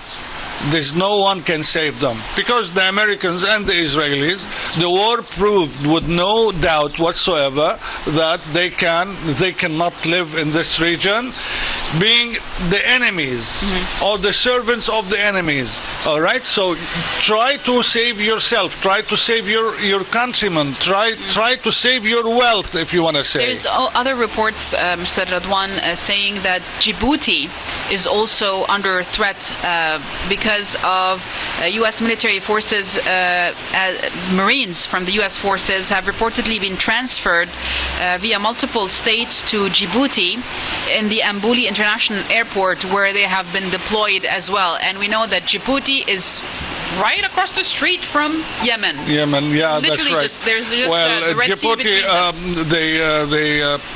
the presence of the Americans in Djibouti is being for many years before. It's not new, and also the Israelis have a base there. The Iranians are threatening that this base is being used against Iran's national security. So now, well, every country must reconsider how to host a foreign entity. So Azerbaijan is quiet out of the problem, has obeyed the warning, and Djibouti will also, because the Yemenis are trying to find out a front where they can explode their anger, and I think Djibouti will make a big mistake if they will not obey, just the orders from Iran and Yemen. Even during the war between the war that was waged by Saudi Arabia against Yemen, the Saudis were getting mercenaries from Djibouti, from Libya, from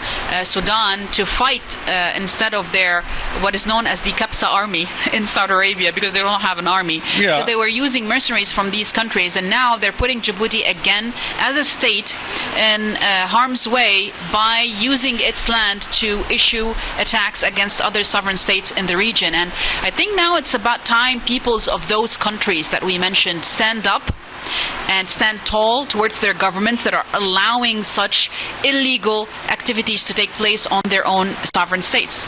Well, you're asking too much, my dear friend, because standing up needs first a doctrine, ideology, and dignity. Because nobody is, everybody was, avoiding comforting United States because they thought that this is the master of the world. And the last example we have is Venezuela. Venezuela had big chance on standing up because of its geography and its capability.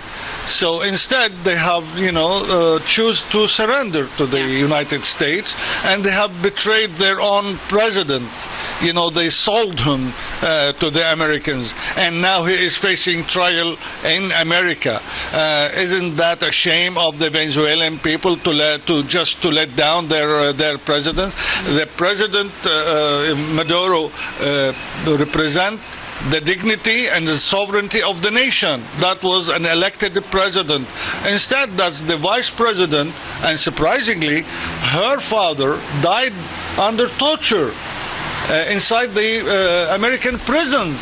And she didn't have enough dignity to stand up and fight till the last man. So it's different. They don't have this Karbala ideology that either we live in dignity or die like heroes. Which is why we say at the moment the Islamic Republic of Iran and the Axis of Resistance are fighting on behalf of the world. Exactly. This is what I always talk about. It's not our fight. We are defending and fighting for the humanity, all humanity. Because if I want to recall. That's one of the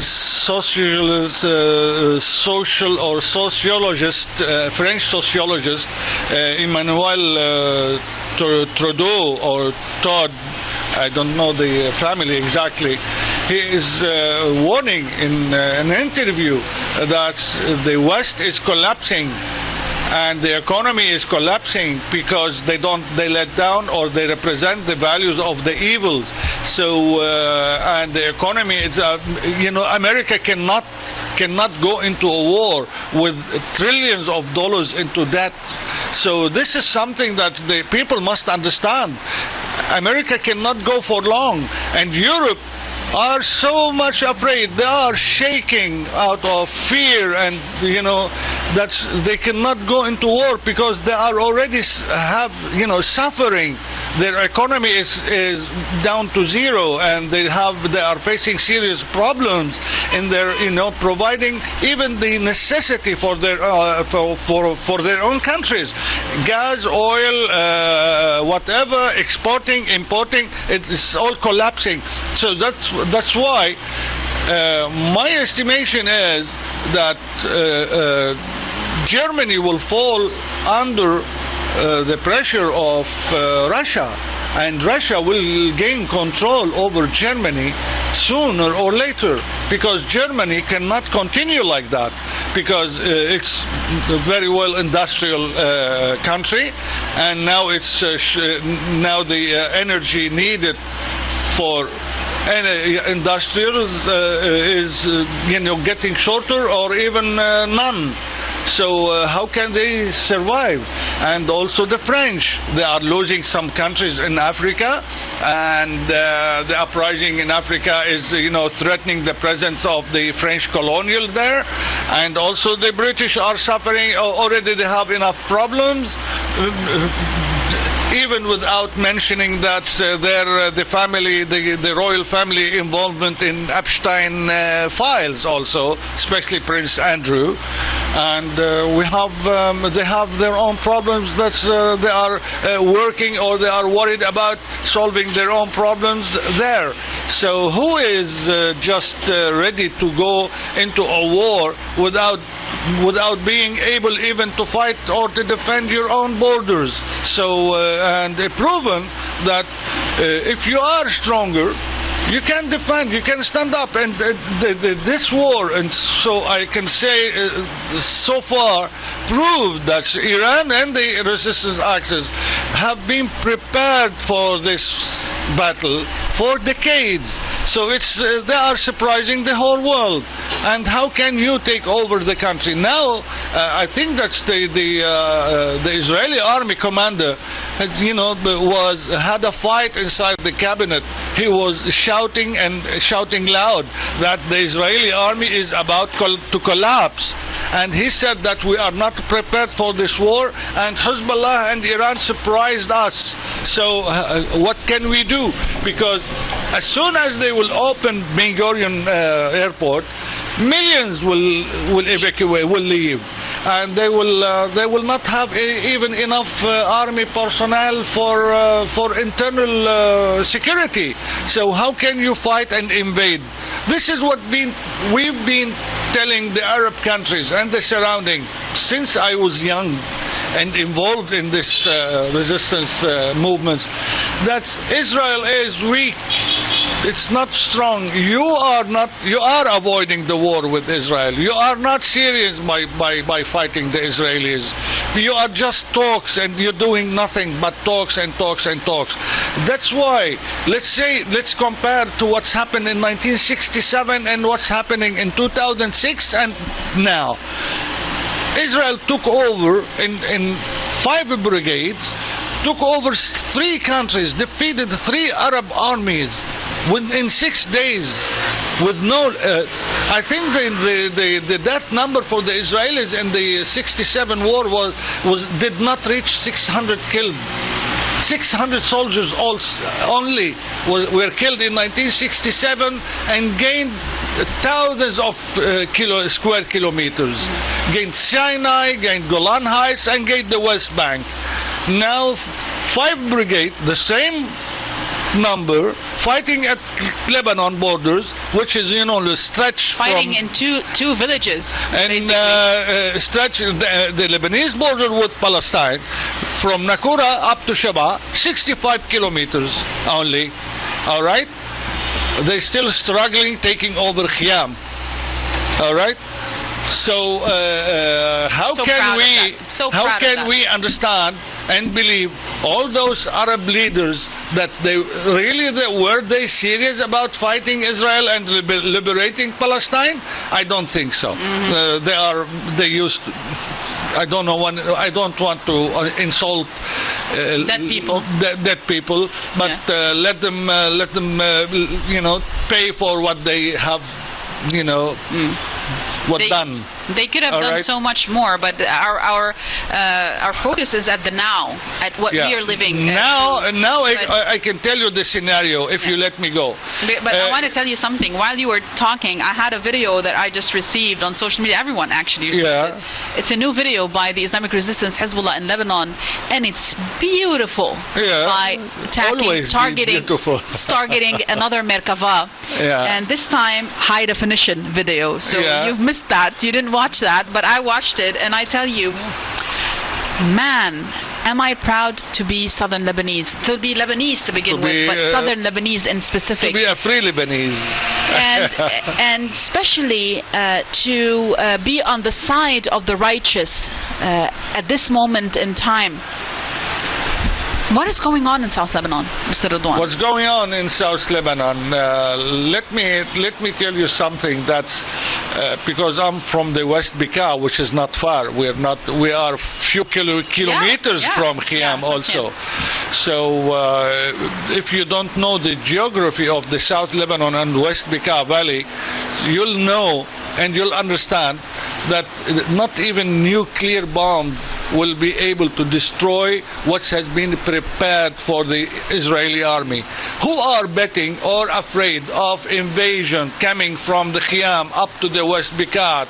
That's to surrender the army or the resistance in the southern Lebanon. Let them recalculate their thoughts, because I grew up there. I know the geography very well, and I know the resistance what has been preparing for since 2000. Let's say 2000. I don't want to exaggerate. Since the liberation of South Lebanon, I think that the Israeli army will finish there, will die there, will be killed there. This is the death zone for the Israeli army. Graveyard for the supposedly most superior army in the region. Merkabas there will be destabilized, and that will not be able to maneuver the way. How much you said? It's up to 27 Merkavas at the moment. Yesterday, 27, Merkavas. So we're approaching 30. So that's 30 times 6. The total since the ground operation is reaching about 47 Merkavas. And many other soldier carriers and Humvees and other So if it's just Merkavas, and each Merkava is $6 million, that's approaching nearly more than $200 million within 48 hours? Well, look at the battle how it's going. Now we saw a shooting of the F-18 in the skies of Tehran. Yeah. And the Israeli pilot was killed. All right. I'm sorry, but it's raining. So if you guys we're under the rain, under the storm, under the sun, we will always deliver to you. But just I'm sorry because of the rain. No, it's all right. Trump asked for $200 billion. To finance his war. It was rejected by the Congress. Obviously. And he is trying to buy time, because now we are on the 30th day of the war, and he gave himself another 10 days. That will be the 40th. And if he does not get enough, financing from... Why wouldn't he call his Qatari and Saudi friends? Well, the Saudi friends, because he took all their money. They don't have enough money anymore. And as I mentioned before, that the Saudis are facing problem paying their own... They gave him $1 trillion each.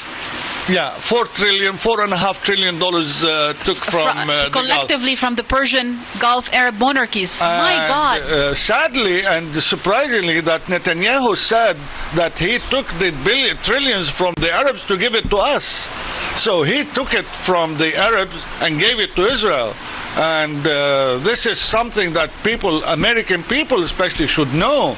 But that's why I said this. How about Arabs? How about Persian Arabs in the Persian Gulf? I mean, don't they have a say in their own money? Well, when they when you have brainwashed your citizen and explain to them that this is in the benefit of the security and sovereignty of our country. Yeah, watch that security and sovereignty burn. Now it's been totally integrated, and they don't have it anymore.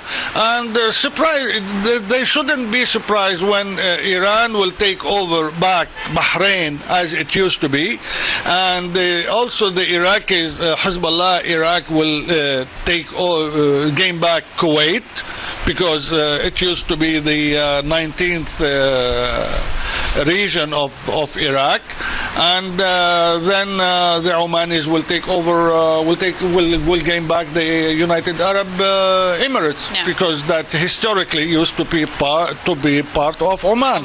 So the Qataris should find a way, or the Saudis. I think that's the production of oil will stop completely from Saudi Arabia, and Saudi Arabia will collapse as a country, and it can be because the Yemenis also have rights inside the inside of Saudi Saudi Arabia has occupied in the north multiple Jizan and Najran. Let me explain something about that, because when Al Saud Abdulaziz Al Saud established or created with the help of the British his kingdom, he occupied 200,000 kilometers of Yemeni's land. Jizan and Najran. Jizan and Najran. This is 200,000 kilometers. It's not something. We are talking about a huge piece of land.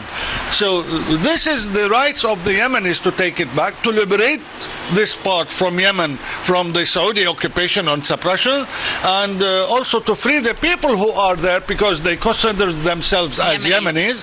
And this occupation, illegal occupation, very similar to occupation of Palestine by the Zionists. So we have, that's why I always talk about Zionism is not up to the Jews only. We have Arab Zionism, we have Muslim Zionism, we have Christian Zionism, and we have even liberal and atheist Zionism. Exactly. Zionism is a way of colors of the rainbow. But as we were speaking, Mr. Radwan, sirens were sounding in Zionist Israel. The Zionist Home Front Command expanded its early warning to include the central Naqab, the Gaza envelope, and the Asqalan Ashdod area. You know how happy the people in Gaza are when they watch the Iranian missiles falling in the Gaza envelope, taking revenge of the hundreds of thousands of women, children, and men who were killed in a genocide, in an ongoing genocide by the Zionist Israeli entity, and all the while, not a word from the Palestinian Authority. Is he still alive? And yet they blamed us for helping the people in Gaza with our supportive front. Now they understand. Now I hope that they will wake up, understand that the Palestinians in Gaza are extremely happy, and they are raising their voices, supporting Iran, and extremely satisfied with what Iran is doing in this war, because they were left alone, being slaughtered by the Israelis, genocide committed by the Israelis, while the whole Arab world was watching, including the king of tomato in Jordan, and they were plotting against the Palestinian people. They were Since slaughtering. You mentioned him, there are a lot of military bases. I'm sorry, but the wind is getting too hard. Since you mentioned Jordan, there are a lot of military bases and presence, not only for Americans but also for Israelis across the map of Jordan. And up until now, we've seen just one warning coming from the Islamic Republic of Iran concerning the power plants in Jordan in the event the Americans attack power plants and facilities in Iran. I'm pretty sure the Iranians know what's going on in Jordan, but a question: why were bombs falling on Kuwait, Qatar, Bahrain, UAE, and KSA, but not Jordan?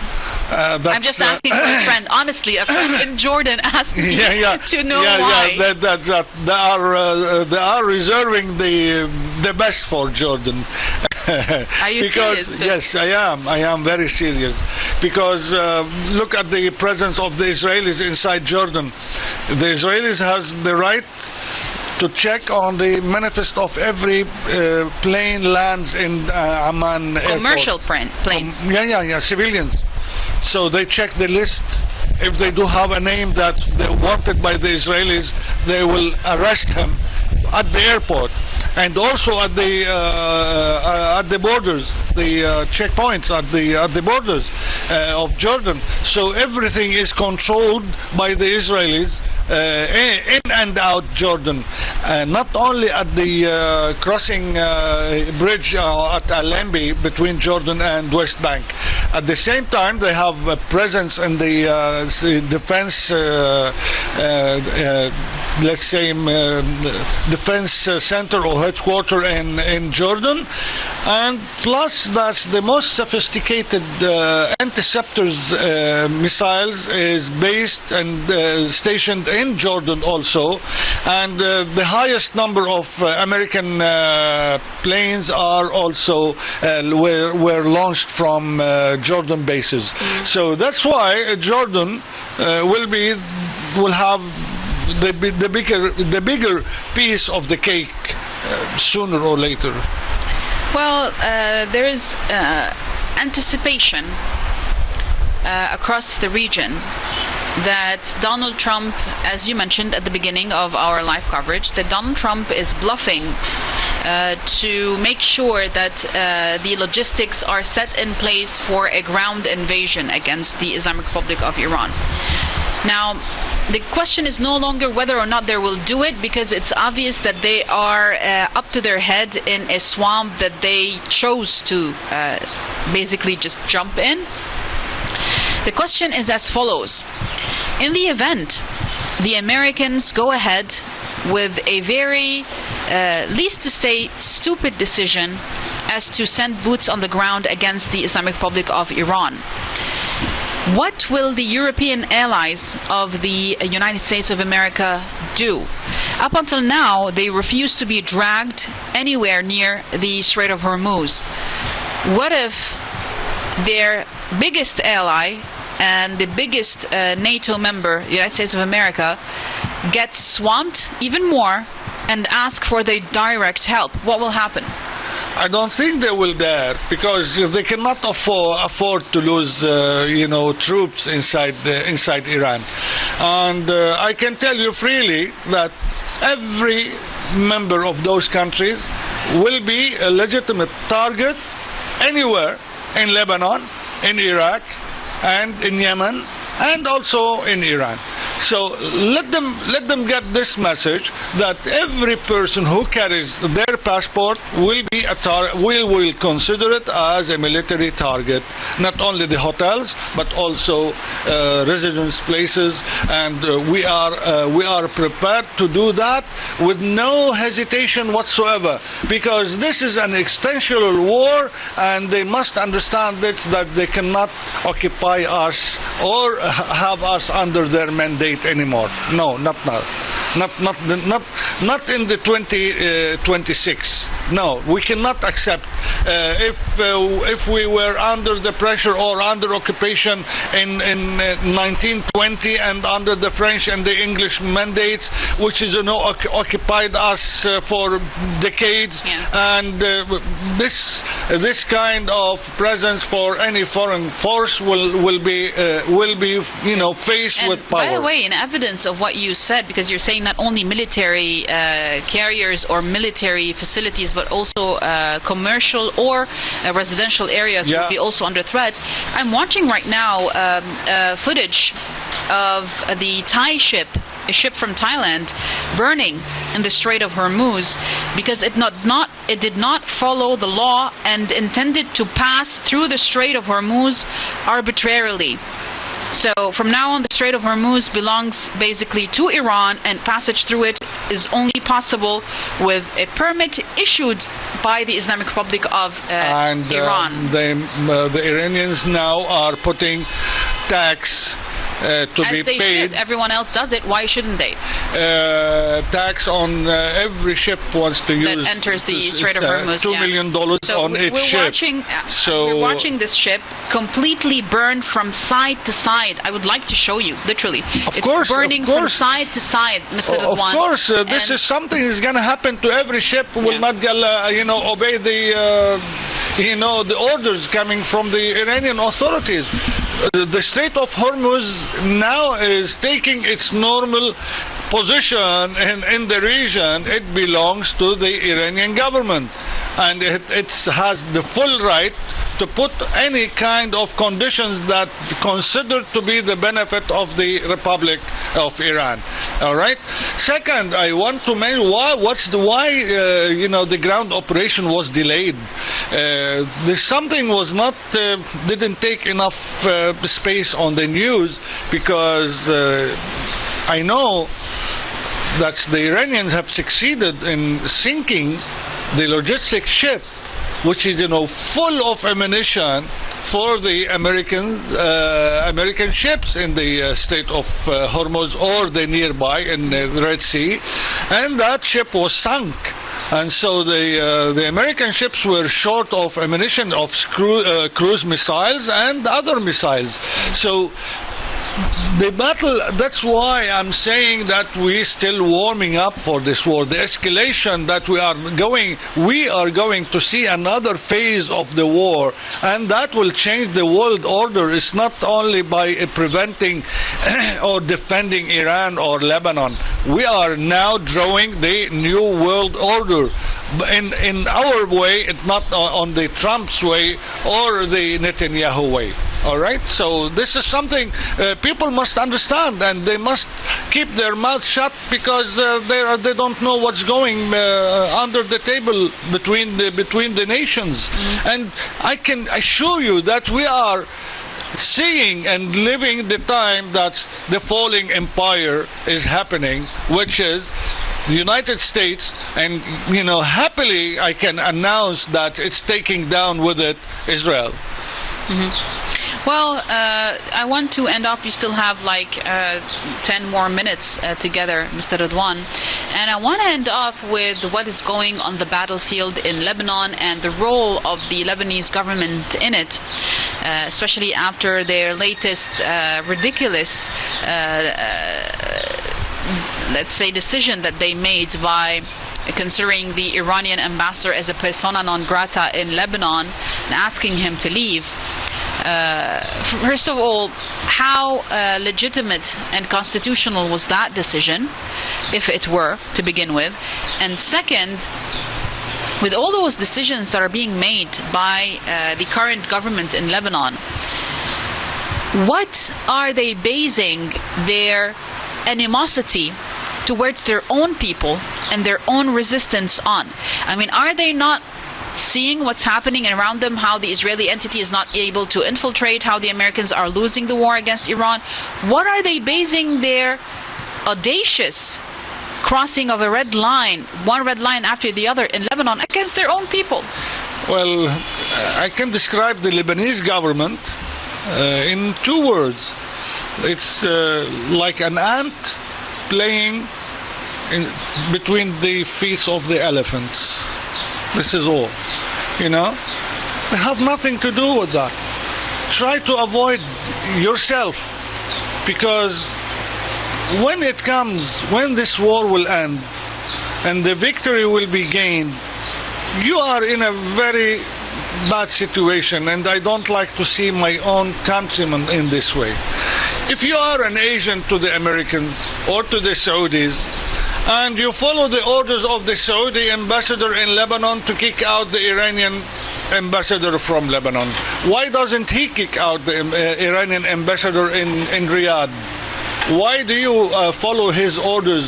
Is Riyadh better than Beirut, or what? Why don't the Gulf region kick out or cut down any kind of diplomatical relationship with Iran? Why do they still have Iranian embassies functioning the way that it used to be before the war and is going to continue during the war? Why are you sticking your nose in something that you don't know about? Because you don't have your own, you don't own your own decision. It's you are either you receive phone calls from the mandator presented by Michel Issa, or the other mandator from the other side, Farhan bin Zayed, the Saudi ambassador in Beirut. Let them do what they can. They want to go into a direct negotiation with the Israelis. I just want to be, play the, role of the devil. and they have agreed with the Israelis, and they have signed an agreement between Lebanon and Israel. How can they implement that? Who is going to listen to you? While you didn't fulfill your duty and responsibility by defending the land of the country, now the people of the at the front, people from active resistance in Lebanon are gathered from Bekaa, from Hermel and Akkar and other places to fight in the south, defending their own country, while you have ordered the Lebanese army to withdraw and not to engage with the Israeli army. Do you have rights to tell me to do what to do and not to do? It's something. Did the Lebanese government was ever present, any presence inside southern Lebanon? Not for my knowledge, since I grew up and I know the exact history of this country. Always they have considered that the south does not belong to the republic, and it was treated this way. It was not. And if I want to ask the Lebanese government, now you are complaining about the resistance in the southern Lebanon. Who did sign the Cairo Convention or Agreement in 1968? Who brought the Palestinians and stationed them in Arqub along the borders with Palestine? The Maronites at Shar al-Hilo presence, and the agreement was signed by the Lebanese army commander Emil Bistani. All right, so let the Lebanese government remember that. So now you brought the Palestinians to the south without asking the people in the south if they agree or they don't agree. And the southern Lebanese villages suffers from that time. Multiple massacres. Exactly. Now when they stood up to defend themselves, to defend their house, to defend their families, now you are calling them terrorists. All right? I'm not surprised, because this happens in every occupied countries. Look, we have people in every country being occupied by foreign forces. You have the cowards and you have the heroes. So if I want to summarize what I am saying, we have cowards who are, present in the Lebanese government authority, and we have the heroes who are dying for their own country. Mm-hmm. All right? This is something that can... But a lot of developments were taking place, Dr. Radwan, at the level of the Lebanese cabinet. For example, the cabinet that was convened yesterday, and we have the Shia ministers who refused to take part in that cabinet meeting because they are against the decision by the foreign ministry to consider the Iranian ambassador a persona non grata. And you have other decisions as well that they feel frustrated with, that are coming from the side of the government, whether the presidential side or the prime minister's side. So now we have ministers not attending cabinet. We have a threat by the government to dismiss, to basically kick out those ministers from cabinet. It is escalating at a dangerously fast level in Lebanon. What do you anticipate will happen next? I think they are trying to squeeze let's say, the Shiite in the corner. Either you accept our, plan, or you'll What corner? 60 Merkavas in the war. Exactly. This is because they are stupid.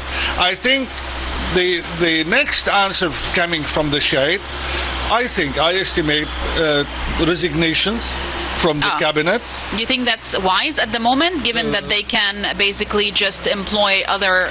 Who will dare to There's a couple of traitors within our community. Well, did you read what the people of Habush have written to Fadi Makki? Yeah.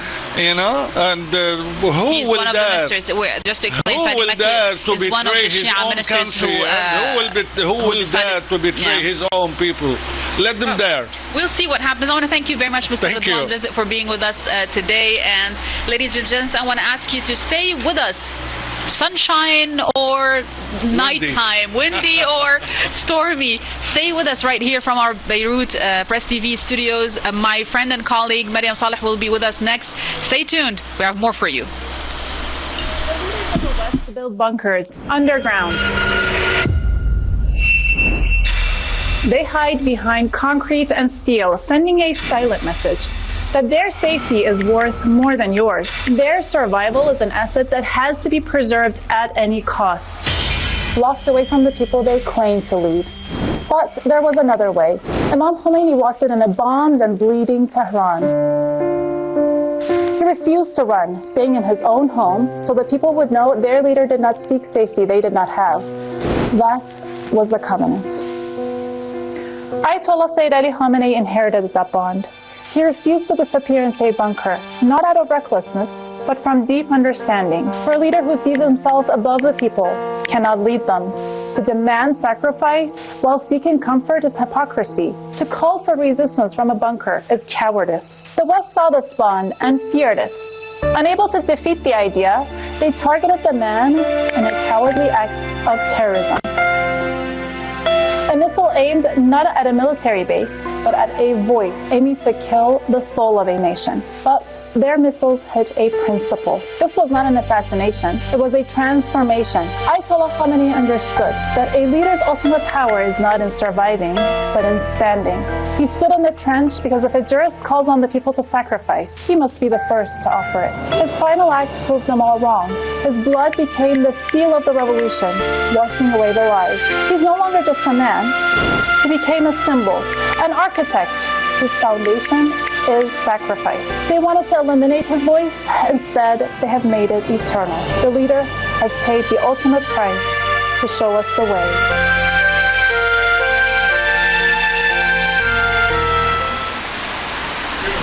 Welcome back to this rolling coverage on Press TV. Of course, we're giving you the latest on the U.S.-Israeli aggression against the Islamic Republic of Iran, the Israeli aggression on Lebanon, as well as the retaliation from the Islamic Republic of Iran and Hezbollah, of course, the resistance fighters against Israel. Of course, all this has had various impacts and repercussions on the entire region, it seems, and perhaps even the world. Now, to get more on the latest, I am joined by Layla Hatoum once more. Thank you very much. Always a pleasure to have you with us. Of course, when it comes to the latest, let me just give in a quick recap. We're looking at more operations for the resistance. I'm sure my colleague Marwa Othman spoke about these issues, but the latest statement that we have from the resistance fighters in Lebanon is that they were in very close quarter combat. They engaged in close quarter combat with the Israeli occupation forces in several areas, especially Al-Bayada in South Lebanon. So here we're looking at not only just the borderline, but also the second front of towns. And as some strategy experts are looking at this, that Hezbollah is actually luring the occupation forces in, and that would allow them to basically ambush those forces and engage with them. This is in addition to various statements where they say they directly targeted Merkava tanks and armored vehicles. And of course, we have statements out for once, in a long time, by the Israelis saying and admitting to the death of several, not only soldiers, but also commanders, as well as settlers in Naharaya, for example, like we saw yesterday. But based on, of course, statements from the Lebanese Ministry of Health, we have 4 martyrs just recently and 8 wounded in an Israeli strike in the town of Saksakiye in South Lebanon. That is just one of many areas or examples of the massacres that are being committed by the Israelis, where you have direct attacks on civilians. We had another attack in southern suburbs of Beirut, where 3 people were also martyred earlier, I believe, this morning. Of course, with all this, the retaliation from the Islamic Republic of Iran continues. The closure of the Hormuz Strait, which has caused economic as well as political repercussions, also continues to be the norm as we speak. Okay, so let's begin first of all with the latest. We're looking at a record number of statements. We saw before they stopped at in the 80s. Now we're looking at 90s. And so this is an issue that perhaps is not just an issue of numbers. We're looking at the fact that they are always vigilant, on high alert in all areas in South Lebanon. And how do you look at the fact and the statements coming out from some security sources in Lebanon saying that the Israelis have taken the border towns? What does that mean, do you think? And what is the role of the resistance in that case? Well, the Israelis are yet to take the border towns. The thing is, some people announced that the Israelis have taken over a certain town and it's still not taken over.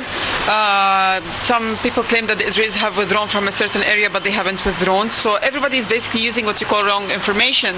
So far, most of the frontline villages are not in the hands of the Israelis. The Israelis are trying to do incursions in multiple places, and they are being repelled by the resistance. In certain areas, the resistance is allowing for the Israelis to actually do an incursion, and the Israelis think that there is no resistance. So by the time that they reach a certain point, that's an ambush point, they get hammered with not only artillery shelling, but also sometimes fighting at point blank, which is point zero.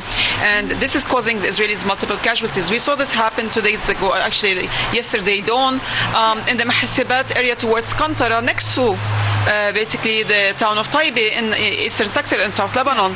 And the Israelis lost about 9 Merkavas over there, as well as a D9 bulldozer. And basically they also lost, they nearly lost a helicopter, because when they sent a helicopter to actually evacuate the wounded and the dead, the Lebanese resistance basically shot what you call a surface-to-air missile against it, and it had to leave everybody behind. We already know that when they bring in the helicopters, that means there's an officer on ground that's either hurt or killed. For today, I know we all noticed that they reached somewhere closer to Bayada and Shama, and this town has a critical geostrategic position and importance, also moral importance for the resistance, because we saw in 2024, around October, November 2024, when the Israelis actually were lured 10 kilometers into Lebanese territory, 7 kilometers actually into the town of Shama, where the Israelis were ambushed, and there was like what you call the fiercest fight that we ever heard of from the resistance over there. And the resistance fighters basically were cut off from the world. They didn't have any water, any food, or anything else, but they lasted until the last minute, and the Israelis had to evacuate their soldiers eventually after destroying the shrine of Samson. Basically, we call him like basically Peter the Rock for the Christians, and it's like about 2,000 years old shrine, and the Israelis hid over there because they knew that the resistance is not going to target what you call symbolic religious shrines. But before they left, they actually destroyed it, and then we took lots of pictures over there after the Israelis withdrew.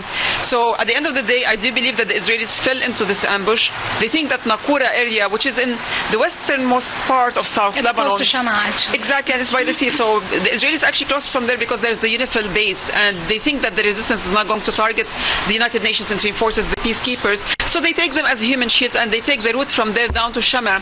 After Shama, you have the Rashidi refugee camp for the Palestinians, and after that it's Tir City. And the Israelis have said multiple times that they want to take over Tir City someday. So I do believe that because of the fighting that happened today and the statements we saw, the Lebanese resistance actually basically lured them into that town, and the Israelis thought that they can actually repeat what they did in 2024, but they got ambushed as well. But in 2024, they also were ambushed, I think, twice, because there was another time where they brought in an archaeologist who was at that shrine that you were talking about, saying perhaps how this was theirs, and then he ended up being killed along with the Israeli. He was trying to find traces that proved it was theirs, but it wasn't. There's not a single shrine in Lebanon that belongs to any of the revered men and prophets that the Jews claim it's theirs, but it's not. They are not. That has any Hebrew writing or any writing that claim that they are Jewish. So at the end of the day, for example, Benjamin, son of Jacob, his shrine is in the town of Mhaibib, and the Israelis blasted it in 2006. They tried to steal some of its artifacts over the course of the past 80 years, and then they blasted it again, basically in 2024.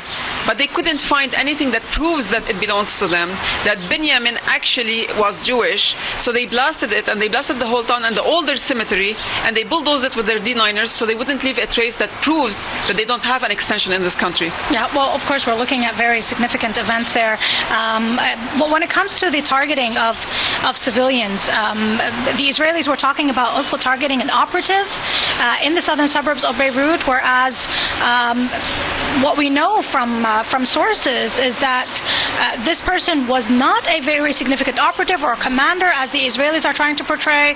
So we're going back to that same question. The Israelis have run out of targets, and so what is their main mission now, or their main objective? To focus on the incursions and just to strike anywhere they can in the other areas? Well, I do believe, like, looking from the military strategy that appears on the ground for the Israelis, they are adamant and they are desperate to show their people that they still have the upper hand. So the only way that they can actually retaliate is by targeting civilian areas in Lebanon, because they don't know where the Lebanese resistance is fighting them from. And the reason why they hit somebody and then they claim that this target is this person and he's important but he's not, is because the Lebanese resistance has changed its ways of communications. In the past, the Israelis used to basically monitor them through smart devices, phones, tablets, etc. And it was a mistake on the part of the resistance. Let's admit to that. Short-sightedness in terms of how the enemy would use technology to monitor its movements. But when Sayyid Hassan Nasrallah actually warned the resistance that the phone is the main what you call artillery for the Israelis against us, and it's the main device that it actually penetrates into our homes, into our lives, into our plans, they changed their communication channel ways. They changed even after the pagers attack. So at the end of the day, I do believe that the resistance, by changing their means of communication, they cut the route in the face of the Israelis, and now they are flying blind in terms of where to pinpoint anybody important from the resistance. So they have to rely on people on the ground. And we saw basically there were multiple spies in the southern suburbs who were detained by Hezbollah at one point, and the Israelis tried to release them with the recent bombardments. One of them is actually hiding in the Ukrainian embassy. His name is Khalid Al-Aidi, and he is a Palestinian Syrian / with a Ukrainian passport, and still the government has done nothing to him or the Ukrainian ambassador to call them in and ask them, why are you keeping that spy with you? Well, when you look at the politics of issues, yesterday we had a protest in the face of the Iranian embassy, people protesting against the decision by the foreign minister not to expel the Iranian ambassador. This is something very close to what we saw in the 1980s. We know that then there was also an attempt by the then government, which was pro-Israeli very openly. They were trying also to expel the Iranian ambassador. There were protests that stopped it. Now we're also looking at statements from those pro-West and pro-Zionist members of parliament and the ministers saying that now the security forces should come and take over, and this decision has been taken, although we still have a very vague status from the president himself. How do you expect things to evolve on this matter, with the Speaker of the Parliament being adamant on saying that the ambassador will not leave? Well, the thing is, those who are calling for the security forces to storm into the premises of an embassy, they clearly don't know the Geneva Conventions, especially basically the regulations that say that you cannot actually enter the embassy because it's considered what you call a sovereign part of the country that it represents.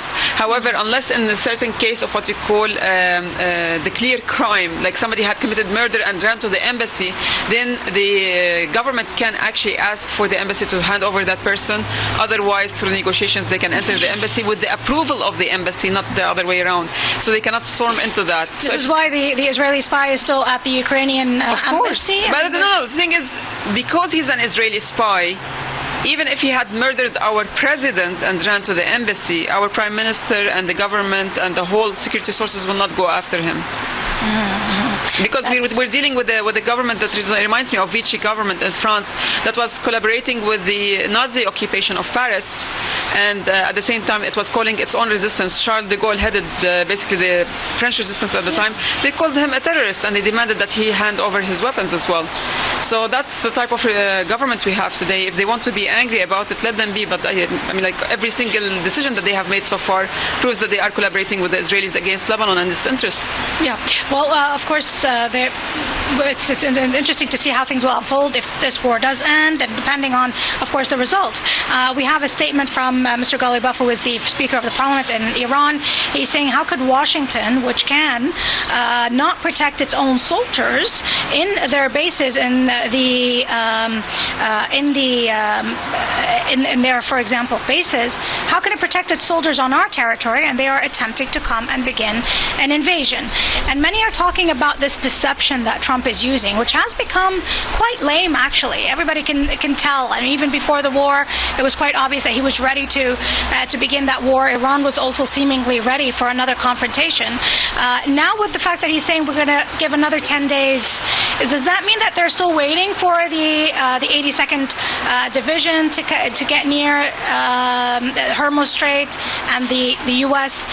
naval carriers to get there? Are they really prepping up for what could be a ground invasion? When they ask for time, it means they need time to actually prepare for a swift attack, not a short-term attack at any point, really fast and quick one, like they did basically with the assassinations that happened in Lebanon during the period of negotiations, like the attack against Iran in June 2025, like the attack against Iran in the beginning of March. So at the end of the day, when they ask for 10 days or 5 days, it's not because they want to move 1,000 soldiers over here. I mean, like they have, hundreds of thousands of soldiers across all the bases, not only in the Middle East, but across the world. So at the end of the day, they have enough soldiers in the Middle East alone to actually carry out a fight. 1,000 soldiers are not going to change the equation. But can they go for a ground invasion? I mean, is it their jobs, or it's just the Marines that can No. The thing is, I do believe that they are trying to divert our attention towards focusing on the 82nd Regiment that they're bringing in over here, and Kharkiv Island and everything else. But you have to look elsewhere. Okay. Because if they are on Kharkiv Island at the end of the day, yes, they can control part of what you call the oil and gas, but they can be shelled by the Iranians from the mainland, and they can be attacked by the Iranians who are onshore of basically Kharkiv Island. But when you look at the whole situation, 1,000 soldiers and all the media talk about them going to that specific area, that means the attack is going to come from another area, and that means also they're going, of course, to use the Air Force. So I do believe that the Iranians, with their what you call decentralization of security, because you have IRGC and army in every other province of the 31 provinces, I do believe that they are capable of fighting on the ground from anywhere, but they have to be very careful about what you call their borders. And I do believe that the Israelis and the Americans together, they could at any point be infiltrating from Kurdistan, Iraq, or Azerbaijan. At any point, Afghanistan is still an option because there are boots on the ground over there. Nobody talks about them. Pakistan, with the recent basically stand that we saw when it comes to the oil tankers, among other things, you never know, but there are Americans over there. So I do believe that Iran is kind of in what you call in a situation that has to monitor everywhere, but I do believe that they are prepared as well. They know their enemy. You've already answered. I mean, part of my question, next question I wanted to ask you about, where do you think is the most weakest spot for Iran when it comes? I mean, you didn't speak about the other countries like Turkmenistan and Azerbaijan. Do you think that there would be not necessarily U.S. troops, but we're talking about perhaps operatives that are working for them in those areas? Well, the thing is, U.S. troops can come in two forms, be it basically Marines or basically boots on the ground through covert ops. They tried to do that in Yemen. If you remember, they had about 120 people trying to infiltrate to Yemen, northern Yemen. Saudis, American and Israeli and the Yemeni armed forces actually stopped them last minute, basically in the desert, and they actually eliminated most of them. It was a massive operation back in 2024 that barely the Western media barely spoke about because it was a massive slap to the Americans. So I do believe that they can try and do what you call covert ops inside Iran through these countries, especially Azerbaijan. It's one of the countries that is what you call the headquarters for the Mossad. Most of the attacks that happened in the past against Iran happened through Azerbaijan and Kurdistan, Iraq. Erbil is one of the areas that the Mossad actually is stationed at, and they have good ties with the Israelis at the end of the day. So I do believe that the Iranians should be vigilant, and I do believe that the Chinese should be supporting them with further Air Force power at any point, because after Iran falls, Pakistan is already, like when it comes to the decision-making process, is in the hands of the Americans. Let's not kid ourselves, and that leaves literally that leaves China exposed when it comes to its shortest trade route by land towards the West. So at the end of the day, China should have a better invested, it should better invest in actually protecting Iran than any other country in this region. China should do that. China should do that. But it has good ties with Pakistan also, as we know, when Islamabad is the one that is primarily, seemingly, the one that is the main mediator now. It has shifted, of course, from the Oman and to Pakistan. And so do you think that the Islamabad initiative perhaps can have any means to see the light? I don't believe that it's going to lead anywhere unless the Americans comply with the Iranian requests. At the end of the day, this is in the hands of the Iranians to end this war, not in the hands of the Americans. And the Iranians said it before the war started, like, if you're going to start it, we're going to finish it. And the Americans basically put a 15-point, the arrogance of that orange person in the White House. I swear to God, like, putting 15 points that are all basically indicative of total surrender when he hasn't won anything so far tells you the narcissistic mindset of those Americans, and that they don't want to end the war. If you want to end the war, you'd at least approach your opponent with points that are like midway. You meet them midway. But when you put all these points that total surrender, you should agree to give us the oil and gas, blah, blah, blah, etc. I mean, give me a break. So I do believe that the Omanis had pulled their hands off it because they don't trust the Americans anymore. And to lose the Omani trust, come on, like, these are the most, Oman is the most neutral state that only does good offices, and they were backstabbed twice by the Americans. They were like, no thank you, but we're not going to be backstabbed the third time. The Pakistanis didn't learn the lesson, and they will be backstabbed by the Americans as well. I don't believe that this will lead to anywhere but the destruction of further American bases and the deaths of further American soldiers. It could bring some what you call action to the Pakistanis at the same time. If they basically fail in carrying out what the Americans wanted from them, the Americans would do false flags. We already saw the Americans creating problems for the Pakistanis with the Afghanis, because these are the ones that they are moving on the ground, and the Baluchis as well, the separatists. So the Americans don't want the best interest of Pakistan at the end of the day. So the way I'm looking at it, this initiative is going to fail. The war is going to continue. It's going to take some time. The Americans are going to lose further and further on the ground in terms of human capital, and that's when the society in the US should actually cap on that and tell the president, bring our boys back home. We don't want war. We don't want to pay for the Israelis. Let's have our own universal health care rather than give it to the Israelis. Use our tax dollars to cover for our debt, and that's it. Now, it seems that, of course, Trump is hesitant to call it a war because of the fact that he would require the approval from Congress. But I don't know if you can tell us more about this. To go for a ground invasion or to put boots on the ground, wouldn't he need the approval from Congress? And would he go for a vote? And would he get it? He's already deploying them. They already arrived. But people are not talking about it. But he doesn't need the Congress for that. He can say, like, we're stationing them at our bases to support our troops over there. If he's not calling it a war, he's calling it support. But I mean, like, the man is not known for his sophisticated words or full sentences. I mean, in addition to the misspelling of his post, which WITH. I mean, instead of which, come on, give me a break. I am pleased to tell you. Please stop writing anything on Twitter or through social media. But I mean, like, his longest sentence was what? Ding, ding, ding, para ding, para boom. Literally, he says these words. I mean, like, what kind of a president is that? It's like a national embarrassment for the Americans and an international embarrassment because he's the leader of the free world, supposedly. Yeah. So, yeah. When it comes to, of course, the Iranian retaliation, we know that there were several attacks, and the Islamic Revolutionary Guard Corps said that they targeted certain very, very significant areas within the Israeli regime. We also saw that it seemed now it's Hezbollah that is at the forefront of the attacks against the Israeli regime, even in the heart, even in the center, towards the center of Tel Aviv, because I haven't spoken to you in a few days. I want to get your take on that one. Do you think that Iran is basically laying low to show the formidability of the resistance, that Hezbollah can take this fight on their own, even if we're not with them? Because many are talking, even in Lebanon, they're saying that it is a fight for Iran, and that these operations are to support Iran, and they don't really support the battle of occupation inside Lebanon. What do you say about that? Who's laying low? I mean, at the end of the day, the Iranians just launched their 84th and 85th wave of attacks against the Israeli occupation forces. But also, I mean, like, you have to understand, IRGC issued their statement that they're going to start targeting the Israeli military groupings along the northern occupied Palestinian fronts, and that's how in Lebanon. But it's not only talk. We saw them actually executed. So that was air support basically for our resistance. For the past week, the Iranians have been hammering northern occupied Palestine, where the Israeli military forces are gathered, at the same time when our resistance is targeting them as well.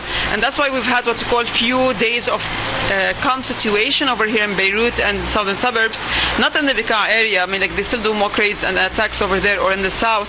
But at the end of the day, the Israelis cannot leave that front unattended, so most of their air force is basically stationed back in the northern occupied Palestine to defend their troops over there. If I want to take the humane side of things, the UNHCR is saying that Lebanon is heading towards a humanitarian catastrophe. Do you see the scenario of Gaza playing out in Lebanon when it comes to these issues, the displaced and so on, and the fact that you have, of course, dire weather conditions, and that there is not enough assistance and aid being brought to the people, despite the fact that we are not living the blockade that the people of Gaza are living, but still the government either is sanctioning this aid to the displaced, or it is not allowing the individual or non-governmental organizations to really work hard and find this aid for the displaced. It's not about that. You do remember 2006 Israeli aggression on Lebanon. They did put us under what you call total siege by sea and by air, and those who were trying to flee by land towards Syria, they were bombed by the Israelis. Today we're facing almost the same situation, but even worse, because the regime in Syria is pro-Israeli against Lebanon, and they can cut the route when it comes to basically what you call the road border for escape routes for the Lebanese civilians, because Syria basically it surrounds us from the north and the east. The occupied Palestinian territories are from the south, and then you have the sea. So they can actually put us under total siege, and I think basically the UNHCR understands that, but at the end of the day they also forget that our terrain is harsher than Gaza, and our weather is going to get better in a month or less. We are headed towards basically what you call summer season, and that's when the weather is actually in our favor at any point in terms of being able to have the displaced people not suffer from heavy rain or anything else. But at the same time, what I fear is basically the Israelis carrying out the Dahi doctrine against larger areas.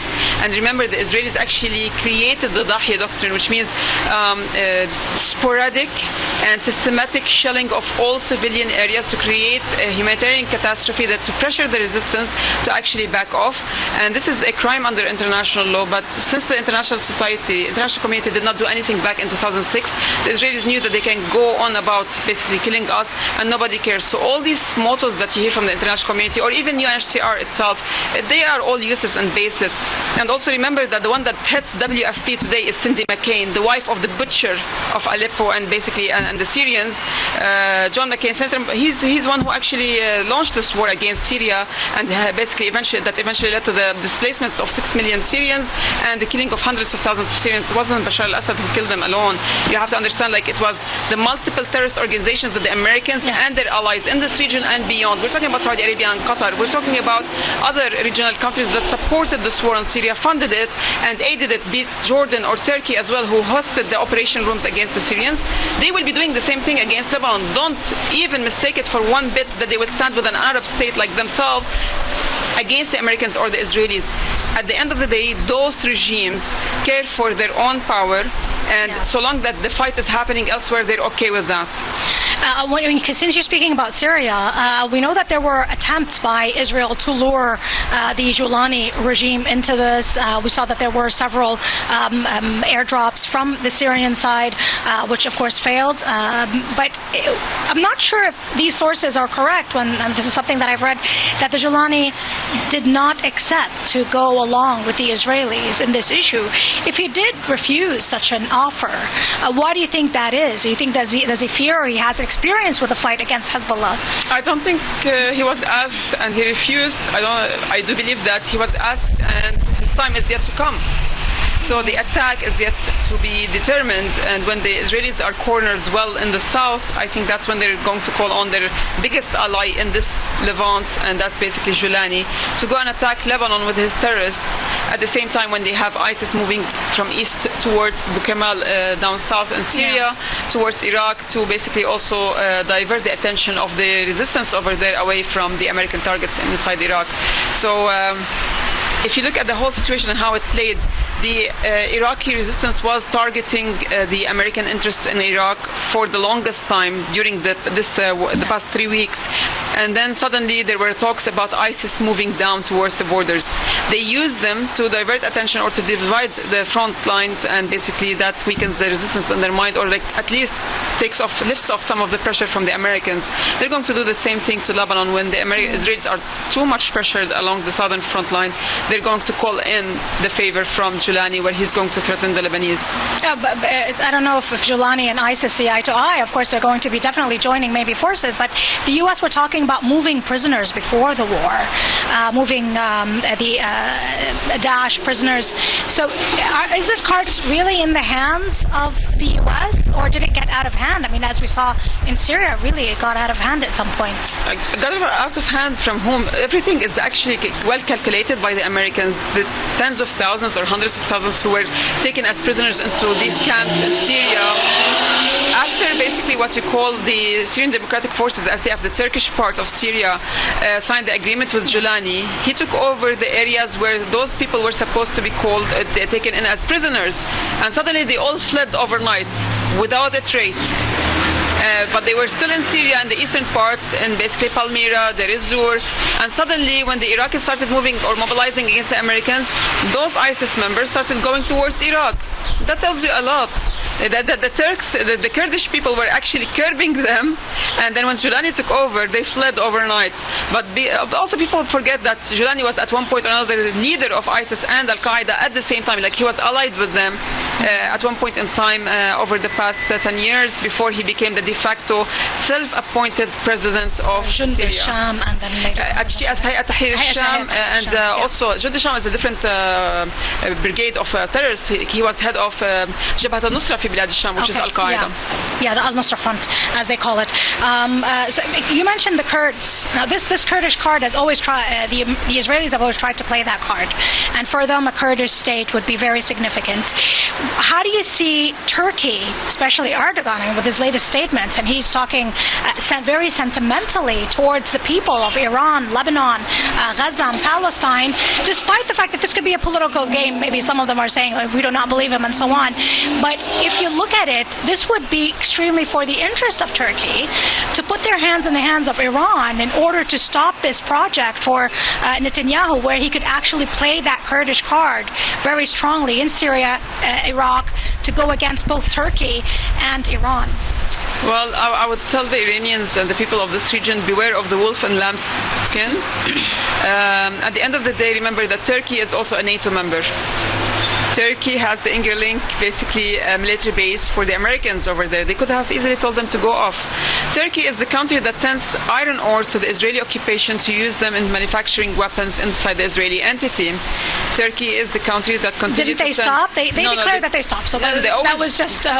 They always declare that they have stopped, but if you look at their own numbers, it shows you that they continue to actually export not only iron ore and perishables like vegetables, among other things, but also, and this is important, 70% of Israel's need of energy comes through Turkey from Azerbaijan. They never stopped that, and most of the tankers are under the name of Bilal Erdogan, the son of Erdogan, Recep Tayyip Erdogan. So when you look at the whole situation, and most recently, like one of the Turkish arms manufacturers that's stationed in the US was exposed to be the one that was providing GPUs for the Israelis at any point, and they had, after the scandal, they had to rebrand their name. So I mean, like, Turkey is so invested in all the wars in this region and beyond, especially also in Africa, that they don't care. The best interest for Turkey is what Turkish are going to do. But if people actually just look at my hand over here, this is northeastern Syria, southern Turkey, okay, northern Iraq, and over here is northwestern Iran. This area has, of the four countries, Turkey, Syria, Iraq, and Iran, is the Kurdish region. So you have Kurdistan, Iraq over here is an autonomous region. The northeastern part of Syria is now semi-autonomous because the eastern Euphrates part is for SDF, and they have a Kurdish ruler in Qamishli and Hasaka, and they have Kurdish police powers. So basically they're kind of autonomous. And then that leaves you with what? Kurdistan in Iran. And I do believe that most of the Kurds over there are what you call nationalistic Iranians. They're not going to be dragged into that, but there will be still some people who have aspirations to have a Kurdish state. And this is what the Americans are trying to cap on. And then you have the Kurds in this, what you call the southern part of Turkey. So if you join them together, you already have put two provinces side by side, the Syrians and the Iraqis, right? That leaves you with the Iranians and the Turkish. The Turkish, if they get enough compensation and they are promised that this part continues to be part of Turkey, but even if it's self-autonomous, they're going to go with that rather than basically go and put their hands in the Iranians or anybody else's hands. Why? Because they prefer to have better interests with great nations or big nations as America and other NATO nations, rather than basically cap on what they think is a weaker nation because it's fighting alone, and that's Iran. What do you think about what some are trying to portray as perhaps a personal rivalry between Erdogan and Netanyahu? He would not want Netanyahu, of course, to gain to gain ground in the Middle East, because that would not be good for him as perhaps the upcoming Ottoman emperor or something like that. He would have been more vocal against Erdogan and kicked out his what you call diplomatic representatives in Turkey at the end of the day. I mean, like when you look at the whole situation, the Mossad still goes back and forth to Turkey. They still have good relationships in terms of diplomatic ties. They still do trade together. What you see here in the media is just show business for his people to think that, oh my God, like he's supporting the Palestinian cause, because a lot of Turks are against the genocide that the Israeli is committing against the people of this region, and most of them, they have this Islamic sentiment that this shouldn't be happening to Muslims elsewhere, no matter what. I'm talking about the people, not the governments, right? The governments do what their best interest deem, or what they think is their best interest. They don't care about the people's best interest. I do believe that going forward, the next state in line is going to be Egypt. They tell you it's going to be Turkey, so all eyes are on Turkey while they're doing the harm in Egypt. I started seeing in certain social media accounts that we had monitored back in 2012, 2013 as well. They're rallying people to actually rise against Sisi, using his collaboration with the Israelis as a background, but the intentions are completely different than basically liberating the Egyptians from that regime. It's mainly basically to create chaos in Egypt, because the Israelis actually had promised to go back to Sinai after they were kicked out from there during the Camp David agreements, and they had to dismantle their settlements over there. So all eyes should be on Egypt. It's the next state. It's not Turkey. When they tell you it's Turkey, then look the other way around. Do you think that in any way we can see Egypt being an active player? And we know that it's been dormant for a long time, but it does also have very strong armies. It has 3 very strong armies. It is, of course, very well built, as they claim. Of course, if we see from some of their images and reports. Do you think that at any point we might see Egypt an active player against Israel? Or I mean, if they mobilize their air force really fast, they might have an upper hand at the end of the day. But most of these airplanes, they need codes as well. And to march the tanks all the way to Sinai, it's a long route, and they can be hit along the way. What's the use of having 1 million soldiers if you don't even basically man them enough, or basically order them to fight? And by the time you mobilize them over to Sinai, it's too late.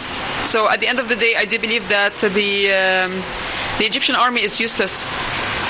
And they don't want to fight. I mean, like they remember when they were asked to fight against Yemen, and they sent that small ship with 5 people like that are bulky on top, and this was just propaganda, marketing. They don't want to go into war, and it will be too late for them when war actually hits them.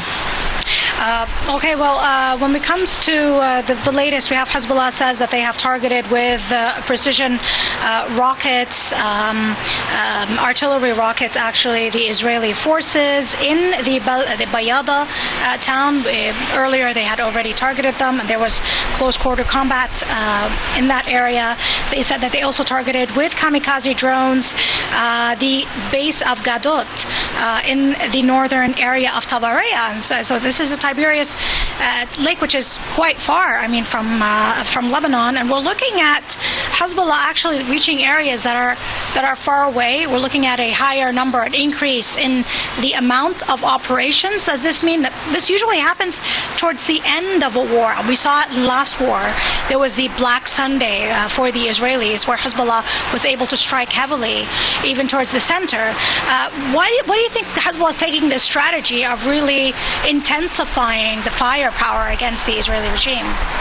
It first basically plays a psychological role before the military role, and that is to show the enemy that you didn't basically curb our firearms and you could firepower basically, and you didn't curb our resilience and willpower to fight. We have the fighters, we have the firepower, and we are still adamant at fighting you, and that creates what you call a fear factor. It's a psychological factor, but there's also another reason.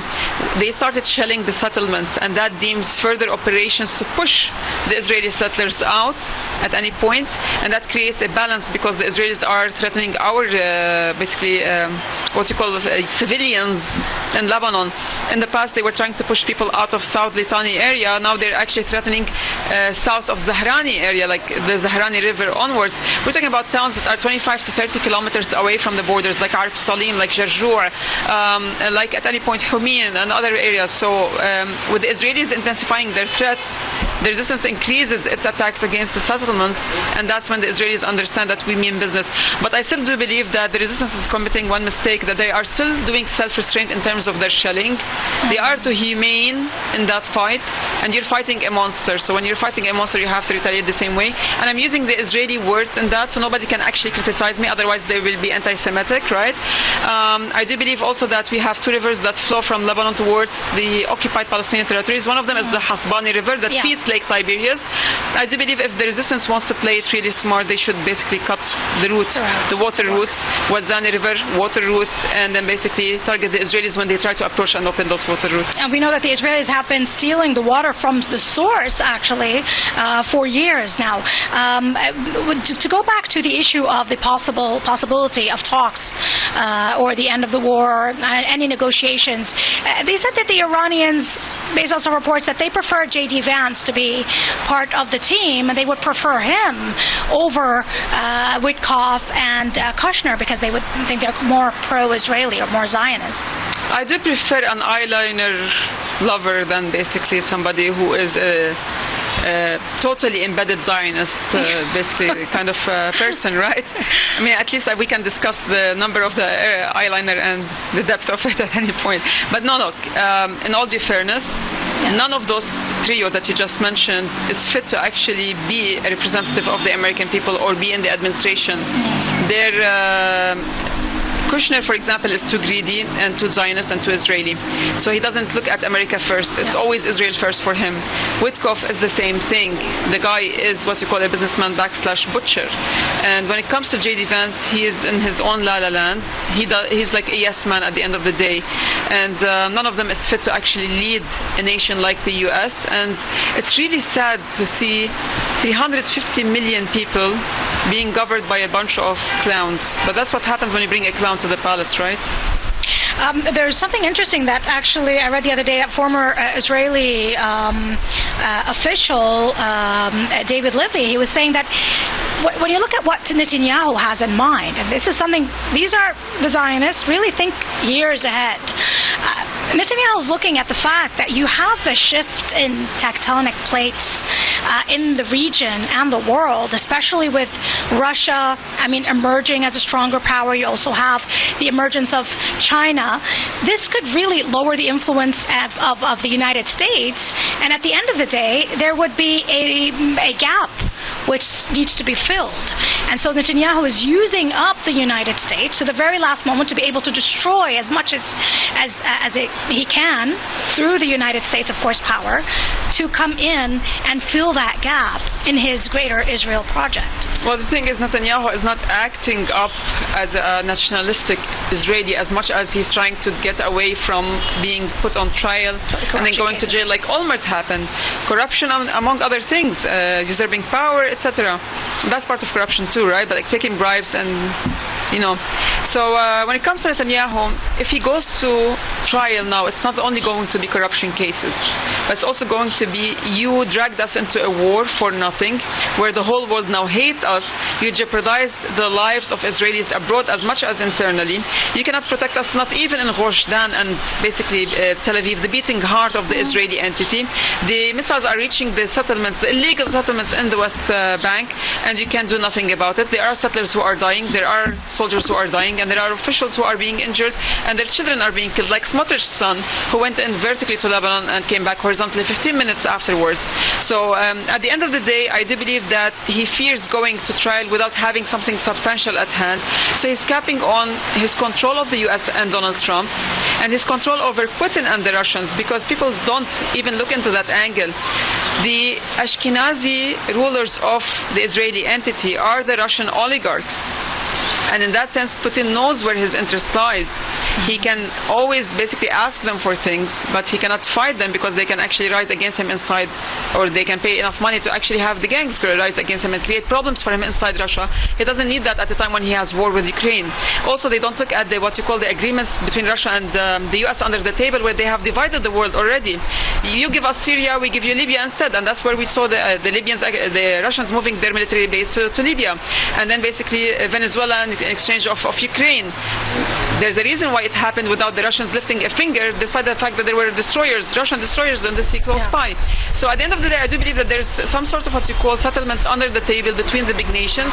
And at the end of the day, the Russians and the Chinese, they don't want to destroy the US. It's one of their largest markets. They care about economy as well. So change of regime or using pressure cards against one another is the game between them. But at the end of the day, they're not going to destroy each other for the smaller states. It's rather the other way around. They will destroy the smaller states, and they will fight with the smaller states, the minions, rather than fight with their own powers. But it would be to the interest of China and Russia to see the U.S. weakened, wouldn't it? It will be in the interest of China, but not in the interest of Russia. Mm-hmm. At the end of the day, each one needs what you call a stronger opponent to a certain degree that they can use as what you call a scarecrow for the people and other peoples in the region. And this is how they continue to sell their weapons everywhere. I mean, if the Russians and the Chinese prevail throughout, there will be no wars. Who's going to buy their weapons? This is why it seems China is rooting for Iran more than Russia is? China is rooting for Iran because it's very simple. This is Syria, this is Iraq, this is Iran, Afghanistan, Pakistan, and China. I'm going to get you a map next time. I swear to God, because I keep explaining it to our students and our listeners on our spaces on Twitter. So it's directly from Syria, the Mediterranean Sea, towards China. It's one line passing through Iran. Now, Pakistan and Afghanistan are fighting each other. They've already eliminated Afghanistan for the 20 years war. They've already taken over Iraq with the 20 years of fighting and 30 years of basically control.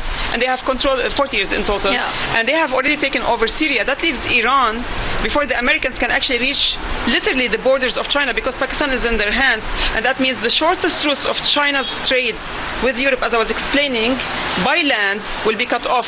They're also going to control what you call the water causeways. This is how they're thinking about it, and that means the shortest route for China by sea towards Europe through the Red Sea or from the Strait of Hormuz is going to also be cut off. And that's why the Chinese, I say, they have to have a better what you call investment in Iran and its capabilities, and it's basically the regime staying as it is, the leadership stays as it is, rather than having it toppled, because they will lose all with the fall of Iran. Iran is basically what you call the screw that's holding everything together for the Chinese at the moment. Interesting, very well said. Lavrov, the Russian foreign ambassador, foreign minister, said that the nuclear war in the Middle East is yet to come. What are the prospects? I mean, if we put a ratio, what is the estimate for you that the U.S. could actually use tactical nuclear bombs, and wouldn't that impact its allies? We all know it's ready to sacrifice its allies. But what are the prospects of this issue, in your opinion? Look, when it comes to the nuclear weapons, I do believe that there is an apprehension in terms of using them, be it tactical or not, because of a balance of power and balance of terror at the same time. If the Americans hit with tactical nuclear weapons certain areas in Iran, they will not be able to curb the wave of missiles that's going to go out from Iran towards certain critical areas for the Israelis and the Americans in this region and beyond. So who's going to stay alive after the attack and the counter-attack to press the button the second time? Yeah. So they have to think about it, they think it through. Maybe they will use basically the Moab, the mother of all bombs as they call it. They've used it in Afghanistan several times, but it led to nowhere. again, you cannot fight the natives on native land and expect the natives to disappear. Like after hundreds of years, Native Americans are still there, despite the fact that they underwent like the worst genocide in history. 100 million of them were killed, right? So the same thing when it comes to Iran, there will always be somebody fighting them, no matter what. So all these bombs are not going to change anything for the Americans. I think they're going to test new weapons. We haven't seen these new weapons being tested yet, and I think it was you and I, we were discussing it the other day. Have you seen the Israelis use new weapons like they did in Gaza? No. So either they're hiding something till later because they know that the eye of the storm is yet to happen. And I always say it, we haven't seen the 2006 Israeli aggression on Lebanon scenario yet.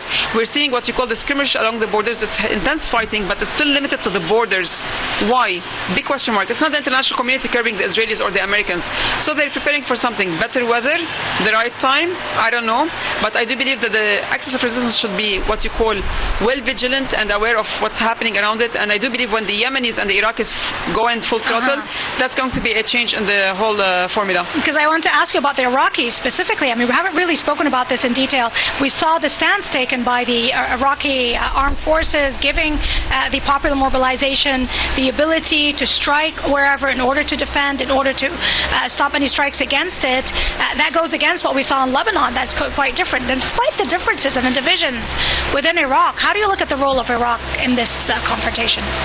The Iraqis are really tough fighters and they are silent. So they don't issue statements that much in terms of what they do on the ground. Sometimes every now and then you'd hear about their operations and sometimes you'll see a statement out there.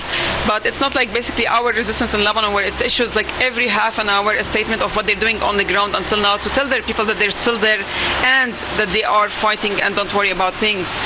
The Iraqi resistance was also more vicious. They are not bound by what you call the ethics of fighting against a vicious enemy. They have understood the lesson from a long time.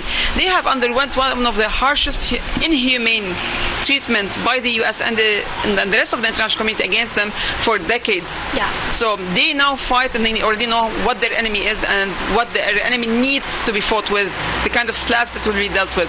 So they directly went to the embassy. They hit the American embassy in the green zone the first thing. 3 hits against the American embassy, and then you told them, if you continue to bombard southern suburbs in Beirut during Eid time, we're going to bombard the embassy. And they actually pressured the Israelis to back off. We had Eid time without any bombs hitting Beirut southern suburbs. This is a big achievement for the Iraqi resistance, right? And most of the people don't know that. It's because the Iraqis didn't issue a statement bragging about it or anything else. They actually do the action and let the action actually speak for itself. So I do believe it's going to be what you call a turn of events for the Americans over there and their allies in the region. Allies, multiple allies, and I'm talking about countries beyond Iraq. They should be very well aware of that. And ISIS or no ISIS, I think the Iraqi resistance is well prepared. And the beauty of it is that they fight in different locations. They don't have stationary troops. And in that sense, the Americans cannot hunt them down easily as they do with the traditional army. So it's more of a hybrid attempt by them, similar to the resistance, of course, here. But the resistance here has gone back to what seems to be more like guerrilla warfare as they were in the 80s. And I think we spoke about that also in detail. If we go back to the role of Yemen, we know that Yemen has not taken a stance yet, although the statements by Sayyid Abdul Malik al-Houthi in and of themselves are like a warning that continues to be that we're ready, and we know that they can act upon their promises. Do you think that it is the Yemenis that are not taking part, or is it the Iranians or the Lebanese that are telling them to stay put for now until they are ready? I think they have they have coordinated things between themselves that they don't need anybody to tell them to wait or go. I do believe that they are keeping themselves till when GCC nations maybe are pushed into this war and they are at closer proximity, which creates what you call a more of a fun fight for the Yemenis after basically being bombarded and threatened and hit since 2015 by some of these GCC states. Of course, we're not talking about everybody.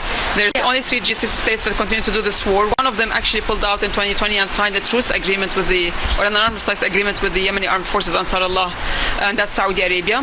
But at the end of the day, I do believe that there's enough what you call intel that they had gathered over the past years to know where to hit and how to harm and how to hurt as much as they were hurt. They're not going to target civilians, and we know that. Again, basically, unlike their enemies at the time when they started targeting civilians and claiming otherwise, but I do believe that when the Yemenis get in, it's going to be at the right time, and we know that when the right time comes, you'll be seeing them fighting on the ground, and it's going to be what you call a major turn of events when they take in. Yeah, the strong card, Hormuz. Hormuz is a very significant card. The Strait of Hormuz is a very significant card that Iran has played. Some are trying to, portray this, especially with the condition that Iran has put for a possibility of negotiations, that this is illegal, and the law of the seas does not allow Iran to do so. Sovereignty is for Iran and Sultanate Oman. But when you look at the fact that this aggression against Iran is illegal, and everything that's being done against it is illegal, of launching a war at time of negotiations, that gives Iran no other choice, does it? I mean, that they can actually play this card. And how strong is it, and how far do you think Iran can take it when it comes to the Strait of Hormuz? Iran can. If it can, it can close the Strait of Hormuz. And if it's forced to, it will. But it's not willing at the moment, because at the end of the day, there are friendly nations that use that Strait of Hormuz, and they're allowing them to go back and forth. And most recently, yesterday, we saw their announcement when it came to Madrid, Spain, because Spain had kicked out they have severed their diplomatic ties with the Israeli entity. They have called back their representative from Tel Aviv at one point, and they refused to send any weapons or any aid to the Israelis. And because of that, actually, we heard it from the embassy, the Islamic Republic of Iran's embassy in Madrid, saying that Spain can actually put in any ship to pass through the Strait of Hormuz, and we're okay with that because it has complied with anything that we have asked for, severing ties with the Israelis, not helping out the Israelis or the Americans, and it's a friendly nation to ours. They've also allowed Pakistanis and Indians and Iraqis, among others. So it's not a closed, like if the Americans continue to say it's a closed area, it's only closed area for the enemies of Iran, the ones that are attacking Iran. And this is under international law. It's the right of a country that's under attack to ban its enemies from using basically what you call the facilities that will enable them to attack it or basically benefit from it financially or economically. So I don't know what's the problem with the Americans. They want to hit somebody and they don't want anybody to hit them back. It doesn't make any sense. Yeah, exactly. And when you look at the fact that we have also statements from within the Islamic Republic of Iran, they're saying they're arresting more and more spies. So it seems Iran is fighting a war against it from outside, but also from within. Well, that's the boots on the ground for you. I mean, like the infiltrators and the ones that are recruited also by the Israelis and the Americans, those are the operatives on the ground, and they don't necessarily have to be foreign. They can be Iranians. And we have some of the Pahlawis, some of those who are weak when it comes to financial support. They need the money, and the Israelis don't pay a lot, by the way. The Americans don't pay a lot either. We know that from the collaborators in Lebanon. Yeah. Said Hassan Nasrallah used to mock them. Actually. Yeah, $50, $100. There's a person who actually sold the whole village for $7,000. Sorry, $3,500 in total. I mean, like, how low can somebody be to actually agree to be the reason that hundreds of people be killed or thousands of people be killed because of the intel that he's giving out? What kind of a person is that doesn't have any loyalty to the land that raised him or her? And what kind of a mentality, sick mentality, that is willing to see children being killed so that he can have his own fix or her own fix, be it drugs or be it basically buy a new car at any point. They can't even buy a car with $3,500. So exactly. Yeah. Well, Layla Hatoum, thank you very much. Unfortunately, we've run out, and like my colleague Marwa Osman said, rain or shine, stay with Press TV. Goodbye for now.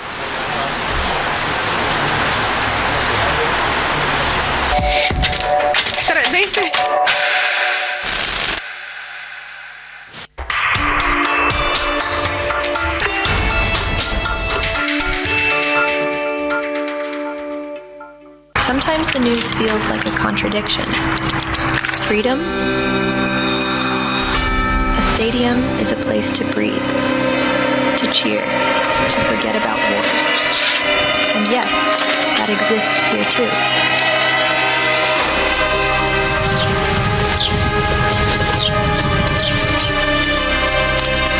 Dust breathes in the air. The self-proclaimed champions of freedom cheer for fools. And the war has come so close that it is no longer even seen.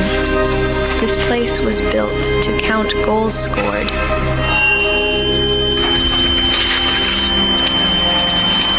Not the damage inflicted. Are these the steps of freedom or a pit of deception? And yet, I know well, our Iran endures.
خبری که میتونستم بشنوم و واقعا شنیدم. رهبر شدن آقا سید مجتبی.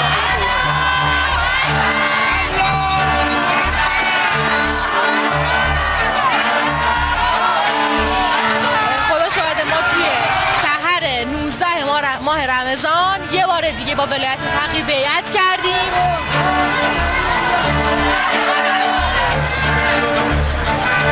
خوشحالم بخاطر که رهبر ما آقای خامنه‌ای شد. من غروب بارم خالی شده واسطادم که توی این جمعیت باشم که با همه این ملت خوشحالی کنم. دست خدا بر سر ما، خامنه‌ای رهبر ما. دست خدا عیان شد، خامنه‌ای تمام. اینجا وسط قلب تهران میدون انقلاب. اینجا میدانیه که مردم انقلاب رو از اینجا شروع کردن، میدان انقلاب. جمعیت رو میبینی که با هیجان آمدن تا از رهبر جدیدشون استقبال کنن.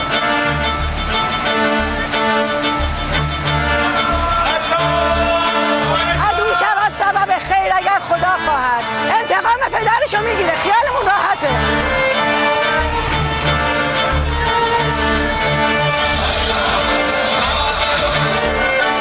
ما خوشحالی داریم میکنیم که راه رهبرمون و پسرش آقا مجتبی داره ادامه میده. ما با ایشون قطعا پیروزیم.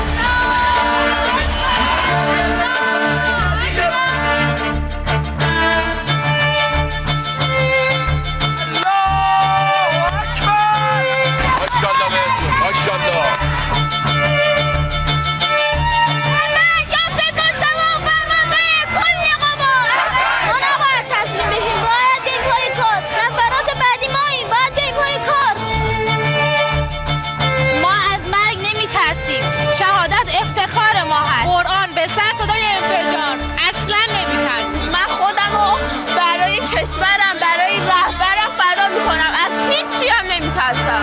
پرچم ایران کفنمونه، ما رو از چی میترسیم؟ همونطور که رهبر شهیدمون گفت ما به قله نزدیکی، انشالله با آقا سید مجتبی رهبر عزیزمون به نوک قله میرسیم.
back, everyone, to this ongoing rolling coverage. Of course, I'd like to thank our colleagues, as always, there from Beirut for their own coverage. Coming to you from Iran, day 28 here, the continued U.S. Zionist entity aggression against Iran, or imposed war, of course, and true operation number 4, of course, being carried out by the IRGC. 83 waves have indeed been fired off so far. Let's go and update our viewers before we get started with our, of course, guests. So we have Iran's Foreign Minister, Mr. Abbas Araghchi, has delivered a speech at the emergency UN Human Rights Council session on the Minab school. The UN Human Rights Council has officially condemned the U.S. strike on the Minab school, and there has been stances taken by various amount of countries.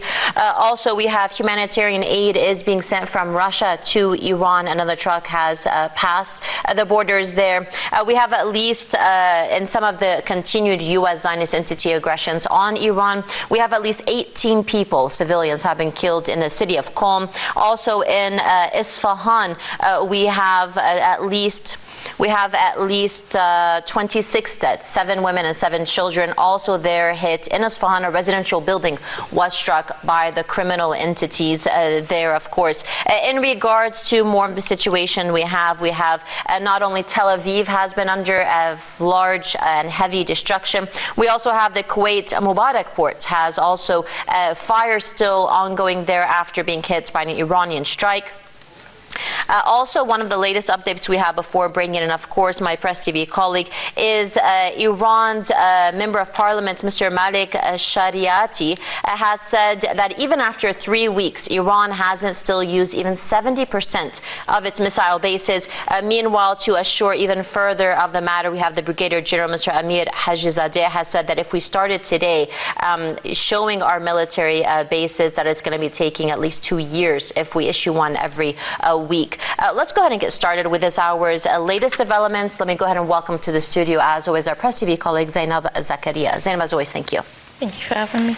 Zainab, today was very interesting. We have Iran's president, Mr. Masoud Pezeshkian, made an unannounced visit to some grocery stores in the capital there to ensure that all is in order, of course, not only by their officials, but by the president himself. And the latest post by Mr.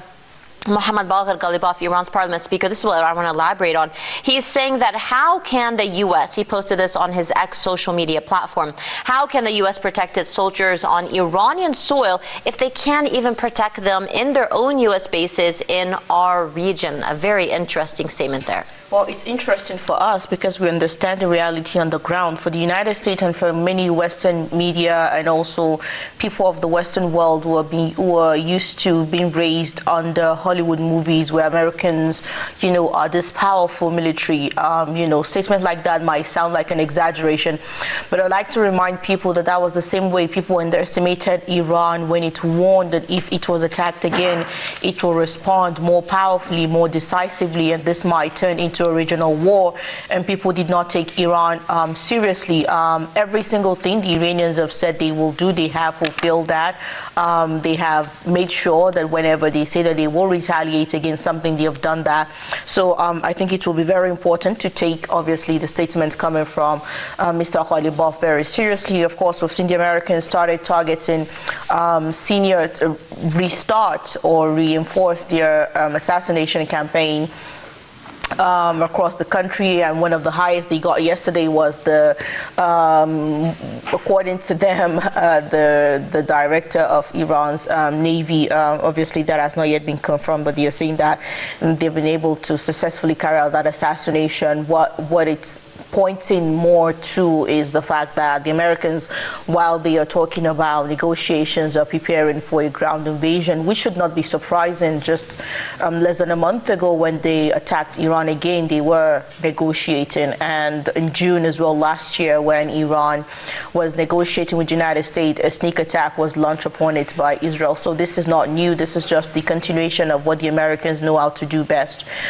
which is attack. And just like Exet said, we negotiate with bombs while we toil over Tehran. We tell you to come to the table, and it is exactly because of that we have many statements from the martyr leader of the Islamic Republic, Ayatollah Sayyid Ali Khamenei, that said that nothing comes out of negotiating with the United States. You're far better off fighting the United States and being beaten to the ground and sitting on the same table with them.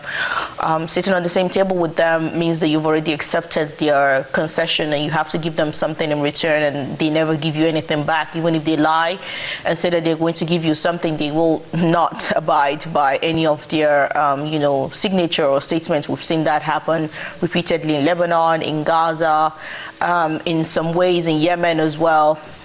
So this is the first time, I think, in 47 years that the United States and Israel attacked Iran, and Iran is able to respond, because for many, many years they've been attacking Iran through different means, and Iran does not really had any much ways to respond to those attacks. So this is the first time that we are seeing that while they attack Iran, Iran is able to, give its own response back in return. So a lot of things will be happening in the next few days, especially if the Americans commit that grave mistake of, attacking any of Iran's island. We will have much things to talk about, because the Iranians have already said that the issue is not about just attacking Iranian islands. Iran will also attack the lands that those attacks come from. So we're talking about places like Bahrain, like the UAE, that have continued to, take this very hostile and very negative stance, out of all the GCC countries. Statements coming out of the UAE and Bahrain have been the worst. They find offense that Iran is attacking the American bases, but they don't want to be responsible for the American bases that are being used to target, the Islamic Republic. So. Well, exactly, Zainab. I'm going to go ahead and come back to you momentarily. Let's go and welcome in from Islamabad, a professor of international relations at Qa'ad al-Azam University, Professor Zafar Jaspal. A pleasure to have you with us, Professor. Thank you very much. Professor, let's go ahead and get started with the point that we left off with my colleague here in the studio. In regards, we've heard the Iranian response to the Trump administration talk about sending, of course, and they have confirmed in some of their officials, the White House spokesperson, for example, on sending ground troops to Iran for a ground invasion. We also saw Trump yesterday, of course, in his own statement. It was 48-hour threat on Iran, and then he postponed it, he said, for 5 days, and now yesterday postponed it to the beginning of April to 10 days.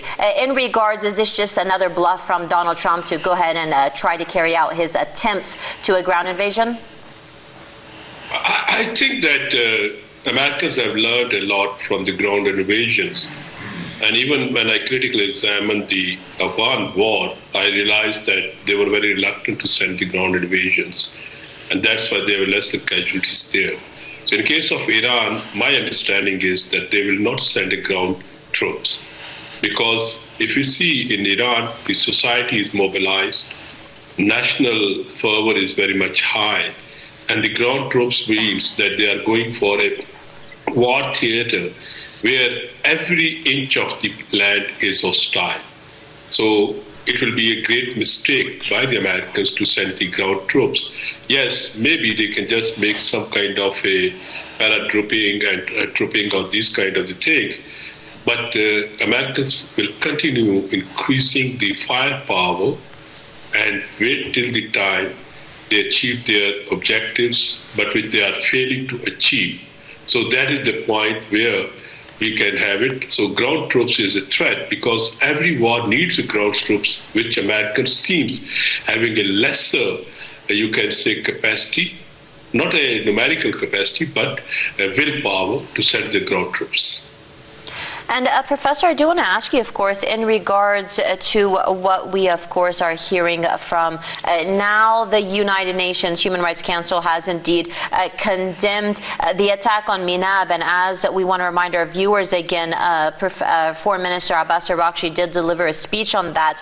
Again, at least, over 175 students and teachers together there, an elementary school that was targeted on the first day of this imposed war, this aggression. And again, we have these UN countries coming out and condemning it. Let's read off some of the stances of the countries. Switzerland said that they condemned it with deep concern over the escalating situation and regret over the attack on schools. Kenya urged all sides to exercise restraint and prioritize dialogue. Australia warned that targeting schools endangers civilians and denies children education. We also have other stances from Ireland, Russia, and the Netherlands.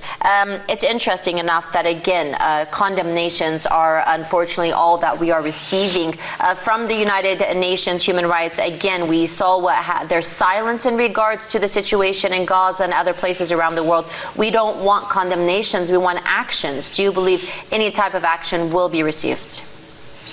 You very rightly pointed out that they are having a long list. There is a long list of condemnation. But unfortunately, what we are seeing in this world, it is very much uncivilized. Condemnation has nothing to do. There is no practical impact. If you see, Netanyahu was convicted. He must be charged in the International Court of Justice because of the genocide of the Gaza people. Nothing is happening. So the Trump is not working. Even the Europeans, Canadians, they are saying that the rule-based order has expired. So in this situation, I think it will be it will be wrong to expect that there will be some kind of a condemnation we are receiving and it will have any tangible outcome. And Professor, I mean, when we're talking about actions and condemnations, it's interesting, to be honest, when it comes to that, the only actions being taken are actually more sanctions on Iran, on the Islamic Republic of Iran, that has been acting in self-defense since day one. Again, we're on 28 days, now. And the recent and the latest sanctions coming from Canada. The spokesperson for the foreign ministry here in Iran, Mr. Ismail Baghai, has reacted, of course, to these more, of course, additional Canadian sanctions, saying that appeasing bullies and fascists doesn't stop them, it only whets their appetite. Your take on additional sanctions, of course, on Iran in the current circumstances? I think that it's illegal, illegitimate, condemnable. I think whatever they are saying. Iran has been attacked by the United States and Israel. Iran is fighting defensive war. In a war, Iran can use any kind of a tactics or whatever suitable strategy. And these sanctions were, or now even, they are blackmailing tactics. I think these sanctions will be not having any tangible impact, but it exposed these countries who think that they are very much value-oriented and they are giving us lessons for a morality. And if they continue sanctioning a country which is under the aggression, I think that justifies, that qualifies that they don't believe in the rules-based order or a civilized order. When we talk about civilized, again, Professor, it's interesting to remind our viewers, and one of course, our top stories was when I started off this introduction, both in Qom and Isfahan, two different cities, of course, across the nation. Residential building in Isfahan, 26 civilians killed, 7 women, 7 children among them, at least 18 killed in Qom, of course, another, again, more civilians. In regards to when we're talking about the targets being hit by the U.S., by the Zionist entity, of course, schools, hospitals, children, women, of course, in regards to the complete opposite of this continuous military bases, military interest, and basically anyone that is hosting, of course, these people who use their own land to target us in return. Of course, I'm referring back to the Persian Gulf states, which continuously till today are still saying that they're still condemning Iran and saying Iran is the one that has crossed all red lines. When you hear something like this, when it's Iran that has crossed the red lines, what is your take on that? My understanding is that there are two ways to look at it. Gulf states seems neutral. They are declaring themselves neutral in the war. So far, that makes sense. But the question is that if their territory is used against any other state in a war, then their neutrality is debatable or questionable. Iran so far has targeted those targets in these states, according to the media, which Iran said that these are the bases which were used against or which are used against us. And these bases are not only used for striking but for monitoring. So naturally Iran has a legitimate case in this case, and the Gulf states have to stop or get rid of these bases. Irony is that they are trapped. They are not part of this war. They were not desiring to start a war with Iran, but they have an ally with which they have a long defensive pacts. And that alliance started, and now they are trapped in it. So if they are alleging Iran, they have to allege the United States as well. They have to also accuse the Israel as well, that because of your war, we are victim of this war. If you see this war, because of this war which have been initiated by the Trump and Netanyahu, the entire world economy is, you can say, on a decline. In such a situation, if we can say that Iran is doing something wrong, I think in this non-rule-based order and a state which is under the aggression, it has a right of defense. Under defensive arrangement, it can use whatever suitable to it, whatever its makers of the strategy constitute a strategy. So in this context, naturally, Iranian ruling elite number of times said that we are very much sympathetic with our Arab neighbors.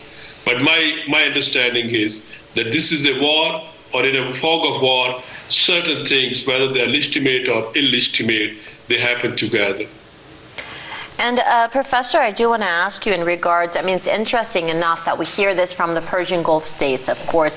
They say that we are reminding Iran that we are neighbors geographically. It is Iran that has time and time again reminded them that you were, you are, and you will continue to be our neighbors, but that the relations have definitely changed. In regards, I mean, we also have Pakistan and other countries in the region are well aware of how Iran has treated its neighbors. Again, for them to come out and say that Iran has crossed the red lines, while we see on the complete opposite side, whether we see the continuous relations between Iran and Pakistan and other nations in the region. I mean, again, these regional countries, these neighborly brothers, as Iran likes to call them, have had so many cooperations, bilateral cooperations, trade cooperations, security cooperations, and it seems that the Persian Gulf states have completely forgotten all of those once that this situation started. This is an alternative view. Pakistan, Iran has a good relationship. Iranian foreign minister a number of times expressed solidarity with us and accepted our solidarity with them. Pakistan is doing its best, I mean that to mediate, to bring to de-escalate the crisis in the Gulf. But at the same time, we say that they are, so far, these Gulf states are not involved in a direct attack on Iran. Of course, the sites have been used. If we can start further pushing, and what I smell from your argument, it seems that you are thinking or you are viewing that the Gulf states start using their military strikes against the Iran. And we have to not forget, these states, including UAE, they have a fighter jets, they have a big, according to their size, military muscles, but I didn't see any report where they used their military muscle. It was only Americans and Israelis are attacking on Iraq. Professor, so I don't mean to cut you off, but when we do see, you're correct 100% that the fighter jets, etc., have not been used, but when we see, for example, Qatar, UAE, and Saudi Arabia and all of these Persian Gulf countries use their air defenses to intercept missiles as they're on the way to, of course, the U.S. bases, is that not directly involving themselves? That's why Iran is attacking, and everyone is saying, and as I said, Iran is not attacking those countries, but attacking the bases on their territory. So on this point, I am very clear. But if you think that I start saying that Iran, in a strategy is better, though Iran has used this horizontal escalation and has tried to make its neighborhood or its neighbors, according to the Persian Gulf states, as a scapegoat, it's Iran's strategy and it's their strategy.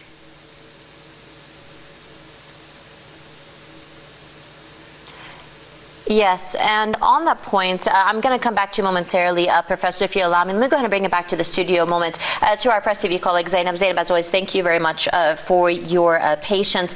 In regards, one of the other headlines we did mention was the Kuwait Mubarak port was struck, and we've also seen other parts. I mean, on the Iranian side, on the Iranian officials, the strikes that we continue to see that are happening, and again, we've also heard another threat from Iran that any place in these Persian Gulf states that are being used, whether the ports, whether the docking, whether the refueling, I mean, these are the locations that are being hit. Let's go ahead and just verify it for the viewers. I guess saying that, everyone is welcome to their opinion, but what reality tells us is that the U.S. base cannot operate in a vacuum. The U.S. base is a military base. A military base is filled with people and equipment. This equipment need to be fixed. They need to be refueled. There are so many things that they use that are not located within the military base. And in order to understand that, you have to understand an ecosystem. Take a house, for example. A house may be in a location, but everything to keep that house and the people living in it to continue to exist in the environment of the house. And for many, many years, these institutions, this organization, these locations have been used to keep the U.S. military operating. Now those U.S. military bases are being targeted. So obviously the U.S. will move them out and do what they have been accusing the Palestinian resistance of doing, which is use human shields. And they have been using the people within the population that they exist in to carry out a human shield to protect themselves from the targets that they are.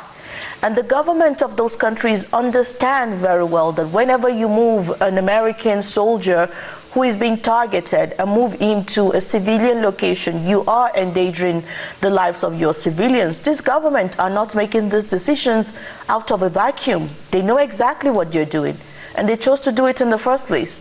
So if anyone wants to blame, the civilian cost of this issue, they should blame the government.